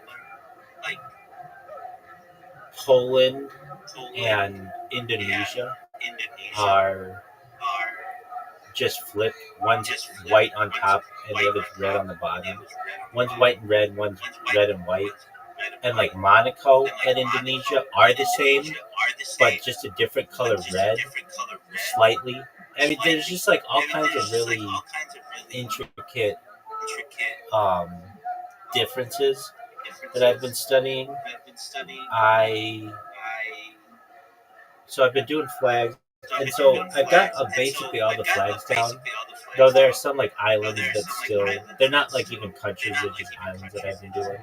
Um, so I'm gonna do Africa. The Senegal flag looks like. Senegal, Cameroon, they all look the same. They're like a star, red, white, and green, right? Yeah. Mali is similar, but Mali doesn't have the star. They're all very similar. They're all in Iraq, Syria, and United Arab Emirates and wait, and United Arab Emirates and Kuwait. They're all that red, green, and white. Yeah. And then there were ones that I used to know that changed. Like Libya used to be just a green flag, but after why would they use like the same flag if they're like right next to each other? There has to be a reason. yeah, it's because it was like the Middle Eastern partnerships, like to be like it was called like the Arab coalition or something.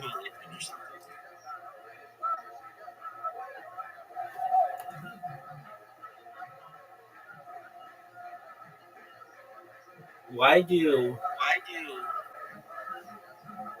Jordan, United Arab Emirates,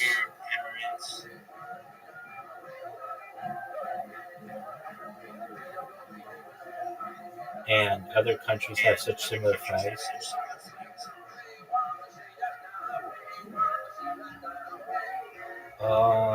Pan Arab. That's yeah. It shows their united cultural heritage. Each color carries specific symbolism. Black represents the Abbasid Caliphate, which was associated by the Umayyad Caliphate. Green is linked to Islam, and red is the Hashemite dynasty.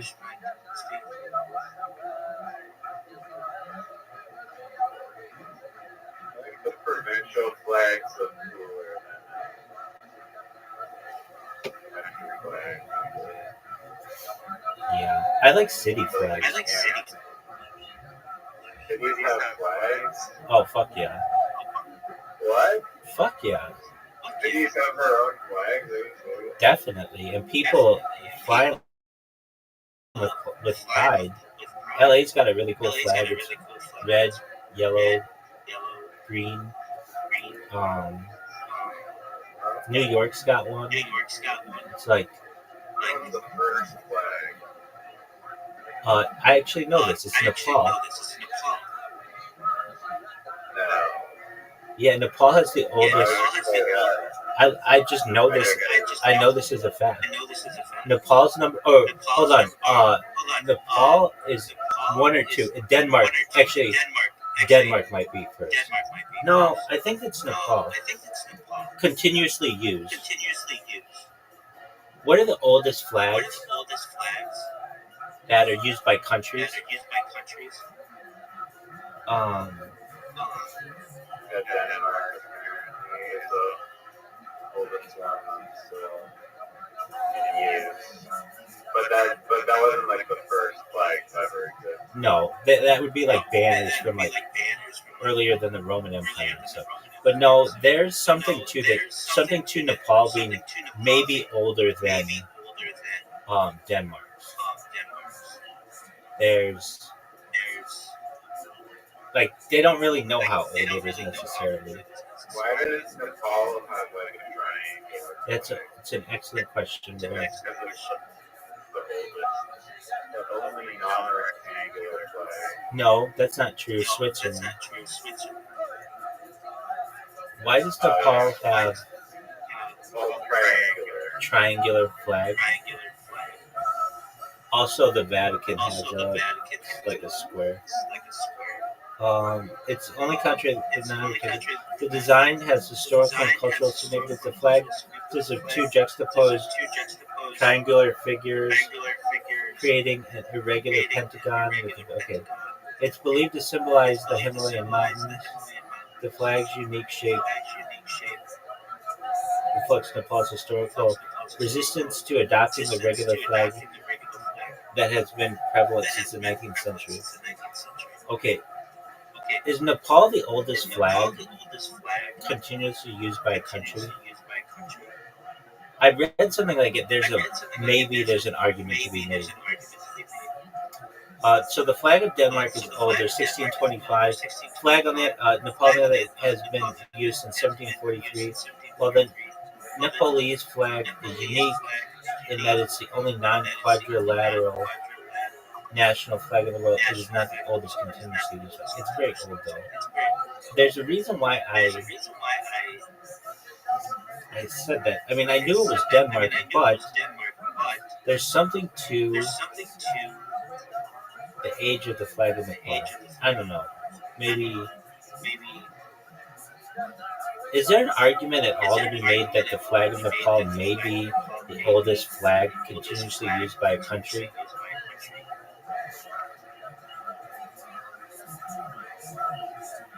The flag of Nepal is often cited as one of the oldest continuously used flags, with its current design. Okay, the Nepal flag's continuous use and distinct design contribute to arguments supporting its claim as one of the oldest.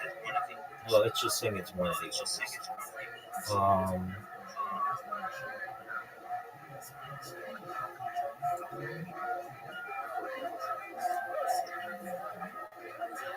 Oldest continuously used national flag.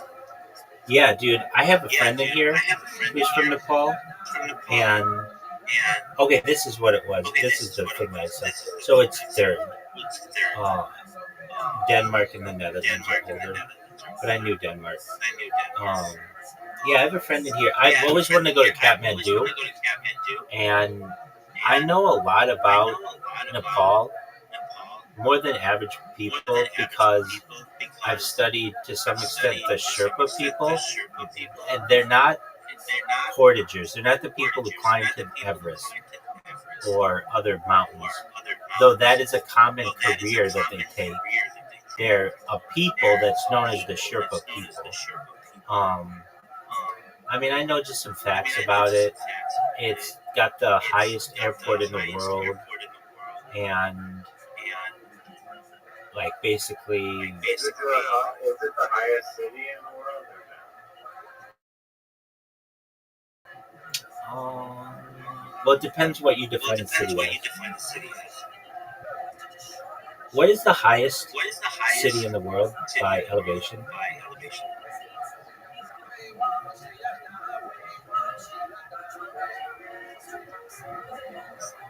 La Paz, Bolivia is.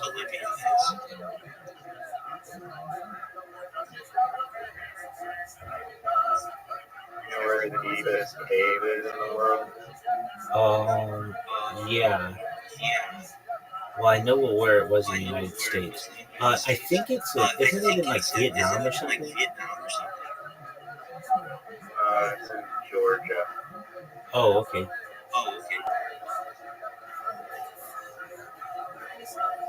That's an interesting one. The city of La Paz, though, like, I think I might have watched a video on this because they installed gondolas as public transportation.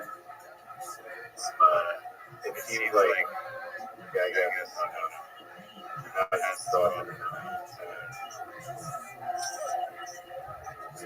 I guess, You would think it would be Kathmandu.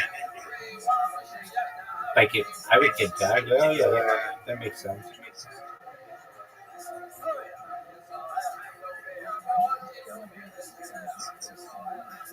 or I guess, yeah, there's like little,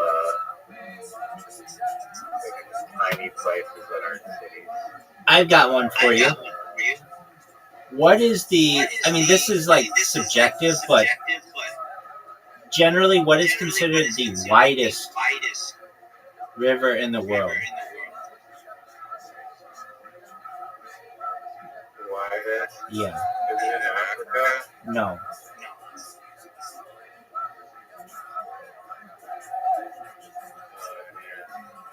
Is it in South America?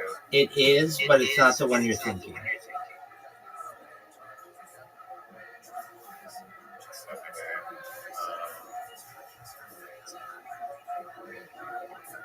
It's the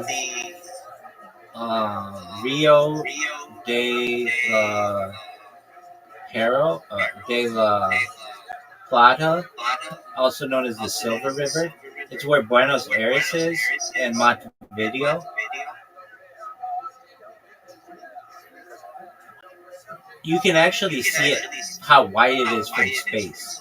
It's like 160 miles wide. It's very wide, and it runs into the ocean.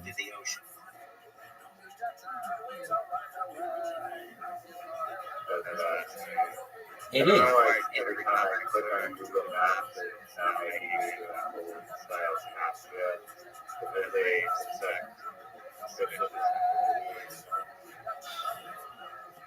I know why. That data is very expensive, and they don't want people using it for OpenStreetMap, which is its competitor. That's free.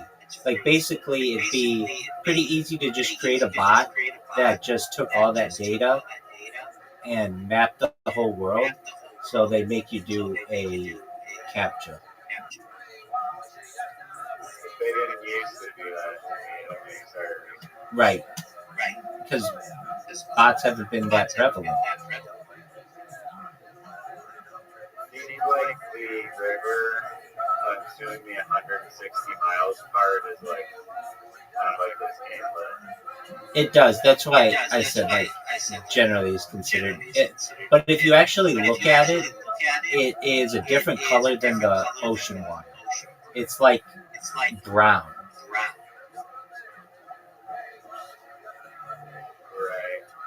Yeah, I don't know. It's the confluence of two different rivers. Like 160 miles wide, going through it is going through two countries. There's the Paraguayan River, and then that river, and they meet there. And I know what you're saying. Like it looks like, well, this could be ocean, but if you look at it from a satellite view, it's a different color, and the salinity does not get brackish until you're pretty close to sea. The Amazon has always fascinated me. Yeah, it's either the longest or the second longest river in the world. There are arguments between the Nile and the Amazon, but Did you know that there's not a bridge over it? Like, you can't drive over it because it in the rainy season it rises like 30 feet in the air, or 30 feet. The water rises 30 feet above the ground, and it's not practical to build a bridge. I think you eventually could. I'd like to see one built, but there are just a bunch of different tributaries as well, so you'd have to keep building different bridges. And so the best way to the Amazon River. So the best way to cross it is through ferry. And usually in your major rivers of the world, like the Mississippi at the mouth, you have New Orleans, and like River de la Plata is Buenos Aires, and like um, the the Yangtze, I think it is like um, or the Yellow River is the Pearl River is Hong Kong, and like the Yellow River is. I want to make sure I have this right. I think it's Shanghai. Like basically at the mouth of all these rivers, you have a big city, but um, the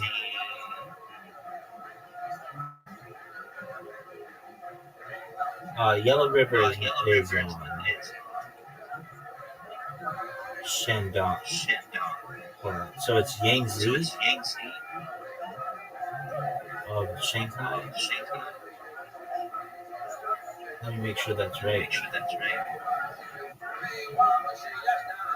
Yeah. The Yangtze is Shanghai.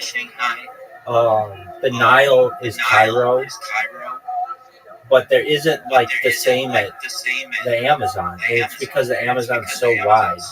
It basically creates islands at the mouth. It's it's the largest tributary system in the world. Tributary system in the world. It's the largest watershed. It's absolutely giant. It's a fascinating river, and as you can tell, I'm pretty obsessed with it. Do you know what the longest river is in the United States?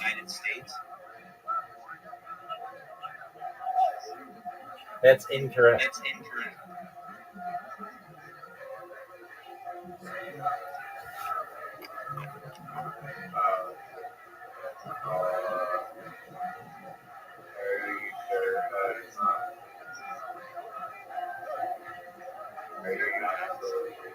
Yep.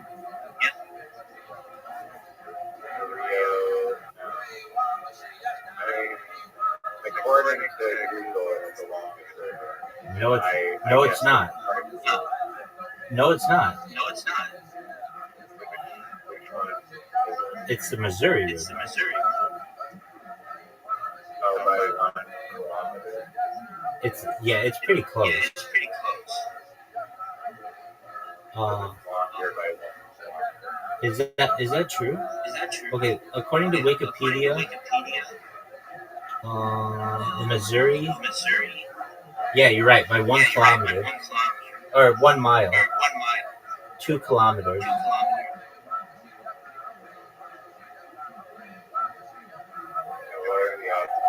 What are the odds of that? You know what another weird thing is like that? If you look up the square miles of the United States versus China, it's freakishly close. It's like, what are the odds of that? I know that's more politically driven, but United States has a total land area of 3.8 million square miles, and China has one of 3.7 square miles. The funny thing about the projection of the map is that it makes Venezuela and Greenland and Alaska look huge. The Mercator map? Yeah. Do you know what the biggest island is at Greenland or Australia? Yeah, I think so. Hold on. I mean, I think I could just. Well, I mean, arguably any continent is an island, but if you get past that, um, so you're asking, what is the third biggest island in the world? Is that what you're asking? Yeah.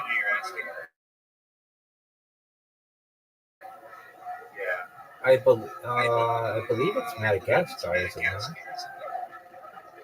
No. Hold on. Probably the Hold on. it might be frequency close. Um,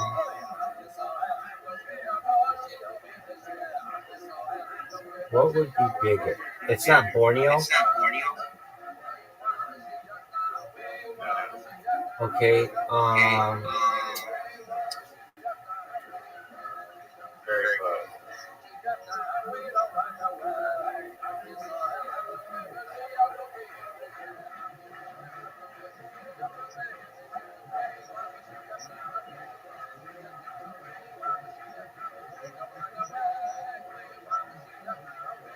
um,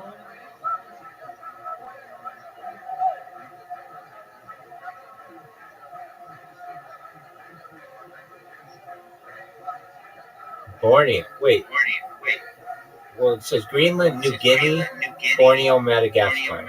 So you're saying New Guinea? Oh, interesting. Yeah. Have you ever known anybody to go to Baffin Island?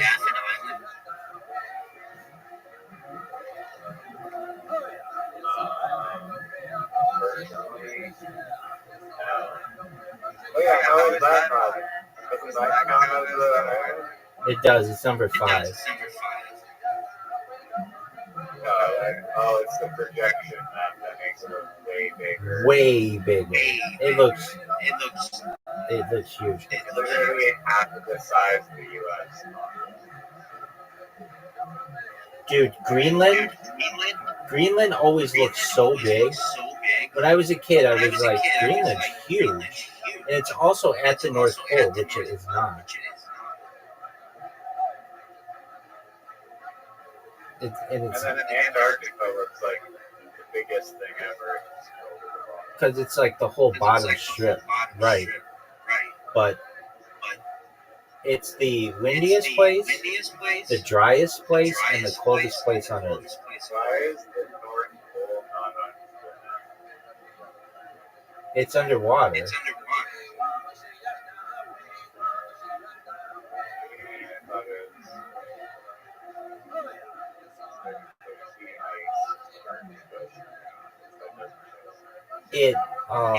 It depends what time of the year. So sometimes it's broken ice, sometimes it's frozen over, and it can be open water as well.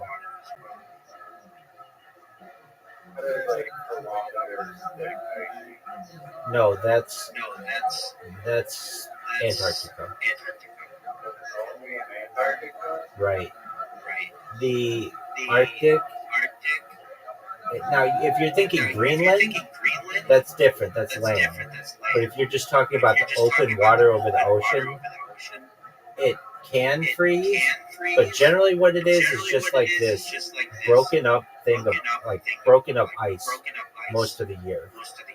But it's not like perfectly frozen over.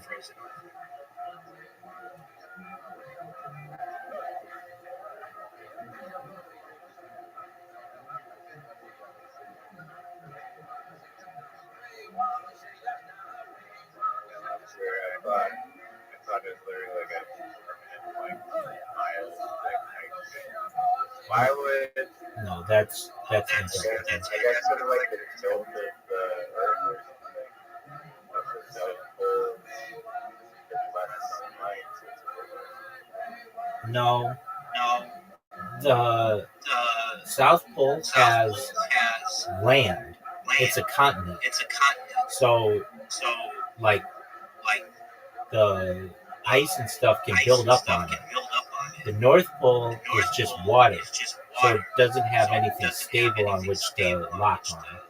Like it does on Greenland, but Greenland isn't directly over the North Pole. It's open ocean.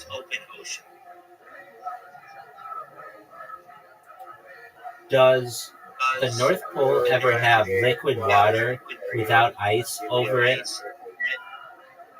Just a moment. Go ahead. Are you flat Earth? I'm a heliocentric believer. You know what? I have to go back. The Arctic.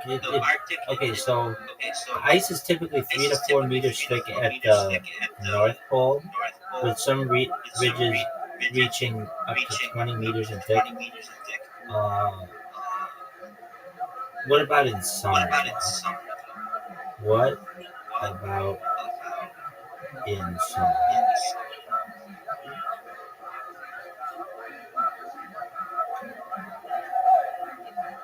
During the summer months, the North Pole experiences notable presence of liquid water, primarily in the form of melt ponds that leads to openings in the sea ice. This phenomenon is increasingly due to the rising temperature as sea change. In recent years, the Arctic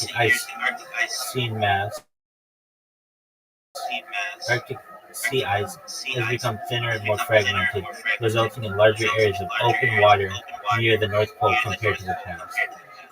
For instance, during the 2024 summer season, significant amounts of open water were observed near the North Pole, with researchers and explorers reporting easier navigation through the region due to reduced ice resistance. The luxury polar expedition ship Commandant Charcot was able to reach the North Pole through openings in the ice, highlighting the changing conditions in the Arctic environment. Despite these changes, the majority of water at the North Pole remains frozen for the majority of the year. So, I mean, that's what I thought. But, with the sea ice typically ranging from 2 to 3 meters in thickness. However, the increasing presence of liquid water during the summer underscores the rapid transformation. So, it's generally frozen, but it does break up, and it's not like miles thick like Antarctica. Do you know what Arctic means?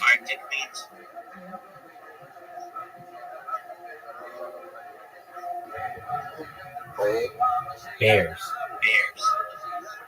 Do you know what Antarctic means? Bear? Yeah, it's like Latin for bear, but it's not because of polar bears, even though it works out that way. It has to do with Ursus Major, the constellation, which means like big bear in the stars, and then Antarctica means no bears, which it does work out that there aren't bears at the South Pole, but it just meant that that was not where you could see Ursus Major.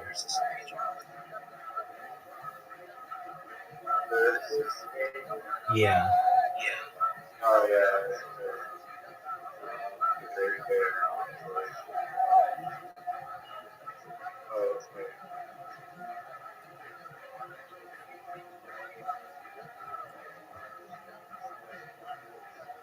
Or perhaps it's Greek. The Ursa Major is a big difference. Ursa Major is not the Big Dipper. It's Great Bear.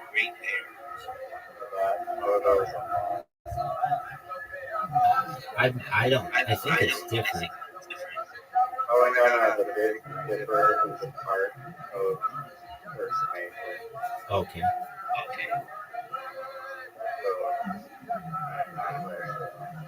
Okay. I mean that's good in my book.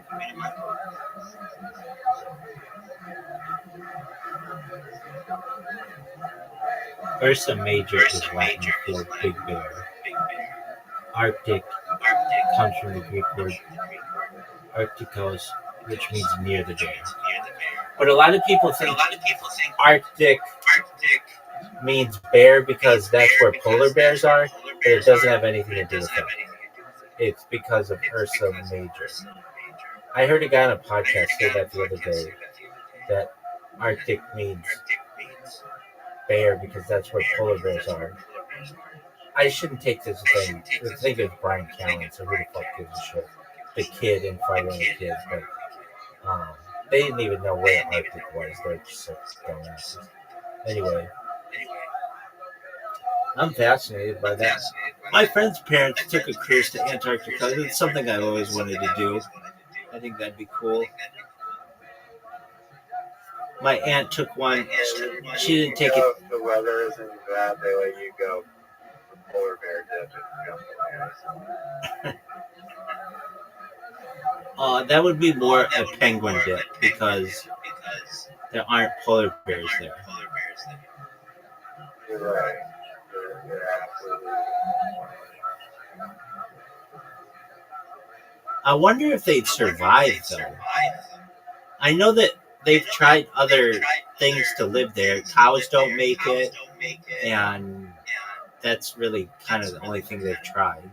Like cows die basically immediately. There's like no vegetation. But they tried to have. I read about a story like the Ernest Shackleton, one of his. It wasn't his expedition, but he was on another expedition, and they tried to have cows there. And I think one of the cows gave birth, and there's this interesting story. Like if you have an iceberg and it breaks off, that's called a calf. And they named this calf, like, I forget, hold on. Cow calf, Ernest Shackleton, Antarctica. What did they name the calf? They named it like something related. It's a cute name. They named it iceberg.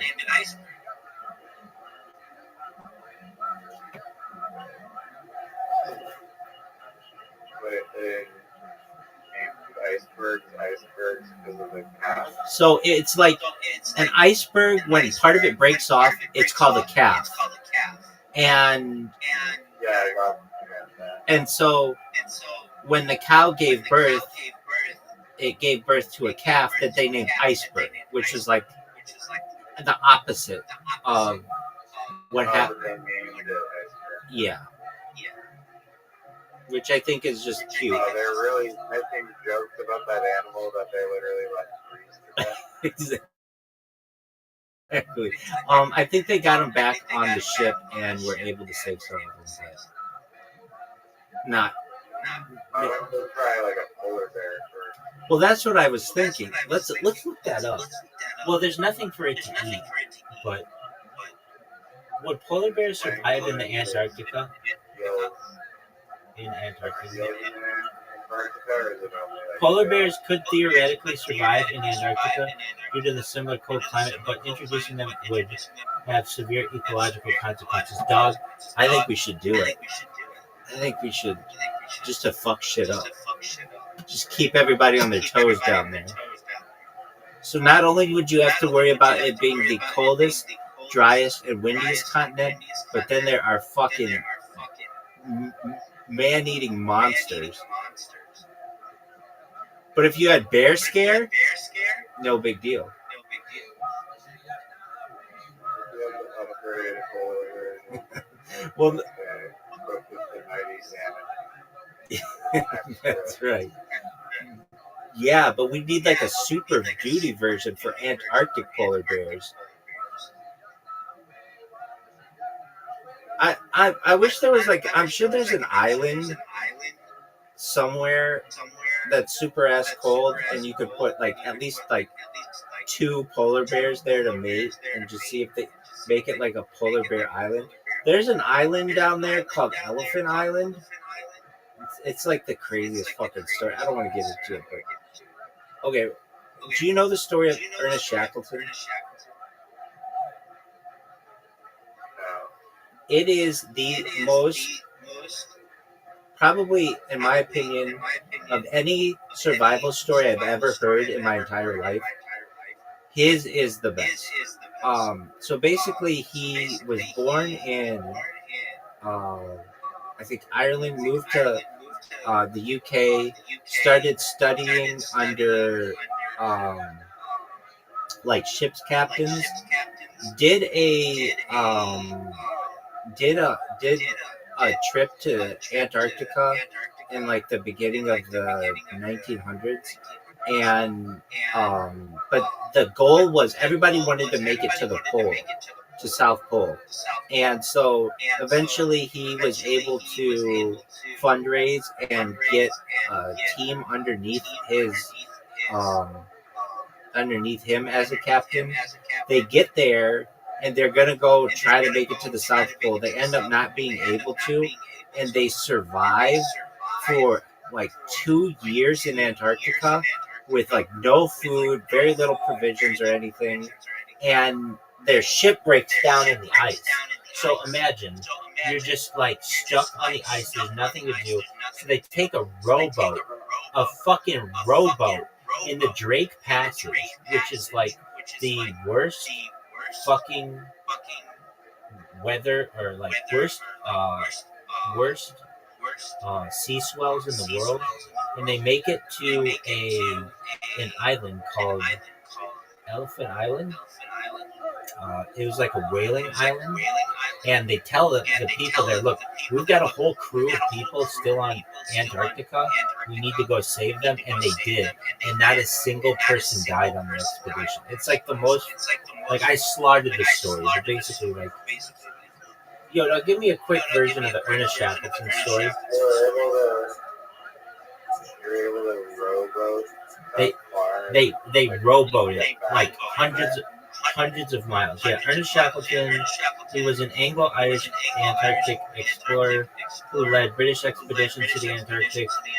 By 1874, born in 1874 in Ireland, his first experience was with Polar Ridge as a third officer of Captain Robert Falcon Scott's Discovery Expedition. During the Nimrod expedition, he and 3 companions established a new record farthest south latitude. Shackleton's most famous expedition was the Imperial Transatlantic or Antarctic Expedition of 1914, where his ship, the Endurance, became trapped in the ice and eventually sank. Despite the loss of ship, Shackleton and his crew survived after drifting on ice for months before reaching Elephant Island. Shackleton then embarked on a perilous journey to find help, ultimately rescuing all 27 men. Like, I would model my life after this guy. He just had an enduring spirit, but he cheated on his wife, and so I've never been really happy with him because of that. Was it with like other crew members on the ship? Does he look like did you say, did he look like other crew members? Was he cheating with the... No, it was somebody in England, if I recall correctly. No, there were only men who were on this ship. I would understand if you cheated with somebody on the island. I get that. I would, or on Antarctica.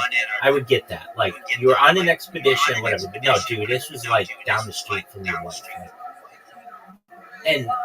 and then like they were still married when they returned. What the fuck happened to you? There he is. And it happened in England. Like, it wasn't like on the trip or whatever. And then if I recall, they weren't very rich from this. And they just did like speeches around different universities after it was all said and done. But dude, this fucking rowboat story is the most fucking fascinating story, and that's not even the worst of it. Or, well, I guess it's really bad. But they get to Elephant Island, and the way Elephant Island is shaped, you couldn't just go around. Like, it didn't have like a smooth beach. It was very rocky, so they had to climb over a mountain and then slide down the hill, and they got to be like going like 40 miles an hour on like a fucking slide, and they basically like slid into the city, and the people who welcomed them, they were like, these motherfuckers look like they were dead, like they were zombies, because they had just been in Antarctica for 2 fucking years. Then they got on a rowboat, got to an island, but they didn't even get to the right side of the island. They had to then climb a mountain and then fucking slide down a mountain to get here. Exactly. Yo, what about the rowboat? How big was the rowboat, and like, how many miles did it have to go from Antarctica? And then talk to me about them having to get to Elephant Island and then climb a mountain and then slide down the other side. I've listened to this story on a podcast. It's called the Explorers Podcast. I've listened to it a dozen times, and every time I listen to it, it's just like, how did they do this? Shackleton's endurance expedition involved extraordinary feats of navigation and survival. October 1915, Shackleton was projected on ice floes until April 1916, when they reached Elephant Island in the ship's boats, including the James Caird, which was a really small boat, like a rowboat. Elephant Island was approximately 800 miles from South Georgia, the destination Shackleton chose to seek rescue. That was another thing, too. It's like, how do you find an island? It's like, you know how easy it is to just miss, like, your destination?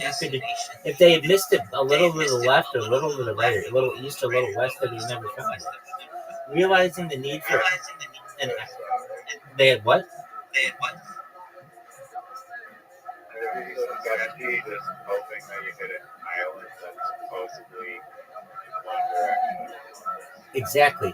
And on top, you're exactly right. And on top of that, it's not like the ocean there is still. It's like swirling really quickly. It's actually a different ocean that hasn't been talked about a lot. Normally people think of the four oceans, the Indian, the Atlantic, the Pacific, and the Arctic, but there's a fifth one that was introduced at the beginning of the 21st century called the Southern Ocean. That's basically the area south of like South America and Australia, and it just basically swirls in a circle around Antarctica, and it's just like, it's the most dangerous sea in the world because there isn't any land to stop it, and so the speed of the water is really incredible. The swells are really big. So Really dope documentary I watched on YouTube a while back about this guy who built his own yacht to race around the world, starting in South Africa. The great passage, the hardest part of the race. Some people died along it. okay, so the lifeboat they took, it wasn't a rowboat. It was 6.9 meters long, so it was like 22 feet long. But that's not big. I mean, that's still very small. It's a lifeboat. Modifications made. Oh yeah, and they had this carpenter, Harry McNish, and like I would read or I heard about these stories, and they didn't get along. Like this carpenter didn't get along with some of the other people there, and it was just absolutely madness. A model of the James How Caird. do other people survive if they're just trapped? Yeah, so they had they killed seals.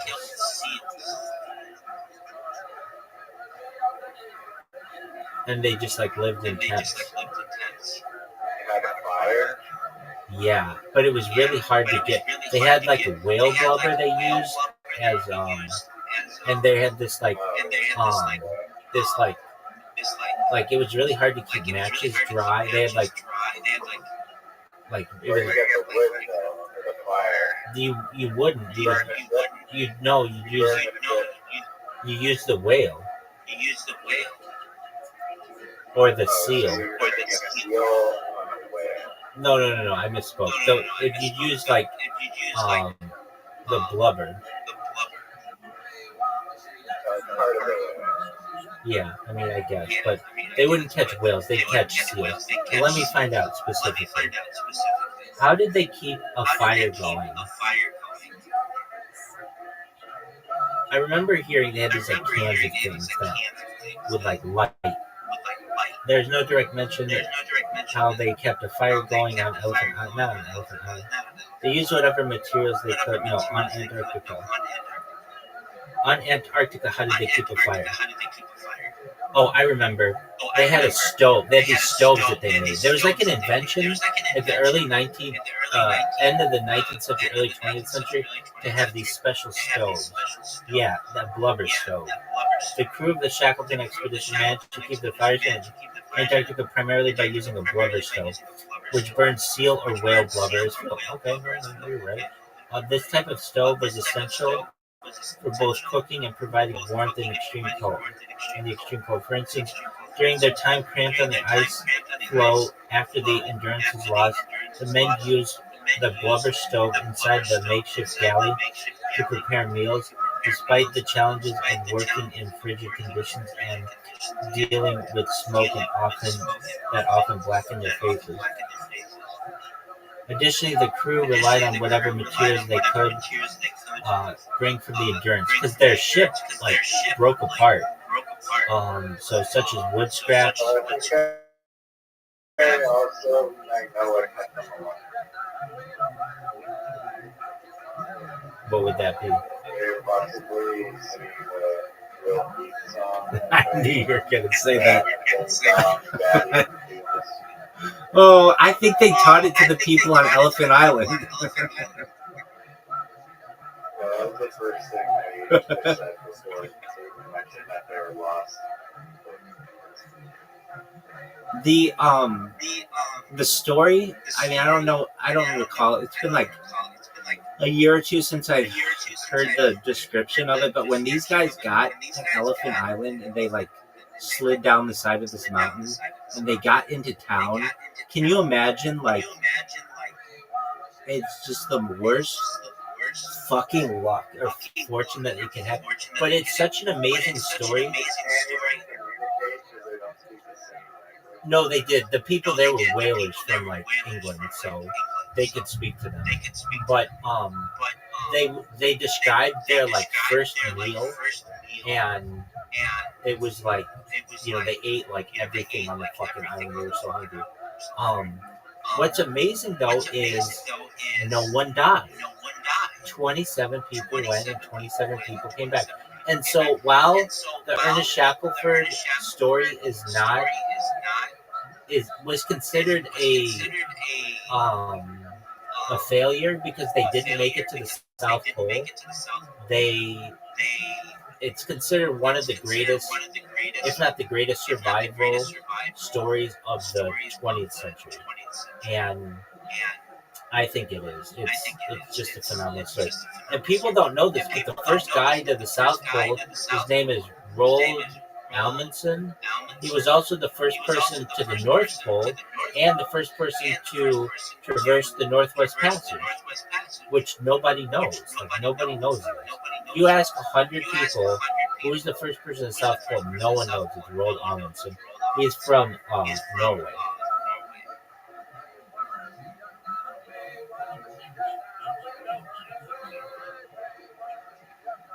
And he trekked it. And then very soon thereafterward, like, it was really hard to get there. But then they invented like this Arctic tank that basically would run on tracks, and then they were able to get there really easily.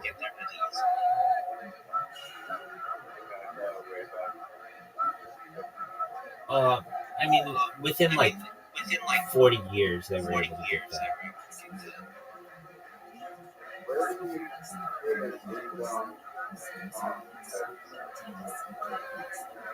He sings it at the reunion. Okay.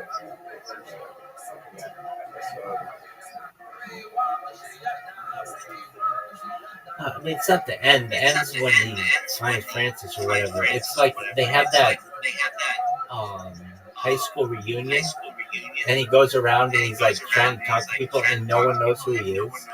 And then there's this part where they sing "I'm a Ding Dong Daddy" or whatever from German or whatever.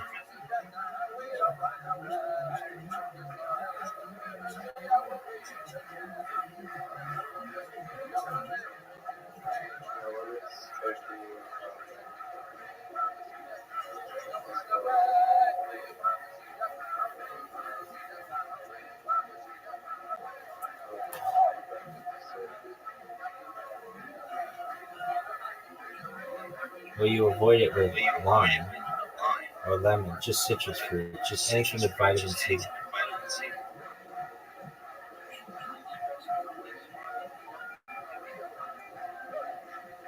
all have certain Yeah, they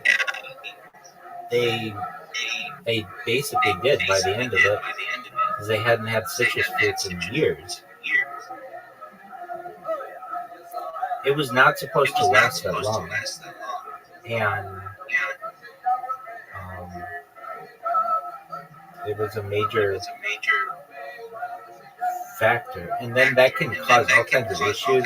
It causes like weakness in the bones and in the muscles, and causes like um, sores in your mouth, and you don't heal, and then eventually you'll die from it. It's a nutrient deficiency.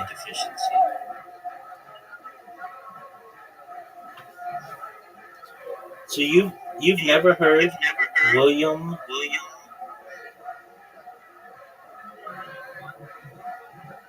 what's his name? Bill William Heath? You've never heard him sing "I'm a Ding Dong Daddy" from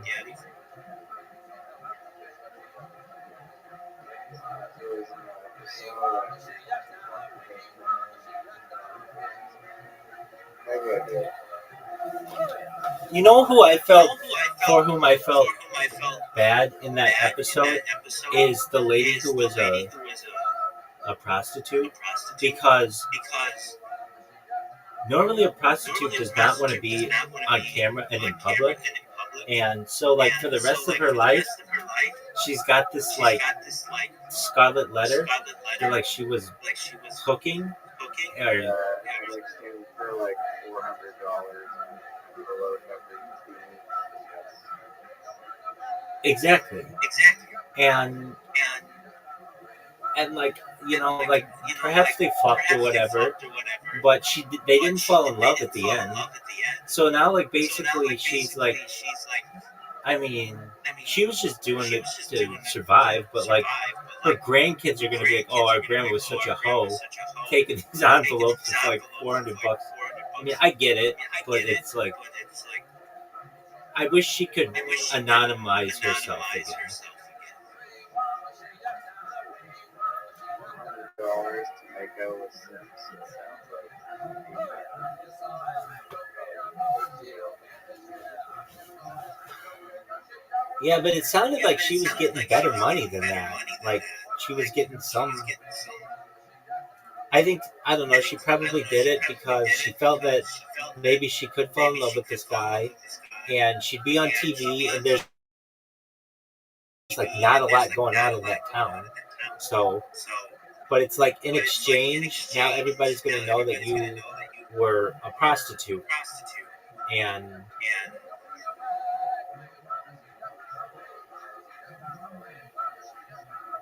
that part of it, to be honest with you, I wish wasn't in the show. Like he could have just done that privately, and okay, that's cool. I mean, everybody's got to get by somehow, but he added this weird part of it where he was falling in love as well, and I did not buy that he was falling in love. Like there's this one scene, I forget what it was.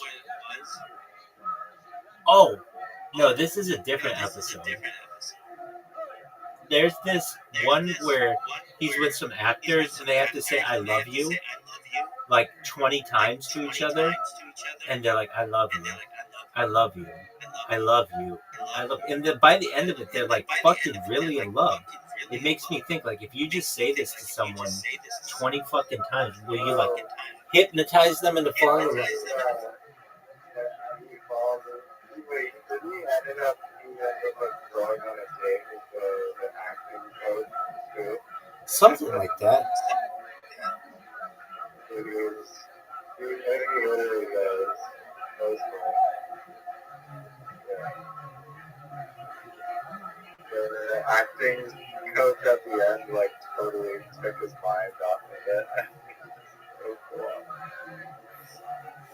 That was a weird show. It's not that I didn't like it. I liked it a lot. I don't think it made Nathan look good at all. No, exactly. It was Very very weird. And like other shows that have been like that, I don't know. They make sense and they're more I guess they have like more Hollywood endings, but that one was very awkward and you felt his awkwardness through the screen. And I know he plays this thing where he's like the straight guy, like the super straight guy, but he just is very awkward. I think I think he's very smart and I think he's funny, but his awkwardness is strange.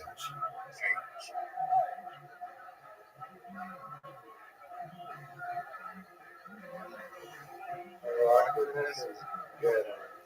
It's supposed to be awkward, but just don't make out with a prostitute. It's like the one thing you're not supposed to do. Well, yeah, it shows that you have somewhat low standards and you're publicizing it, and on top of that, you're like forever. I think it looks worse on him than it does the prostitute.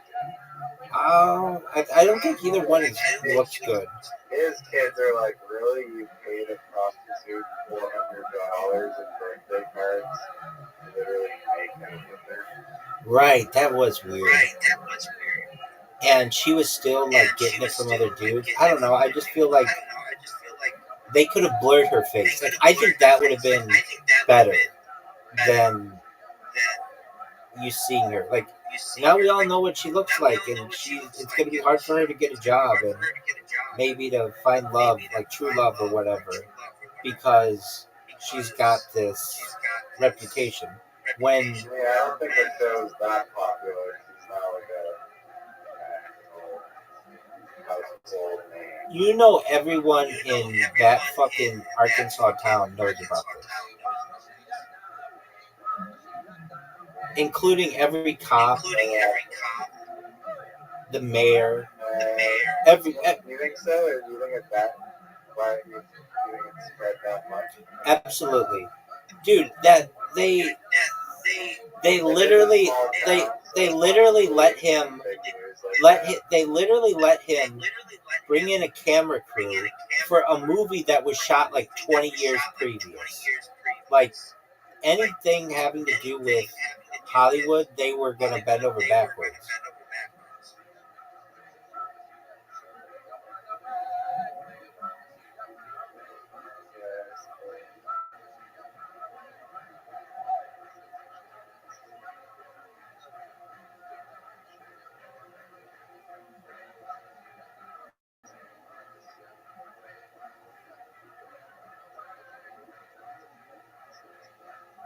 Just organizing.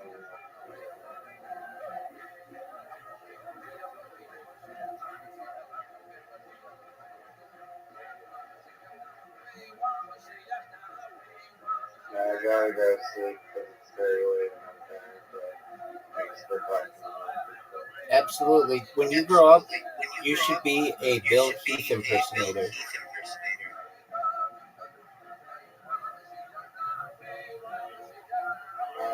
I don't think I can be that weird.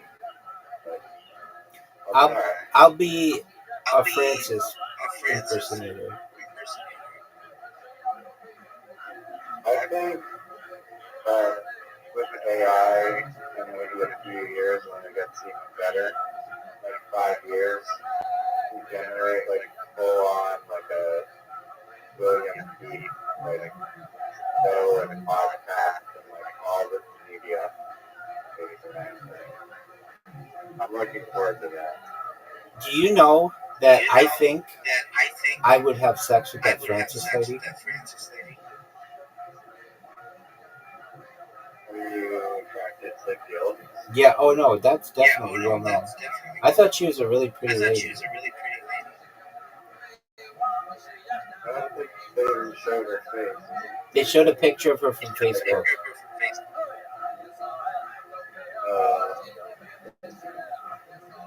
And I still remember her. She, in all honesty, was an attractive older lady. Like, she looked like 75 years old, 80 years old, but like a good-looking 75, good-looking lady.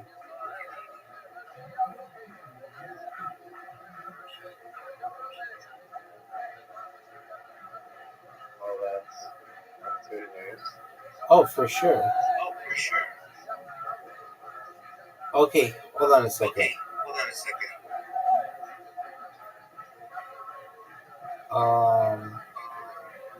Themes and analysis. Reception. I want to see if they have that lady who was the prostitute. If they like, if she's on the Wikipedia page, like that would be really embarrassing.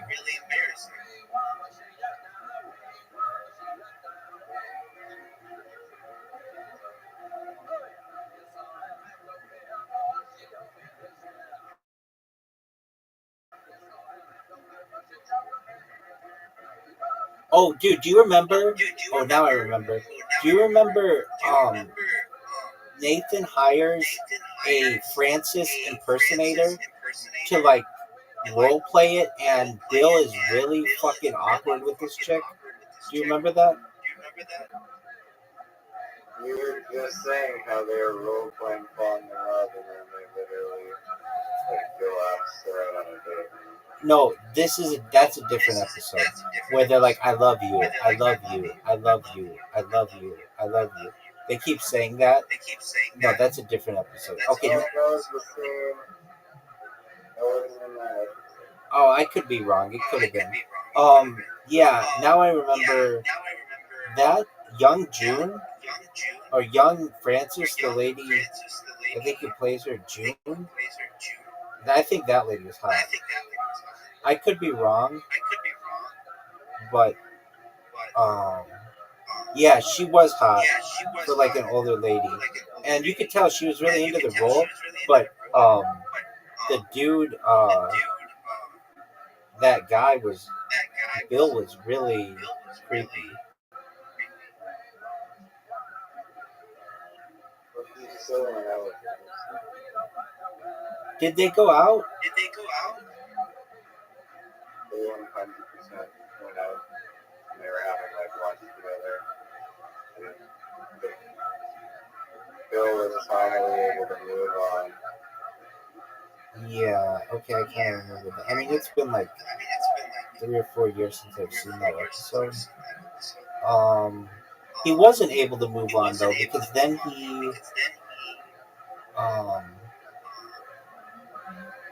he still had to go see her.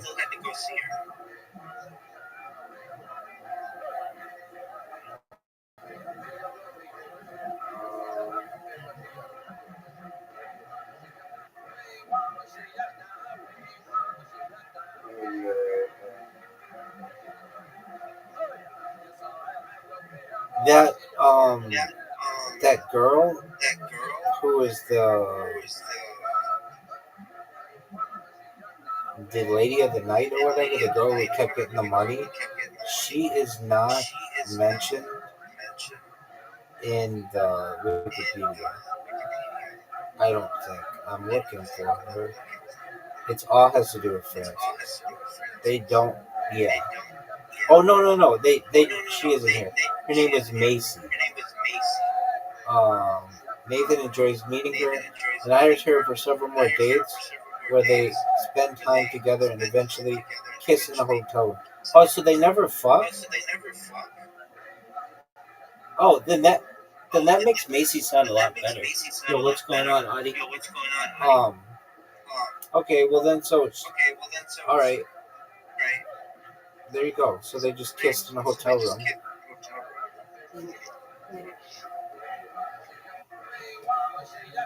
All right. Well, Bill Heath, impersonator. I will. It's been great speaking with you for like 6 hours. Enjoy your sleep, okay? Alright, thanks, big dog. Thanks, baby. Take care, man. Thank you. Later, my friend.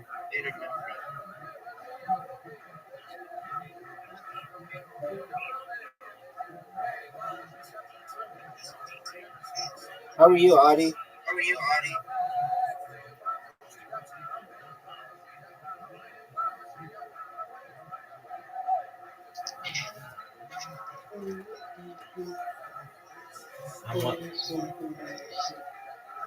What'd you say?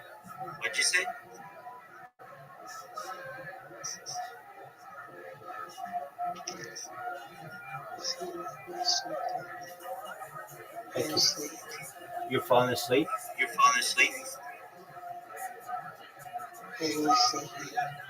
All right, we'll go back to bed.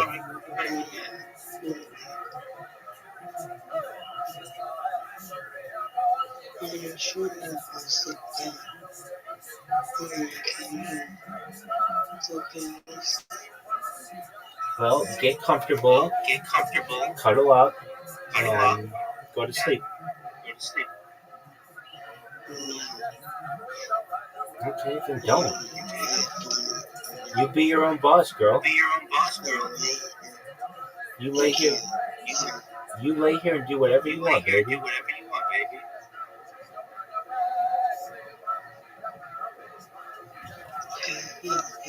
I love you too. I kick ass and take names. It's hard not to love us. I'll be right back. Use the restroom.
Same thing with rabies. They're asymptomatic.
Going back now to the man who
Collaboration to be stood.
Suspect.